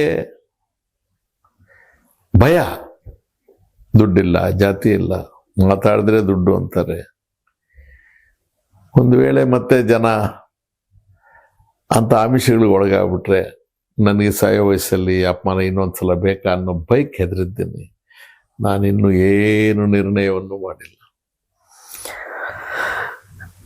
ಜನರು ಇವತ್ತು ಅವ್ರ ಹಿಟ್ಟನ್ನು ಅವ್ರು ತಿಂತಾ ಇದ್ದಾರೆ, ಅವ್ರ ಬದುಕನ್ನು ಅವ್ರು ಕಂಡುಕೊಂಡಿದ್ದಾರೆ. ಮೊದಲೆಲ್ಲ ಯೋಗ್ಯರ ಚುನಾವಣೆ ಕಂಟೆಸ್ಟ್ ಮಾಡಿದ ಮತ್ತೊಬ್ಬ ಯಾರೋ ದುಡ್ಡು ಅಂತ ಕೊಟ್ಟಾಗ ಮೊದಲನೇ ಚುನಾವಣೆ ಎಡವಟ್ಗಳಾದಂಥ ಇತಿಹಾಸಗಳು ಇದೆ. ಈಗ ಎಲ್ಲರೂ ದುಡ್ಡು ಹಾಕೋರಿದ್ದಾರೆ, ಬಟ್ ಯೋಗ್ಯ ಯಾರು, ಅಸಮರ್ಥ ಯಾರು ಅಂತ ನಿರ್ಧಾರ ಮಾಡೋದಕ್ಕೆ ಜನರಿಗಿದೆ ಅಂತ ನಾನು ಭಾವಿಸಿದ್ದೀನಿ. ಅದರಲ್ಲೂ ಕೂಡ ನೀವಾಗ್ಲೇ ಈ ದೇಶದಲ್ಲಿ ಎಲ್ಲ ಘಟನೆಗಳು ಇದ್ದಾವೆ, ಉದಾಹರಣೆಗಳಿದ್ದಾವೆ. ಯೋಗ್ಯರನ್ನ ಬಡವರನ್ನ ಗೆಲ್ಸಿರೋ ಚುನಾವಣೆಗಳು, ಕೋಟ್ಯಾಧೀಶರನ್ನ ಸೋಲ್ಸಿರೋವು ಇದ್ದಾವೆ. ಕೆಲವರು ಕೋಟ್ಯಾಧೀಶರು ವ್ಯಾಪಾರಸ್ಥರು ಬಂದಾಗ ಯೋಗ್ಯಸ್ಥರನ್ನ ಸೋಲ್ಸಿರೋದು ಇದ್ದಾವೆ. ಹೀಗೆ ಹಾಗೆ ಅಂತ ಹೇಳಕ್ ಬರಲ್ಲ. ಒಟ್ಟಾರೆ ಪ್ರಜಾಪ್ರಭುತ್ವದ ಮೂಲ ಧರ್ಮ ನಾವು ಜನರನ್ನೇ ನಂಬಬೇಕು, ಜನರ ಮೇಲೆ ವಿಶ್ವಾಸ ಇಡಬೇಕು, ಜನ ಸುಧಾರಿಸ್ತಾರಂತ ನಿರೀಕ್ಷೆ ಮಾಡಬೇಕು, ಜನರ ಮನಸ್ಸು ಇನ್ನೂ ಭ್ರಷ್ಟ ಆಗಿಲ್ವೇನೋ ಅಂತ ನಂಬಬೇಕು. ಹಾಗೆ ನಂಬದೆ ಹೋದ್ರೆ ನಿಮಗೆ ಬೇರೆ ಮಾರ್ಗನೇ ಇಲ್ಲ. ನಂಬಿಕೆ ದೇವರಲ್ಲಿ ಪ್ರಾರ್ಥನೆ ಮಾಡೋದು ಕೂಡ ಜನರ ಮನಸ್ಸು ಭ್ರಷ್ಟ ಆಗದೆ ಇರಲಿ ಅಂತ ಅಷ್ಟೇ. ಈ ದೇಶವನ್ನ ಜವಾಹರ್ಲಾಲ್ ನೆಹರು, ಇಂದಿರಾ ಗಾಂಧಿ, ರಾಜೀವ್ ಗಾಂಧಿ, ಮನಮೋಹನ್ ಸಿಂಗ್, ದೇವೇಗೌಡರು ಎಲ್ಲರೂ ಆಳ್ವಿಕೆ ಮಾಡಿದ್ರೆ ಅನ್ನಬಹುದು ಆಳ್ವಿಕೆ ಮಾಡಿದ್ದಾರೆ. ನಾಯಕರು ಬದಲಾಗಿದ್ದಾರೆ, ದೇಶ ಉಳ್ಕೊಂಡಿದೆ, ಜನ ಉಳ್ಕೊಂಡಿದೆ, ವ್ಯವಸ್ಥೆ ಉಳ್ಕೊಂಡಿದೆ, ಸಂವಿಧಾನ ಒಂದು ಶಕ್ತಿ, ಭಾರತ ಅಂದ್ರೆ ಸಂವಿಧಾನ ಶಕ್ತಿ. ಪ್ರಸ್ತುತ ಕೇಂದ್ರ ಸರ್ಕಾರ ಪ್ರಧಾನಿಯವರ ಬಗ್ಗೆ ನಿಮ್ದೇ ಆದಂತ ವ್ಯಾಖ್ಯಾನಗಳಿದೆ. ನಾನೇನು ವೈಯಕ್ತಿಕವಾಗಿ ವ್ಯಾಖ್ಯಾನ ಮಾಡೋದಿಲ್ಲ. ಇಡೀ ದೇಶ ಒಪ್ಪುತ್ತೆ ಭ್ರಷ್ಟಾಚಾರದ ಮೂಲ ಯಾವುದು? ಚುನಾವಣೆ. ಮೋದಿಯವರೇ, ನೀವು ಭ್ರಷ್ಟಾಚಾರದ ವಿರೋಧಿಗಳು, ನೀವು ಬಹಳ ನಿಷ್ಠುರವಾಗಿದ್ದೀರಿ, ನಾವು ಮೆಚ್ಚುತ್ತೀವಿ. ಚುನಾವಣಾ ಸುಧಾರಣೆಗಳನ್ನು ತರಲಿಕ್ಕೆ 3 ಕಾಸು ಖರ್ಚಾಗೋದಿಲ್ಲ, 3 ಕಾಸು ಖರ್ಚಾಗೋದಿಲ್ಲ ಚುನಾವಣೆ ಸುಧಾರಣೆ ಮಾಡೋದಕ್ಕೆ. ಅದ್ಭುತವಾದಂತಹ ಸರ್ಕಾರ ಇದೆ, ಲೋಕಸಭೆಯಲ್ಲಿ ನಿಮಗೆ ಮೆಜಾರಿಟಿ ಇದೆ. ಯಾಕೆ ಕಠಿಣವಾದಂಥ ಉಗ್ರವಾದಂಥ ಚುನಾವಣೆ ಸುಧಾರಣೆಗಳನ್ನು ತಂದು ಈ ಭ್ರಷ್ಟಾಚಾರವನ್ನು ತಡೆಗಟ್ಟಬಾರದು? ಅದರ ಮಾತು ಆಡೋದಿಲ್ವಲ್ಲ ನೀವು. ನಾವು ನಿಮ್ಮ ಭ್ರಷ್ಟಾಚಾರಿ ವಿರೋಧಿ ನಿಲುವನ್ನ ಒಪ್ಕೊಳ್ಬೇಕಾ, ಪ್ರಶಂಸಿಸ್ಬೇಕಾ, ಅಥವಾ ಸಂಶಯಿಸ್ಬೇಕಾ? ತಾವೇ ಹೇಳಿ. ನಾನೇನು ಬೇರೆ ಯಾವ ಸವಾಲು, ನೀವು ಹೇಳಿದ್ರಿ ಕಪ್ಪು ಹಣದ್ದು ಹೇಳಿದ್ರಿ, ಇನ್ನೊಂದು ಹೇಳಿದ್ರಿ, ಬೆಲೆ ಏರಿಕೆ ಅಂತ ಹೇಳಿದ್ರಿ, ಅವೆಲ್ಲ ನನಗೆ ಯಾವುದೂ ಸಂಬಂಧ ಇಲ್ಲಪ್ಪ. ಇದು ಯಾರ್ಯಾರೋ ಬಂದ್ಬಿಡ್ತಾರಲ್ಲಪ್ಪ, ಸಾವಿರಾರು ಕೋಟಿಗಳಾಗಿ ಪಾರ್ಲಿಮೆಂಟ್ ಏನಿರ್ತಾರೆ, ಸಾವಿರಾರು ಕೋಟಿಗಳು, ಲಕ್ಷಾಂತರ, ಅದು ಏನದಕ್ಕೆ ಅರ್ಥ ತಾತ್ಪರ್ಯ ಇಲ್ವಲ್ಲ. ಇದು ನಿಗ್ರಹ ಮಾಡೋಕ್ಕಾಗಲ್ವ ನಿಮ್ಮ ಕೈಯಲ್ಲಿ? ವ್ಯಕ್ತಿಗತವಾಗಿ ಮೋದಿ ಮಾಡ್ಬೇಕಂತ ಬಯಸೋದಿಲ್ಲ, ಸಂಸತ್ತಿನ ಮುಂದೆ ಇಟ್ಟು ಕಾಂಗ್ರೆಸ್ವರೆಗೂ ಕೇಳ್ರಿ, ಏನಪ್ಪ ನೀವು ಇಷ್ಟು ವರ್ಷ ಆಯ್ತು, ನೀವು ಮಾಡೋಕ್ಕೆ ಆಗಲಿಲ್ಲ, ಇದನ್ನ ಮಾಡದೆ ಹೋದ್ರೆ ಈ ದೇಶ ಉಳಿಯುತ್ತೇನ್ರಿ? ಯಾರು ತಂದ್ರು ಸ್ವಾತಂತ್ರ್ಯ, ಯಾರು ಈ ದೇಶ ಉಳಿಬೇಡ್ವೇನ್ರಿ? ಚುನಾವಣೆ ಸುಧಾರಣೆಗಳನ್ನು ತರೋಣಪ್ಪ ಅಂತ ನೀವು ಯಾವಾಗ ಆ ಮಾತೇ ಎತ್ತೋದಿಲ್ಲ. ಸುಪ್ರೀಂ ಕೋರ್ಟ್ನಲ್ಲಿ ಯಾವ್ಯಾವ ಪಕ್ಷಕ್ಕೆ ಬಾಂಡ್ಸ್ ಎಷ್ಟೆಷ್ಟು ಕೊಟ್ಟಿದ್ದಾರೆ ಅಂತ ಹೇಳಿ ಪ್ರಕಟ ಆದ್ಮೇಲೆ ಕೂಡ ನೀವು ಮಾತಾಡೋದಿಲ್ಲ. ಮತ್ತೆ ಒಂದು ಮಾಧ್ಯಮದವರು ಕೂಡ ಅದ್ರ ಬಗ್ಗೆ ಒಂದು ಅಕ್ಷರ ಹೇಳೋದಿಲ್ಲ. ಆವಾಗ ನಮ್ಗೆ ಅನಿಸುತ್ತೆ ಏನು ಪ್ರಯೋಜನ ಇಲ್ಲ. ರಾಹುಲ್ ಗಾಂಧಿ ಅವರು ಅವ್ರ ಅಪ್ಪ ಹೇಗೆ ಸತ್ರು, ಅವ್ರ ಅಜ್ಜಿ ಹೇಗೆ ಸತ್ರು, ಎಷ್ಟು ಆತಂಕ, ಭಯದ ನೆರಳಲ್ಲಿ ಇಡೀ ಕುಟುಂಬ ಇರುತ್ತೆ. ಕೇರಳದಿಂದ ಕಾಶ್ಮೀರದವರಿಗೆ ಆ ಕಟ್ಟೆನಲ್ಲಿ ಮಲ್ಕೊಂಡು ನಡೀತಿದ್ರು. ಅವರು ದೊಡ್ಡ ನಾಯಕರು, ಅವ್ರು ಪ್ರಧಾನಮಂತ್ರಿ ಆಗ್ಬಿಡ್ಲಿ, ಅವ್ರು ಹೋಗಿ ನನಗೆ ಏನು ಆಗ್ಬೇಕು, ನಾನು ರಾಹುಲ್ ಗಾಂಧಿ ಅವ್ರ ಪರಿಚಯವೇ ಇಲ್ಲ, ನಾವು ಹೋಗೇ ಇಲ್ಲ, ಅವ್ರು ನನಗೇನು ಕೆಲಸ ಇತ್ತು, ಯಾಕೆ ಹೋಗ್ಬೇಕು? ಅವ್ರಿಗೆ ನಮ್ಮ ಹೆಸರು ಕೂಡ ಗೊತ್ತಿರೋದಿಲ್ಲ. ಆದರೆ ಕಂಟೈನರಲ್ಲಿ ಮಲ್ಕೊಂಡು ಬೆಳಗ್ಗೆ ಎಲ್ಲ ವಾಕ್ ಮಾಡಿ ಮತ್ತೆ ಮಾರನೇ ದಿವಸ 6 ತಿಂಗಳ ಕಾಲ ಆಲ್ಮೋಸ್ಟ್ ದೇಶ ಆತನ ಮೇಲೆ ಗೂಬೆ ಕೊಡಿಸ್ತೀರಿ, ಆತ ಮೇಲೆ ಸಂಶಯ ವ್ಯಕ್ತಪಡಿಸ್ತೀರಿ, ಆತನ ವಿಲನ್ ತರ ತೋರ್ಸಕ್ ಹೋಗ್ತೀರಿ. ನೀವು ಹೀಗೆ ಬದುಕ್ತೀರಿ. ಕಾಂಗ್ರೆಸ್ಸು ಬಿಜೆಪಿ ಅಂತ ಮಾತಾಡಲ್ಲ. ದೇಶದ ಜನರಿಗೆ ನಮಗೆ ವಿವೇಚನೆ ಬೇಡವಾ? C, very simple. ಮೋದಿಯವರು ತಮ್ಮ ಮನಸ್ಸಿಗೆ ತಾವು ಪ್ರಶ್ನೆ ಹಾಕೋಬೇಕು. ಜನರಿಗೆ ಅರ್ಥ ಆಗ್ತಿದ್ಯಾ? ಜನರಿಗೆ ಏನು ಅರ್ಥವಾಗುತ್ತೋ ಏನು ಅರ್ಥವಾಗೋದಿಲ್ವೋ ಅಲ್ರಿ. ರಾಷ್ಟ್ರಪತಿ ಭಾಷಣ ಅಂದ್ರೆ ಏನು? ಸಂಸತ್ ಅಂದ್ರೆ ಏನು? ಜಂಟಿ ಸದನ ಅಂದ್ರೆ ಏನು?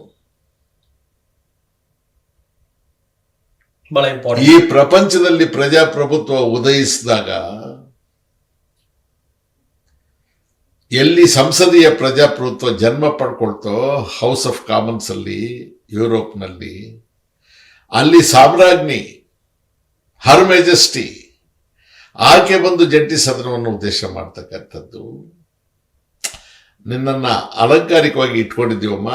It is the will, it is the mandate of the people of Europe, Great Britain that decides who should run this. ನೀನು ಇನ್ನು ಆಡಳಿತ ನಡೆಸೋ ಹಾಗಿಲ್ಲಮ್ಮ. ಆದರೆ ನಿನ್ನನ್ನು ನಾವು ಅಮಾನವೀಯಾಗಿ ನಡೆಸ್ಕೊಳ್ಳೋದಿಲ್ಲ. ನೀನು ಬಂದು ನಮಗೆ ಬುದ್ಧಿವಾದ ಹೇಳೋಗಮ್ಮ ಅಂತ ಎಷ್ಟು ಎಂಥ ಮರ್ಯಾದಸ್ಥ ರೀತಿ ನೋಡಿ.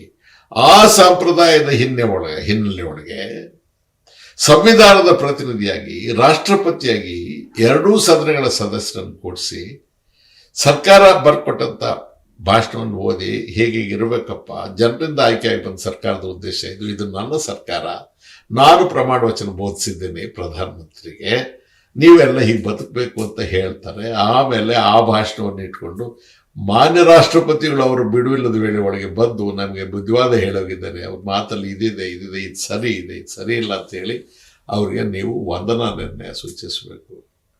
ವಂದನಾ ನಿರ್ಣಯನ ಪ್ರಧಾನಮಂತ್ರಿ ಬರೋದಿಲ್ಲ, ಉತ್ತರ ಕೊಡೋದಿಲ್ಲ, ಮೆಂಬರ್ಸ್ ಮಾತಾಡೋದಿಲ್ಲ, ಪಾಸ್ ಮಾಡ್ತೀಯ.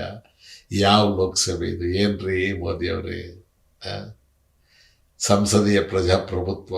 Doctor Babu Rajendra Prasad, he is the chairman of the Constituent Assembly. He becomes the first president of the Republic.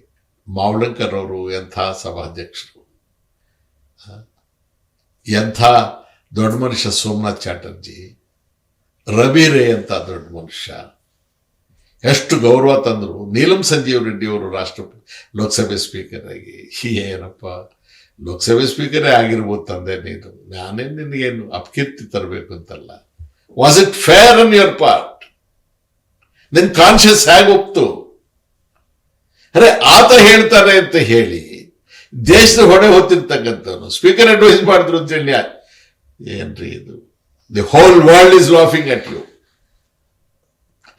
ಏನು ನೀವು ವ್ಯಾಖ್ಯಾನ ಮಾಡಿ ಅಂದ್ರೆ ಏನು ವ್ಯಾಖ್ಯಾನ ಮಾಡಲಿ? ನಾನು I am not a party man. I am not a party man. ನಾನು ಕಾಂಗ್ರೆಸ್ನವನ್ನೇ, ನಾನು ಕಾಂಗ್ರೆಸ್ಸಲ್ಲಿ ಇರ್ತೇನೆ. ಆದರೆ ಕಾಂಗ್ರೆಸ್ಸಲ್ಲಿ ಅವ್ರು ಇಷ್ಟ ಬಂದಂಗೆ ನಡ್ಕೊಂಡ್ರೆ ಅದನ್ನು ನನ್ನದೇ ಆದ ರೀತಿಯಲ್ಲಿ ಖಂಡಿತ ನಾನು ನನ್ನ ಅಸಮಾಧಾನವನ್ನು ರೆಜಿಸ್ಟರ್ ಮಾಡ್ತಕ್ಕಂಥ ಸ್ವಾತಂತ್ರ್ಯವನ್ನು ಉಳಿಸ್ಕೊಂಡು ಯಾರ ಹಂಗಿಗೂ ಬೀಳದೆ ಬದುಕೋ. ನೀನು ಒಳ್ಳೆ ಕೆಲಸ ಮಾಡಿದ್ರೆ ನಾವು ಮೆಚ್ತೀವಪ್ಪ. ನಮ್ಮನ್ನೆಲ್ಲ ಕಳ್ಳರ ಥರ ತೋರಿಸ್ಬಿಟ್ಟೆ. ನೀನು ಮಾತಾಡಿದ ಶೈಲಿ ಹೇಗಿತ್ತು? ಇಡೀ ದೇಶ ನೋಟಿರೋ ಮಾಡಿರೋ ಕಪ್ಪು ಹಣ ಎಲ್ಲ ವಿದೇಶಗಳಲ್ಲಿ ಇಟ್ಬಿಡ್ತಾರೆ. ಎಳ್ಕೊಂಬರ್ತೀನಿ, ಇವನ್ನೆಲ್ಲ ಕಟ್ ಹಾಕ್ತೀನಿ, ಈ ಅವಿವೇಕಗಳಿಗೆಲ್ಲ ಬುದ್ಧಿ ಹೇಳ್ತೀನಿ. ಆ ದುಡ್ಡೆಲ್ಲ ನಿಮ್ಮ ಮನೆಗಳಿಗೆಲ್ಲ ಕೊಡ್ತೀನಿ. ನೀನು ಆ ದುಡ್ಡು ಎಲ್ಲಿದೆ ಹೇಳಿಲ್ಲ, ಯಾವನೇ ಅವನ ಖಾತೆಯಲ್ಲಿದೆ ಅಂತ ಹೇಳಿಲ್ಲ, ಯಾವನೇ ಅವನು ಕದ್ದವನು ಅಂತ ಹೇಳಿಲ್ಲ, ತಂದದ್ದು ಯಾವಾಗ ಅಂತ ಹೇಳಿಲ್ಲ, ಅದು ಯಾವ ಡಿನಾಮಿನೇಷನ್ ಬಂದಿದೆ ಅಂತ ಹೇಳಿಲ್ಲ, ಯಾರ್ಯಾರ ಮನೆಗೆ ಕೊಟ್ಟೆ ಅಂತ ಹೇಳಿಲ್ಲ. ನೀನು ಎಷ್ಟು ಸುಳ್ಳು ಹೇಳಿದ್ರು ನಾವು ಕೇಳ್ತಾ ಕೂತಿರ್ಲೇಬೇಕಾ? ಏನ್ರಿ? ಮುಂದಿನ ಚುನಾವಣೆ ಬಹುತೇಕ ಬದಲಾವಣೆಗೆ ಮತ್ತು ಉತ್ತರಕ್ಕೆಲ್ಲ ಚುನಾವಣೆಗಳ ಉತ್ತರ ಅಂತ ಗೊತ್ತಿಲ್ಲಪ್ಪ. ನಾನು ಜ್ಯೋತಿಷ್ಯ ಹೇಗೆ ಹೇಳಿ? ಆಸೆ ಜನರಿಗೆ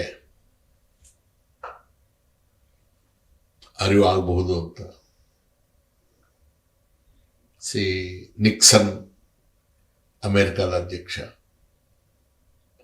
ಹಿಂದೂ ಮಹಾಸಾಗರದಲ್ಲಿ ಡಿಯಾಗೋ ಗಾರ್ಸಿಯಾಗೆ ಹೊಟ್ಟ 7th ಫ್ಲೀಟ್ ನೌಕಾ ಪಡೆ ಯುದ್ಧಕ್ಕೆ ಅಂತೇಳಿ ಹೊರಟಿದೆ. ಅಂದರೆ ಇಂದಿರಾ ಗಾಂಧಿ ಹೇಳ್ತಾರೆ, 1 ಇಂಚು ಮುಂದೆ ನಡೆಯಂಗಿಲ್ಲ ನೀನು, ಸ್ಟಾಪ್, ಅಲ್ಲಿಗೆ ಸ್ಟಾಪ್.